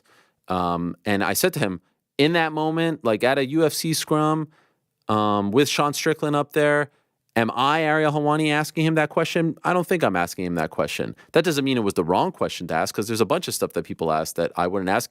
And guess what? There's a bunch of stuff that I asked that a lot of good journalists wouldn't ask. So I'm just saying, in that moment, if I'm getting 2 or 3 questions with Sean, I'm not getting him one-on-one in a setting where you can go back and forth. it's a public setting where you can only really ask like two or one follow-up maybe, I'm probably not asking that question, but I don't think it was an unfair question. And I also think the idea that he was baiting him is completely ludicrous, and I'll explain why. Number one, he's asking him a question about something that he said. So he just wanted to know, do you still feel this way? Baiting someone is you're trying to twist their words, you're trying to catch them, you're trying to trip them up. It was just a simple, like, you said this, do you still believe this way? That to me isn't baiting. That's just asking if, all right, you've changed as a person, you've evolved, you've talked to us about the evolution of your personality, your experiences, what you've been through. He talked to us about once, believing in neo-Nazism and all that. So I think that that's a very fair question. And then you can say, all right, well, we're here to promote a fight. We're 3 or 4 days before a fight. Is this the time and place to ask such a question? And then I would say, like, yeah, that's a very fair discussion to have. Is it the time and place? Now, we know in fighting, and especially with those, if you want the interviews, if you want the media availabilities to be a little more fun and not formulaic, you try to, ask offbeat things. But yes, I would accept that maybe in that moment, 3 days before the fight, speaking about those topics maybe isn't the time and place. Again, I don't think it was wrong, but maybe not something that I would ask. That being said, to anyone who says that Sean was caught off guard, or Sean was baited, or that it was unfair, or that it was out of bounds, just look at the t-shirt that he was wearing. You show up to a media availability as Sean Strickland, UFC champion, wearing that t-shirt, you're asking for questions that are non-fight related. In fact, I think he relishes the non-fight related questions because it allows him to be on the front foot and kind of turn the tables and then start, waxing poetic about other things. You show up with a t-shirt that literally starts talking about women in the kitchen and a gun in your hand. You are asking for non-fight related questions, in my opinion. So I don't think there was any baiting going on. If you're showing up with a, tap out shirt, if you're showing up with a UFC Venom shirt and, hey, I'm just here to talk about fights, and you start asking about that, then yeah. But we know that's not Sean Strickland. We know that that's not really what he wants to talk about, and he is showing up with a t-shirt that is inviting that sort of thing. And so what I don't understand why he got so mad was he still believes what he believes, great. What was the issue? The fact that he was bringing up something that he said 2 years ago, the fact that he was asking him a question about something that, doesn't pertain to fighting when he's 3 or 4 days before the fight. Like, what exactly was the issue? What was the problem? All he could have said was like, yeah, I still believe this, and I feel like everyone would have just went on their merry way. But it got like so intense afterwards that I feel like it was used as an opportunity to stick it to the woke media, stick it to everyone. And some people got really fired up over this. Some people got really mad over it. And it's usually the people who are crying about, the media trying to cancel others, who are then trying to instill those same kinds of restrictions and beliefs on the media, right? Oh, let's stick it to the media. Let's cancel the media now. And I don't think Alex was I personally don't think he was trying to cancel Sean or get him in trouble or anything like that. I think he really just wanted to know, okay, do you still believe this? And perhaps if so, why? And then we can move on. But this was kind of used as this weapon to show the rest of the world, like, look what they're trying to do to Sean Strickland in Canada, which a lot of people kind of fell for. And a lot of people kind of got, either worked up in a really big way, one way or the other. And what I would say to those people, and I would say this to the media, and I would say this to anyone who is looking to MMA fighters, to cage fighters, to the Sean Stricklands of the world, to anyone, to Conor McGregor, to anyone on the roster, if you are looking to these people to be some sort of moral compass, to be your shining light, your guiding light as to what is wrong and what is right and what is good and what is bad in society, in life, and politics, you're wasting your time. Why? Why?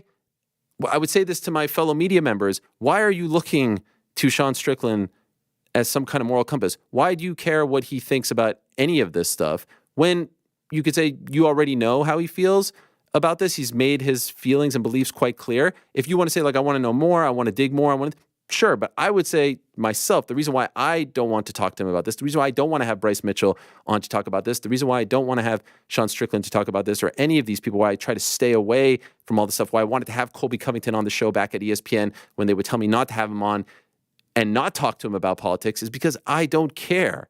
It doesn't bother me. It doesn't offend me. I would prefer to just speak about your personality, your feelings, your thoughts, your career, your trajectory, all that stuff. And if the other stuff kind of plays into it, great. But I'm not looking to you as some sort of moral compass. And I won't be upset when I find out that you don't believe what I believe in, because I don't view you as this sort of North Star, as this guiding light. I don't see why. Like, I saw Mike Ryan of the Levitard Show, who I like very much, getting all worked up about this and saying the UFC must do this and the UFC must do that and ESPN must do this. And like, why?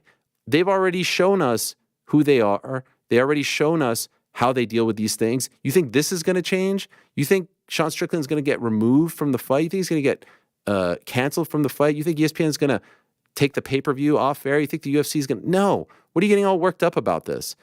They've already told, none of this is a surprise.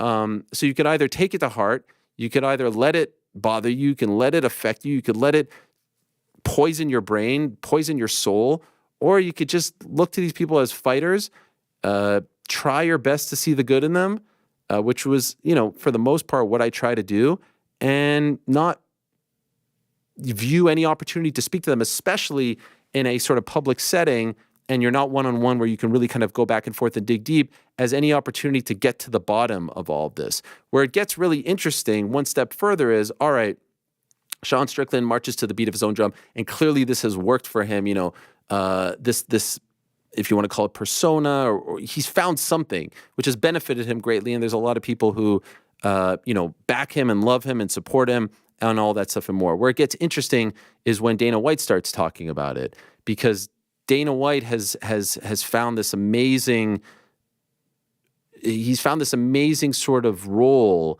in the world of sports and in society right now as the lone, as people like to call him, commissioner or owner or head of sport, who doesn't listen to the media and doesn't cower to the critics and doesn't bow down to the woke culture out there. He has found this lane as the head of the uncancelable sport. This is where you come to say what's on your mind, to shoot from the hip, and there aren't going to be any sort of repercussions whatsoever. And he leans into this, and I would argue that he has really leaned into this since 2016. Since he showed up and campaigned on behalf of Donald Trump at the GOP convention in Cleveland, right after the sale of the promotion, that's really where things started to change. And then the support, in the pandemic, and then, now the stuff that we're seeing, where in the past we were told politics doesn't come into play, politics has no place in this organization or sport. It's now very political for whatever reason. And so they have found that, this is the perfect lane for us. Like, we're going to be the place where you can say what you want, and there's going to be no repercussions, and you're not going to have to apologize, and you're not going to have to face any music or any, criticism or backlash or anything like that. And he says this at these media availabilities with much, strength and bravado. And so allow me to just educate the newer fans out here that it wasn't always this way. There might be fans out there who are maybe a little bit confused or don't understand, or maybe even turned off, or feeling some sort of way about all this. But I want to let you know that it wasn't always this way. And so when he says that this is the place where we don't police, or when a great journalist like John Pollock uses the word leash and he latches onto that word, and that's his out right there. Pollock used the word leash. He probably should have said latitude or leniency or leverage or anything like that, but he latched onto leash, and everyone was like, look at him go. He's sticking it to the woke media out there. And he says, we never tell anyone what to say, and we don't reprimand, or we don't tell you that you went too far. It wasn't always this way. And so I would say that the reason why the John Pollocks of the world, or the Alex Lees of the world, who have been covering the sport for a very long time, are asking these questions now, is because it wasn't always this way. It's because things have changed over time. And I hypothesized last year that when nothing happened after the incident in Mexico, that it was a sign that nothing will ever happen. No sort of repercussions would ever happen when it comes to behavioral issues, because if it's not going to happen to him, it will never happen to anyone else. And let me be very clear. I'm not advocating for anything to happen. I never advocated for him to be fired. I never advocated for anything. I just wanted to know what the response would be, and I thought the response would be very, very telling. It's the same way when Gina Carano said what she said or posted what she posted, comparing Republicans in 2021 to Jews living in Nazi Germany. I never said she should be canceled. I never said she should be punished or fired from The Mandalorian. I just wanted to explain to people why this was deemed offensive to Jewish people. And of course, it's called a douche, this and that. And the reaction to that I found to be extremely fascinating. But all I was trying to say was, if you are Jewish and you are reading this, yeah, you may feel some sort of way about it all. And so things have changed and things have evolved. And now they have found this amazing lane where people are feeling like this is the one place where you can be yourself. America, yeah, tell it like it is. F yeah, here we go. You could say whatever you want. But I just want to remind all the new fans out there, or the old fans out there, I want to teach the new fans and remind the new fans that the reason why some people and some journalists are asking these questions, I do believe, is because it wasn't always this way. So let us just have a little history lesson here, a little trip down memory lane, so I can remind you all and teach you all once and for all, so we don't talk about this. And I don't talk about this shit. I don't talk about politics. I don't care. In fact, I love when I see people in my comments calling me woke, beta, lib, this, that.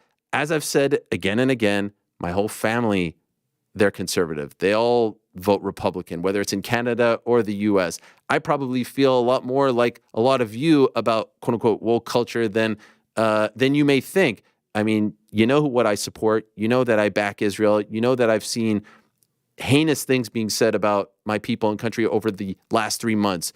Just think twice when you say the stuff that you say online. Nevertheless, just trying to explain to you all about where this sport has come from and how we got to this place. So back in 2009, Dana White did a video blog, and he talked about a reporter named Loretta Hunt, and he was very upset about a report that she said that managers weren't going to be allowed backstage anymore, and weren't going to be given like the proper credentials or enough credentials to be backstage. And so when Dana White was doing these video blogs, he got very upset over this report.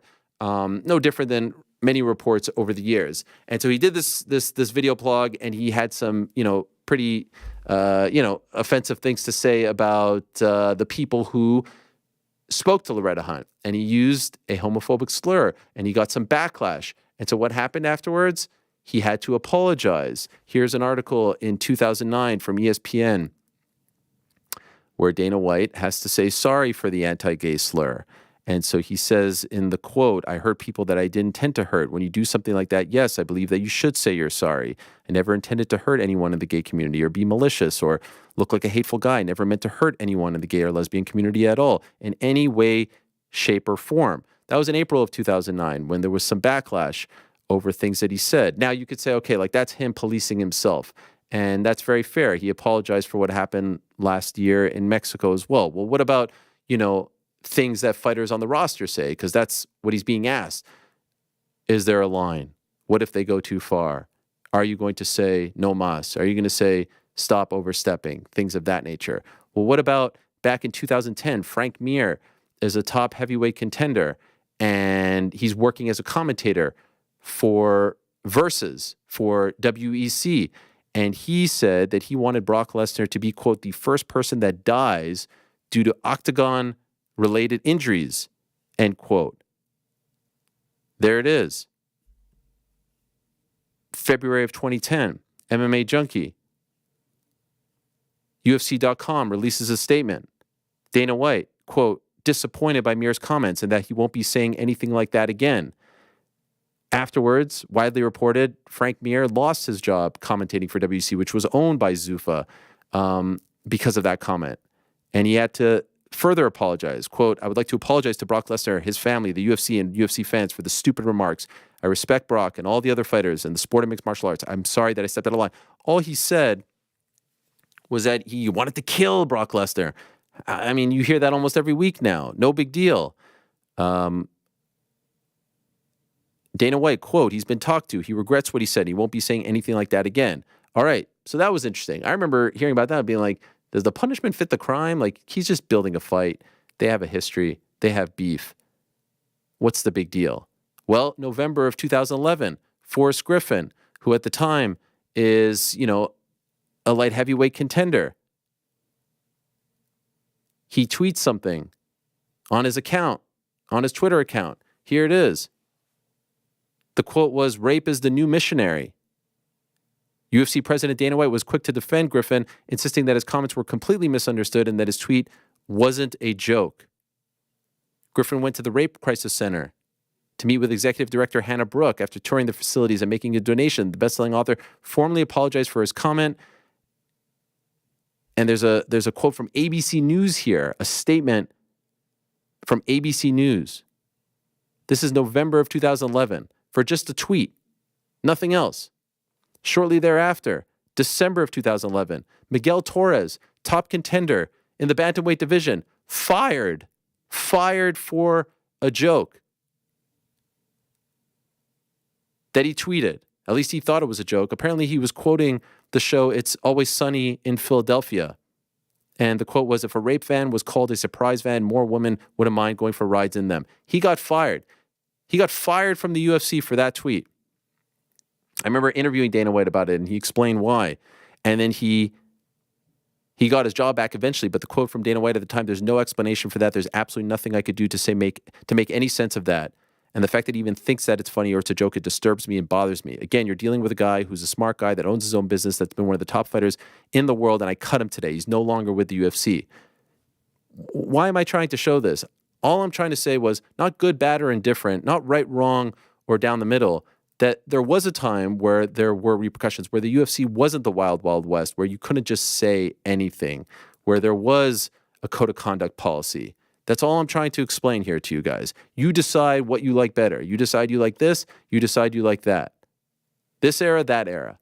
And maybe there's a lot of you who don't like the era that I'm talking about, and you like this much better.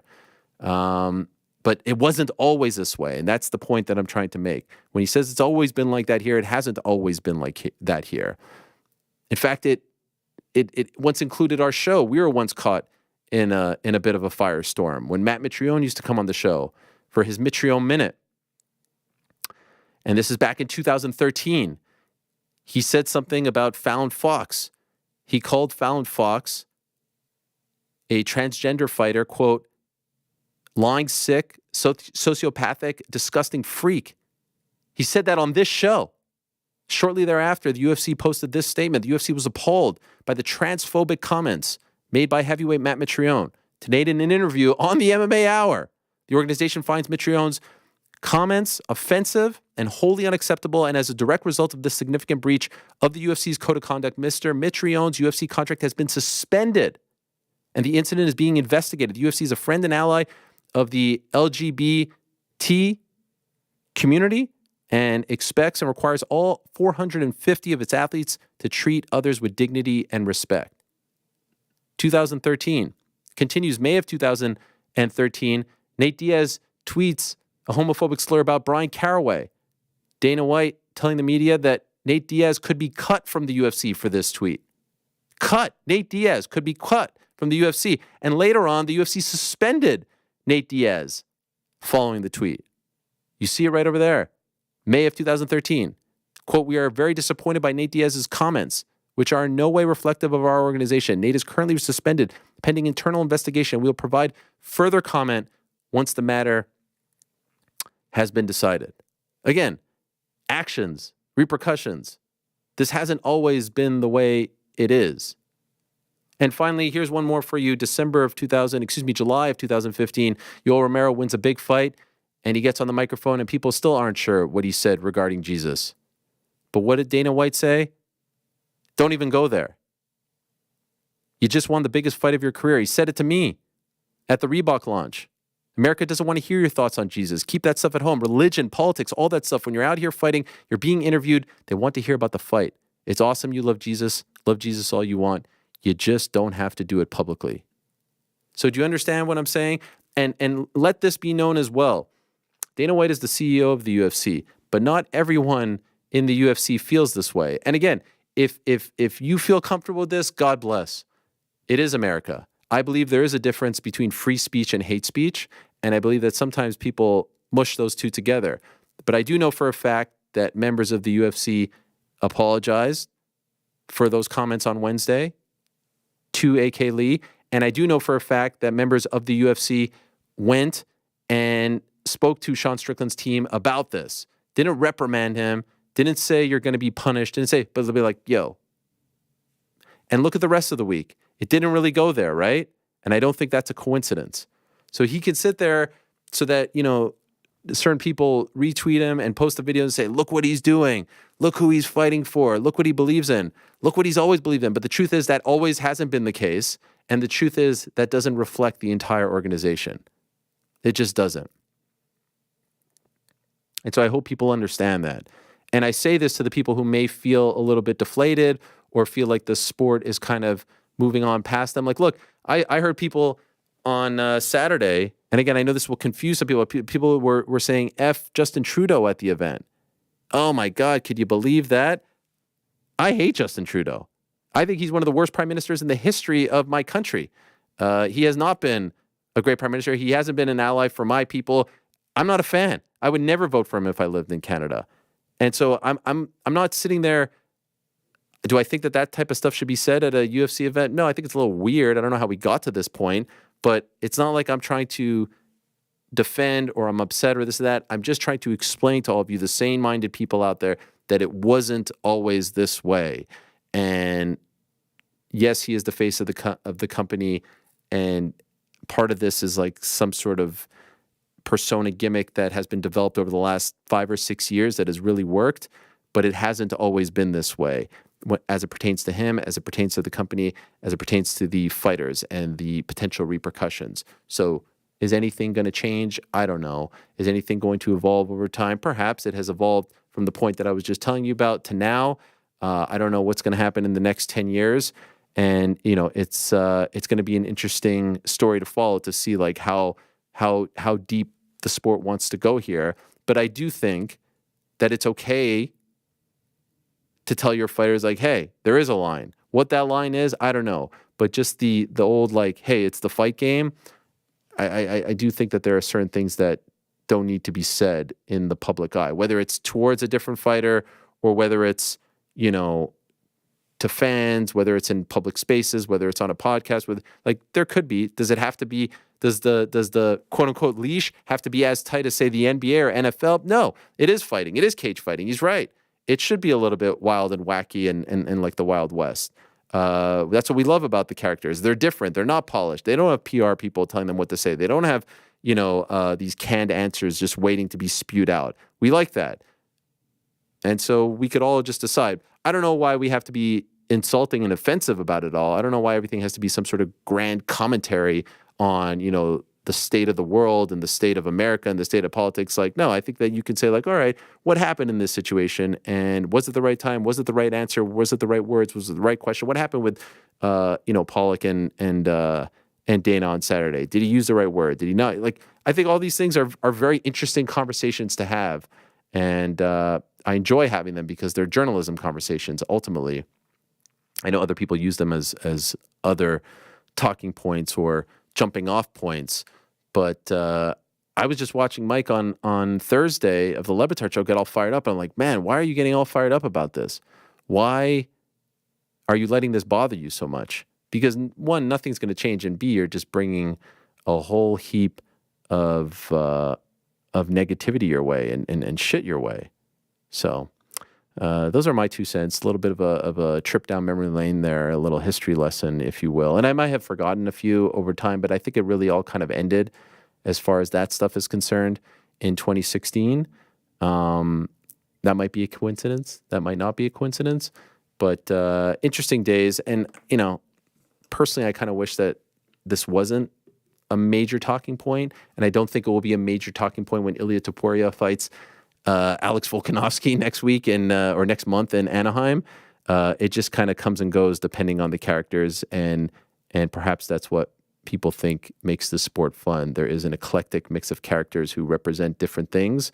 I'm just not necessarily looking to those people to be some sort of moral compass on anything outside of athletics, sport, that kind of stuff. We move on now, and say a quick word from our good friends over at BetterHelp. We do love our good friends, and what a nice transition that is. Our good friends over at BetterHelp Online Therapy have been supporting our show for quite some time, and we are big fans of theirs, as you should be as well. Every new year, a lot of us get obsessed with what we'd like to change about ourselves. Maybe you want to hit the gym an extra 2 times each week, or limit yourself to 1 scoop of ice cream most nights, or maybe just you want to read a single book. Reading a great book right now called Prehistoric on the early days of the Toronto Raptors, which is a lot of fun.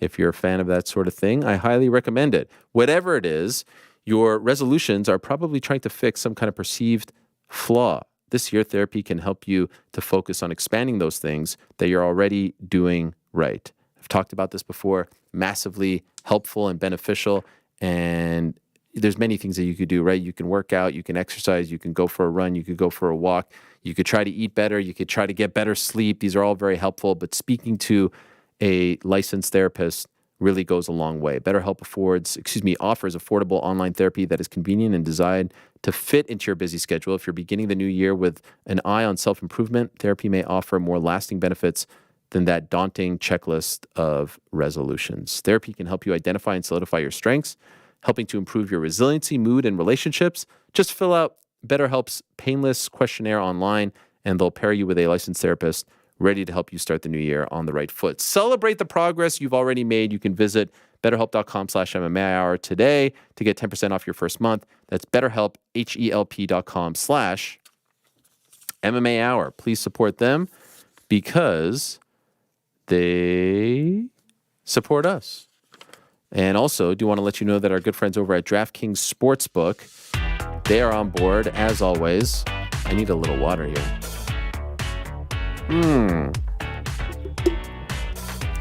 Is this that new Bruno Mars track? No. We don't have the license for that. Well, it pains me to read this ad read because I was hoping to talk about the Bills traveling to Baltimore this weekend. But alas, not meant to be for our Buffalo Bills, Frank. Although I have enjoyed today's program because it helped me to not think about them. I do feel like, the wounds have healed. By the way, this song sounds like, I like it. No? I mean, you're not wrong.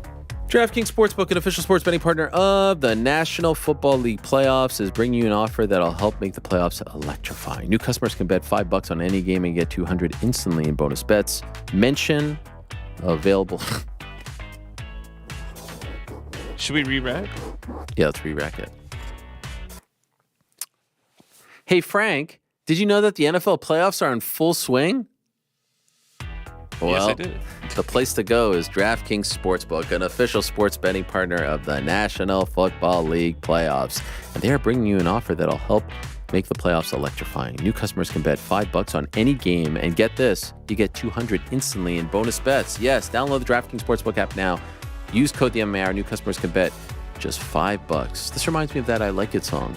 To get $200 instantly in bonus bets, only on DraftKings Sportsbook with the code TheMMAR. The crown is yours. Gambling problem, call 1-800-GAMBLER. Visit www.1-800-GAMBLER.net. In New York, call 877-8-HOPENY or text HOPENY. That's 467-369. Yeah. 21 plus age varies by jurisdiction. Void in Ontario. Bonus bets expire 168 hours after issuance. See dkng.com/football for eligibility and deposit restrictions, terms, and responsible gaming resources. Yeah.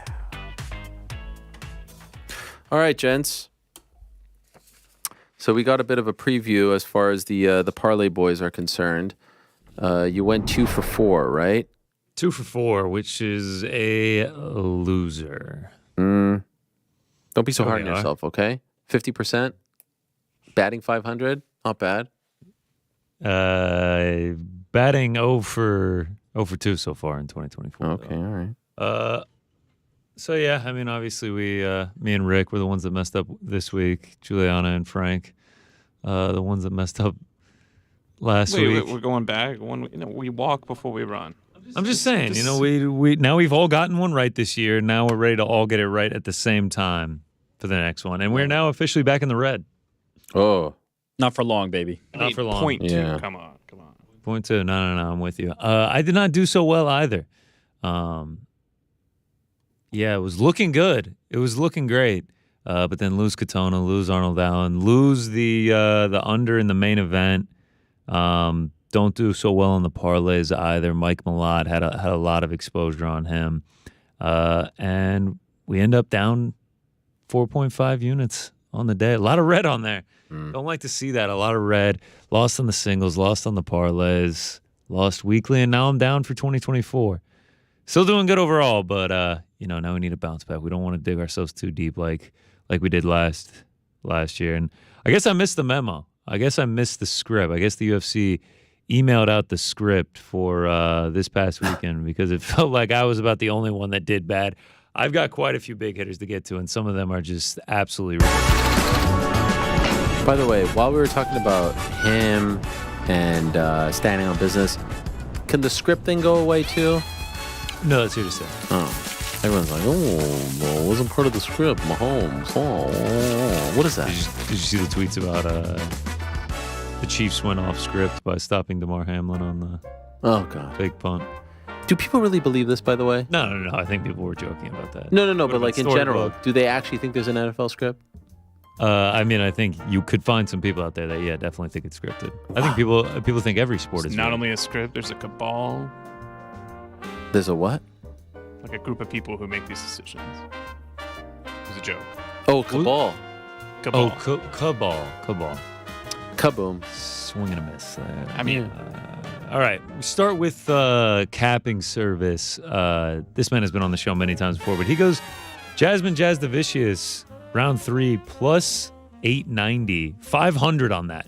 $500 on that to win almost 4,500. Neil Magny, round 3, plus 3,000. 300 to win 9,000 on that.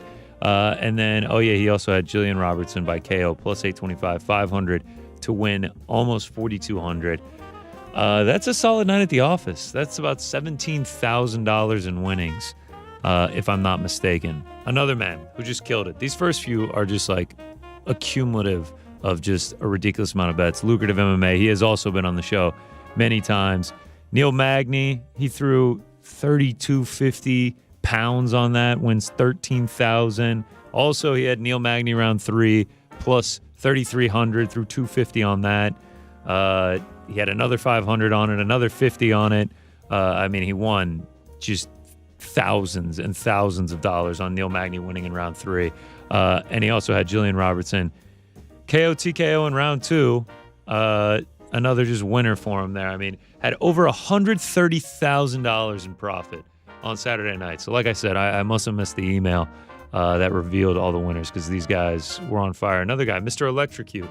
We called him out last month for winning $82,000 at, I believe it was $296.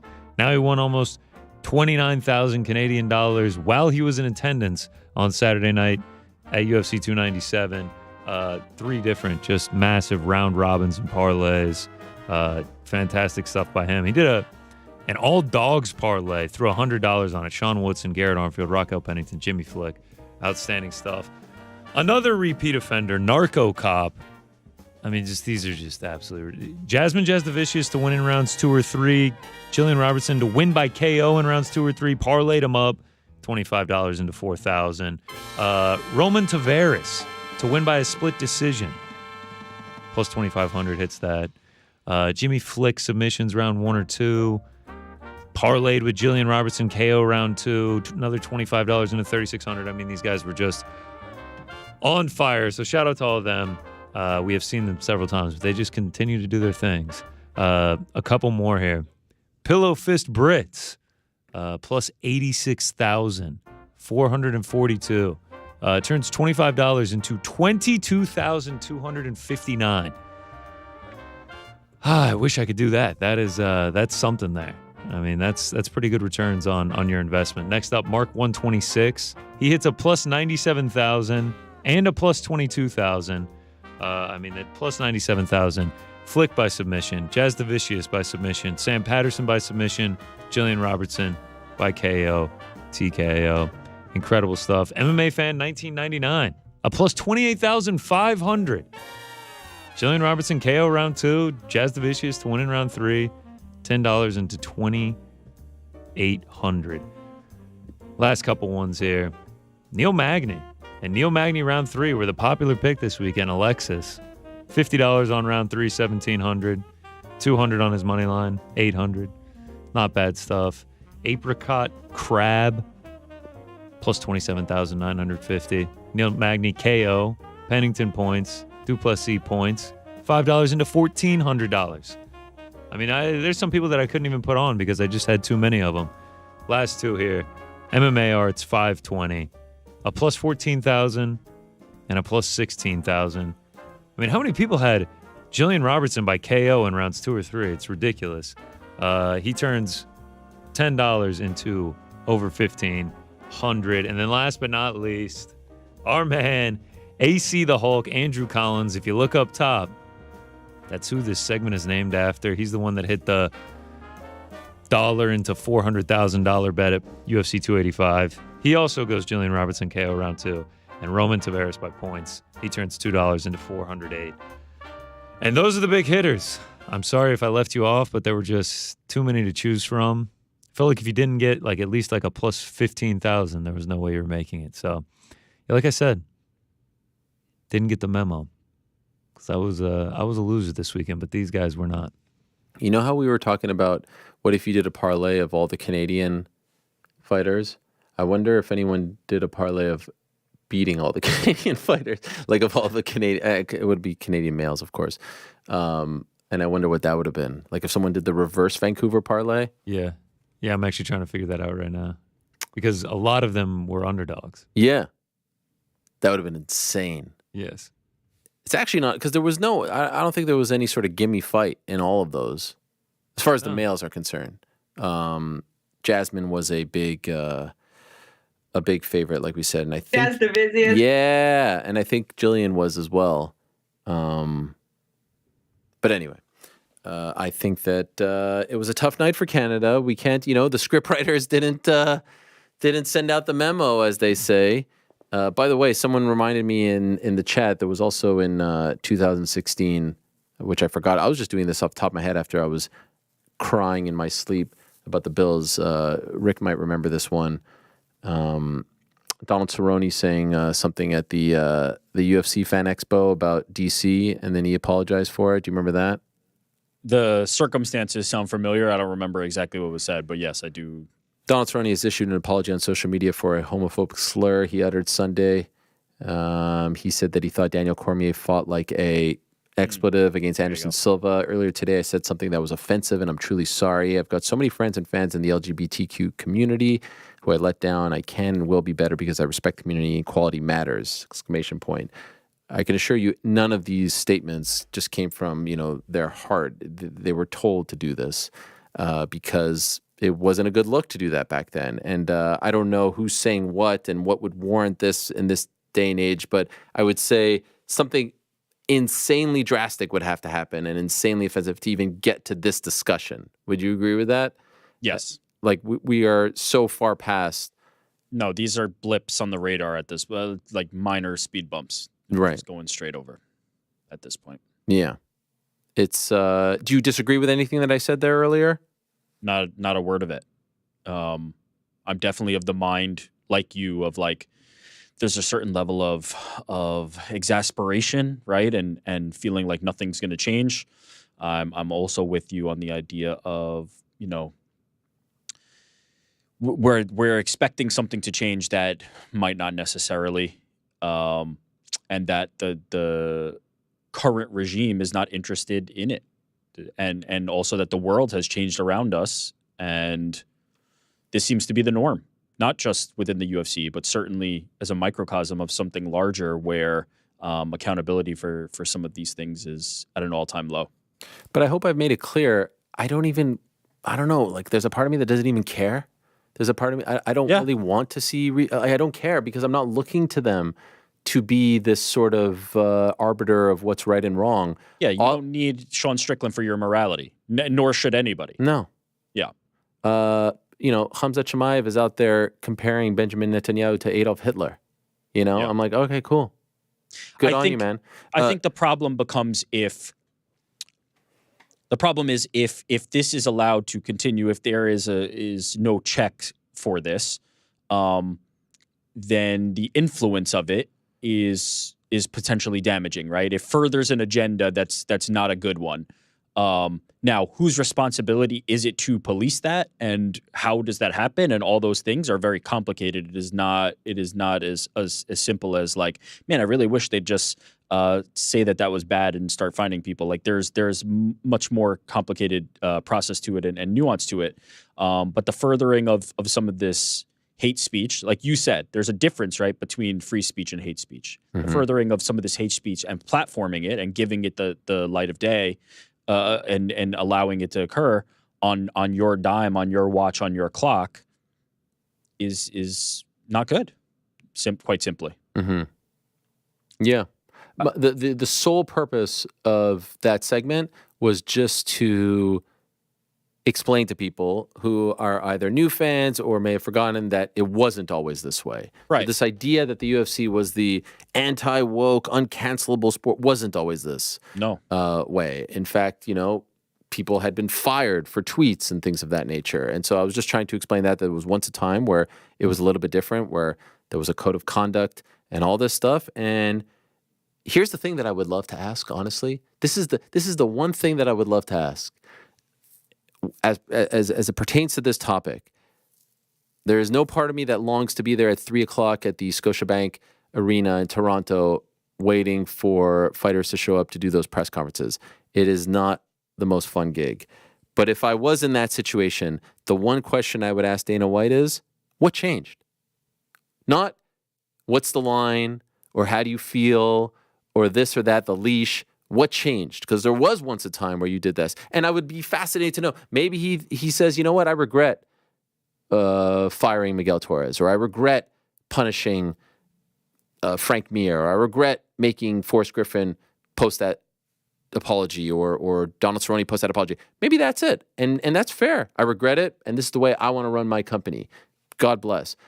But I feel like the question to ask is, what has changed? Given all these examples that I did, what has changed from the statement after Yoel Romero, we don't care about your politics, we don't care about your religion, we don't care about your thoughts on X, Y, and Z.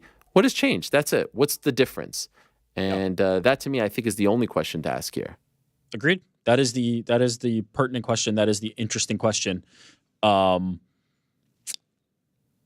Because it's clearly drastically different. Right. There's no other way to look at it. Like something has changed, and I have my own thoughts and speculation on what that could possibly be. A few different things. And do you want to say them, or? I mean, certainly I believe that the climate, the political climate, has lent itself to this, right? So I think that's an obvious analog for this. But beyond that, I also think the UFC needed a sheen of legitimacy and professionalism and class that it no longer needs. The UFC is a machine and a monster that no longer needs to have USADA, right? They literally look at this situation with USADA. They needed USADA at that time. They needed people to feel like it was being regulated. This TRT craze was running rampant, and they needed to stamp down on it. People are saying things that can't be said, and we have corporate sponsors that needed to be stamped down on. I don't think that we're in that environment anymore. I think the UFC is too powerful and too big and a runaway train that no longer needs that. And Dana White can say to a Peloton, F you guys. He can say, like, there are no repercussions for this anymore. The giant is too big. And so I don't think that the UFC is in a position where they need to worry about those things. And clearly, ESPN is the broadcast partner of the UFC. If they had an issue with this, they could have voiced that or made a comment or done anything toward it. They did not. So that tells me that the UFC isn't obligated or required at this point to be concerned about what the repercussions are, because there aren't repercussions. So why change anything? What is to be changed if there are no repercussions? Yeah. Tough. It's tough. Yeah. As the great GC once said. I like the fact that GC earlier said, like, he referenced it's tough, like it's like a known saying, not a saying that he made popular. No, it's great. It's like me saying that my sources are me. Yes, exactly that. I enjoyed that very much. It was because very we meta. all use it's tough like so much now. By the way, what is this shirt that you're wearing with the Pride logo on it? Yes, I don't want to butcher the name here. Akupo Gloria. My man Ollie sent it over to me. Ollie? Yeah, he lives over in the UK. But what is it? It's just a clothing brand of his. This is the normal logo. Does Cupo Gloria mean like Occupy Gloria? I don't know. And then it says on it, seizing glory since forever. You know who else wears it? Our good man Ade Oladipo. Ah. Yeah. He sent me a picture of him wearing it on a broadcast. He's like, I'd love to send you a shirt if you'd want one. Wow. Yeah, he sent one over, a very kind letter. We got, right here, nice black and gold. I mean, he's got his own little wax stamp. Handwritten? Handwritten, yeah. Class. Classy. That is class. On a black card, too. Oh, yeah. It's really good stuff. Very thoughtful, very kind of him, and I appreciate it. It's super comfortable shirt, too. The long, short sleeves, my absolute favorite. Oh, yeah. The box cut? Yes. It's nice. Stuff. All right, so we are just about out of time, as you probably could tell. No DDP. I'm not really sure what happened, to be honest. I do see him tweeting it. So the question, I just want to ask you guys, do I call DDP? Should I call him on the air right now? I would say that's a no. I would say no. Well, I see two sides of the coin. We've obviously, this is how you know I still care about the show. Remind me, when's the last time we promoted someone coming on and they didn't show up? Do you guys remember? I can't remember. I don't remember. Did it happen recently? No, the last time that I really remember it, was it a Gracie? Who was it? Gracie. Yeah, Gracie. someone got sick. No, not Crone. It was someone, someone had to push for it. Someone got sick is now starting to ring a bell. Yeah, I had to call him on the phone. It was a whole ordeal back here. It got kind of hectic. But that was a while ago, like probably 2 years ago. That's driving me nuts. Who was it? Someone got sick. How about some positive thoughts? Let's not worry about it. Okay, fine. I'm just trying to remember. I'm trying to remember, was it a year ago, 2 years ago, 6 months ago? Oh, yeah. No, it's definitely been well over a year. Okay. And so it's been and this is how I know I still care about the show. Nothing has always pissed me off more. And it's only happened probably less than 10 times in the history of the show back, dating back to 2009. It bothers me because you don't want people to think that you were, not being truthful with the guest list and whatnot. So that's how I know I still care, because this bothers me. But who knows? It could be a personal matter. It could be he's going through something. Although I see some tweets, but who knows? Like Jasmine, we were talking about her social media. She wasn't running it. So who knows who's tweeting what? So I'm actually... Tweets, IG stories. The answer is no. Okay, rather, because there was a part of me that was just about to do it. I have the number here. No, I actually don't think you should. Why? He just became champ. He's very busy. If we've been in contact with his team, and they can't get in contact with him, so yeah, I think he's just kind of off the grid right now. I think we have to take the team at their word. Sure. Well, I asked them, responsive and I asked them, can I call? And I wasn't told no. I wasn't told yes, but I wasn't told no. I feel like they're gonna get in touch with him, and they're gonna say, let's just do it on Wednesday. Yeah, you're right. I think that's what's gonna happen. All right. Well, you've convinced me otherwise. Good. Well, what's the worst that happens, by the way? Well, He's now, why is this guy calling me? You're putting me on the spot. I told you through my people that I don't want to be contacted. Now you're contacting me. Do you not believe my people? Do you not take the word that I'm? Oh wait, did they say not to contact? Because I didn't get that message. No, you said what's the worst that can happen. I'm telling you the response, right? If I was in those shoes, if I told my people to tell you, don't contact me. Right. I'm doing XYZ thing instead. And then you did, I would say. But my point is I was not told that. We were not given that message. Okay, let's go on the flip side. What's the best that happened? The best that happens is we get to talk to the champ. Yeah. No. How about that UFC 300, huh? How about it? I think it comes on Wednesday. How's the eye? How's the leg? Is it happening? April 13th? I mean, there's a lot of questions. I mean, a ton of questions. He's the champ. How did you chug that beard so fast? How's the beer? Can we get a shot of the beer? Yeah, we might as well play the video. We brought it in. And who should we call, Frank? Maybe we call Izzy. Or Sean? Or Sean. Look at this. I mean, look at this dude take this down. This is crazy stuff. This is more impressive than anything I've seen in the last at least 2 to 3 months. I mean, look at the way. First of all, his opponent, Bo Jackson, is spilling all over the place, right? I mean, he's still kind of chugging it fast. His opponent's still kind of taking it down fast. 100%. but DDP's mouth is so big here that there is no spillage whatsoever. Never seen anything like it. He's borderline just pouring the beer down his throat. It's unbelievable. In fact, that is just as fast as it goes. I'm gonna do something here real quick. Do me this favor. Phone down. No. Okay, Frank. Or who's playing that video? Is it Alex? Yes. Okay, here we go. Can you have the video on pause real quick? I just wanna. Can we have it on pause? Okay, pause it. Right. Okay. Oh, it stopped. You have to know. We have to know. Okay, start it again if you can. Okay, here we go. This is it. Go. Okay, stop it right at the lips. Right. Okay, I feel like that's fair. That's the right starting point. Okay. On the count, when I say go, you do it. So 1, 2, 3, go. Okay, and then just let it play. 1, 2, 3, go. It's too late. That says it all right there. I mean, that's 3 seconds, but I think you were a second late. So that's like a 2 second. chug. There's a delay between the press of the button and the right. Were you trying to time starting? it? Yeah. Yeah. What do you think I was trying to do? I thought you were going to play. I had no idea what you were doing. I'm not gonna lie. I was trying to time how fast he drinks. Oh, here I can get the timing. I guess you could do it by the time code of the video, Frame right? by frame. Yeah, I mean, You could just way easier. throw way that of doing that bad boy in Premiere and figure it out in 10 seconds. Okay, so I got 3:21. I'm gonna dock a second. I'm gonna say that was not a second of delay. No. Oh yeah, it might have been more. That was way less. Yes. I'm gonna say 2 seconds. It's less than it's like right on 2 seconds, but I'm about to give you like down to the back the and to the millisecond. left. Compelling stuff here. By the way, This really is. By the way, back and to the left. That feels like a shot, Frank. No, it's just an idea of we're playing this thing over and over again, trying to figure it out. 12. 2:12. That's when it goes, and then that is all gone. Boom, right there. Yeah, it's actually less. It's like 1.98 seconds. Okay. Well, there you have it. Impressive stuff. That's deleting a beer right there. Champion of beer drinking, champion of the middleweight division. All right, we're out of time.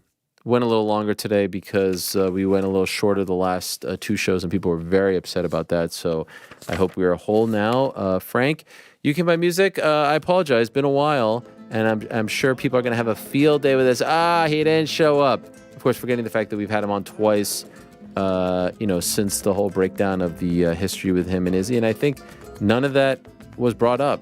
As I texted his manager on... I think it was Thursday or Friday. I thought it was a great job before and after the fight. Said all the right things, did all the right things, and now it seems like we've got a potentially really big fight on our hands. That's what it feels like. Will it? Yes? Caesar Gracie. Caesar Gracie, yes. Yeah, Was our that man Darren on Twitter confirmed. Yes, Caesar Gracie. That was before the Nick Diaz fight. Actually, it was after the Nick Diaz fight. It was on the Monday after the Nick Diaz fight. Wow. So that was like right when we started, right? September of 20. That was 2.5 years ago. Wow, great call. Yeah, there was a whole story behind that, why he didn't show up. But I don't feel like opening that can of worms, if I'm being honest. Oh, come on. No, not now with the music playing. I could stop the music. What a stretch it has been, Frank, for us. I mean, around this time last night, we were getting ready for the big game, and now here we are, left at the altar once again. I think you're handling it well. Yeah, no, I think I'm handling it great. I do appreciate everyone who did stop by today. Appreciate them very much. Thank you to all our guests. Thank you to Jasmine.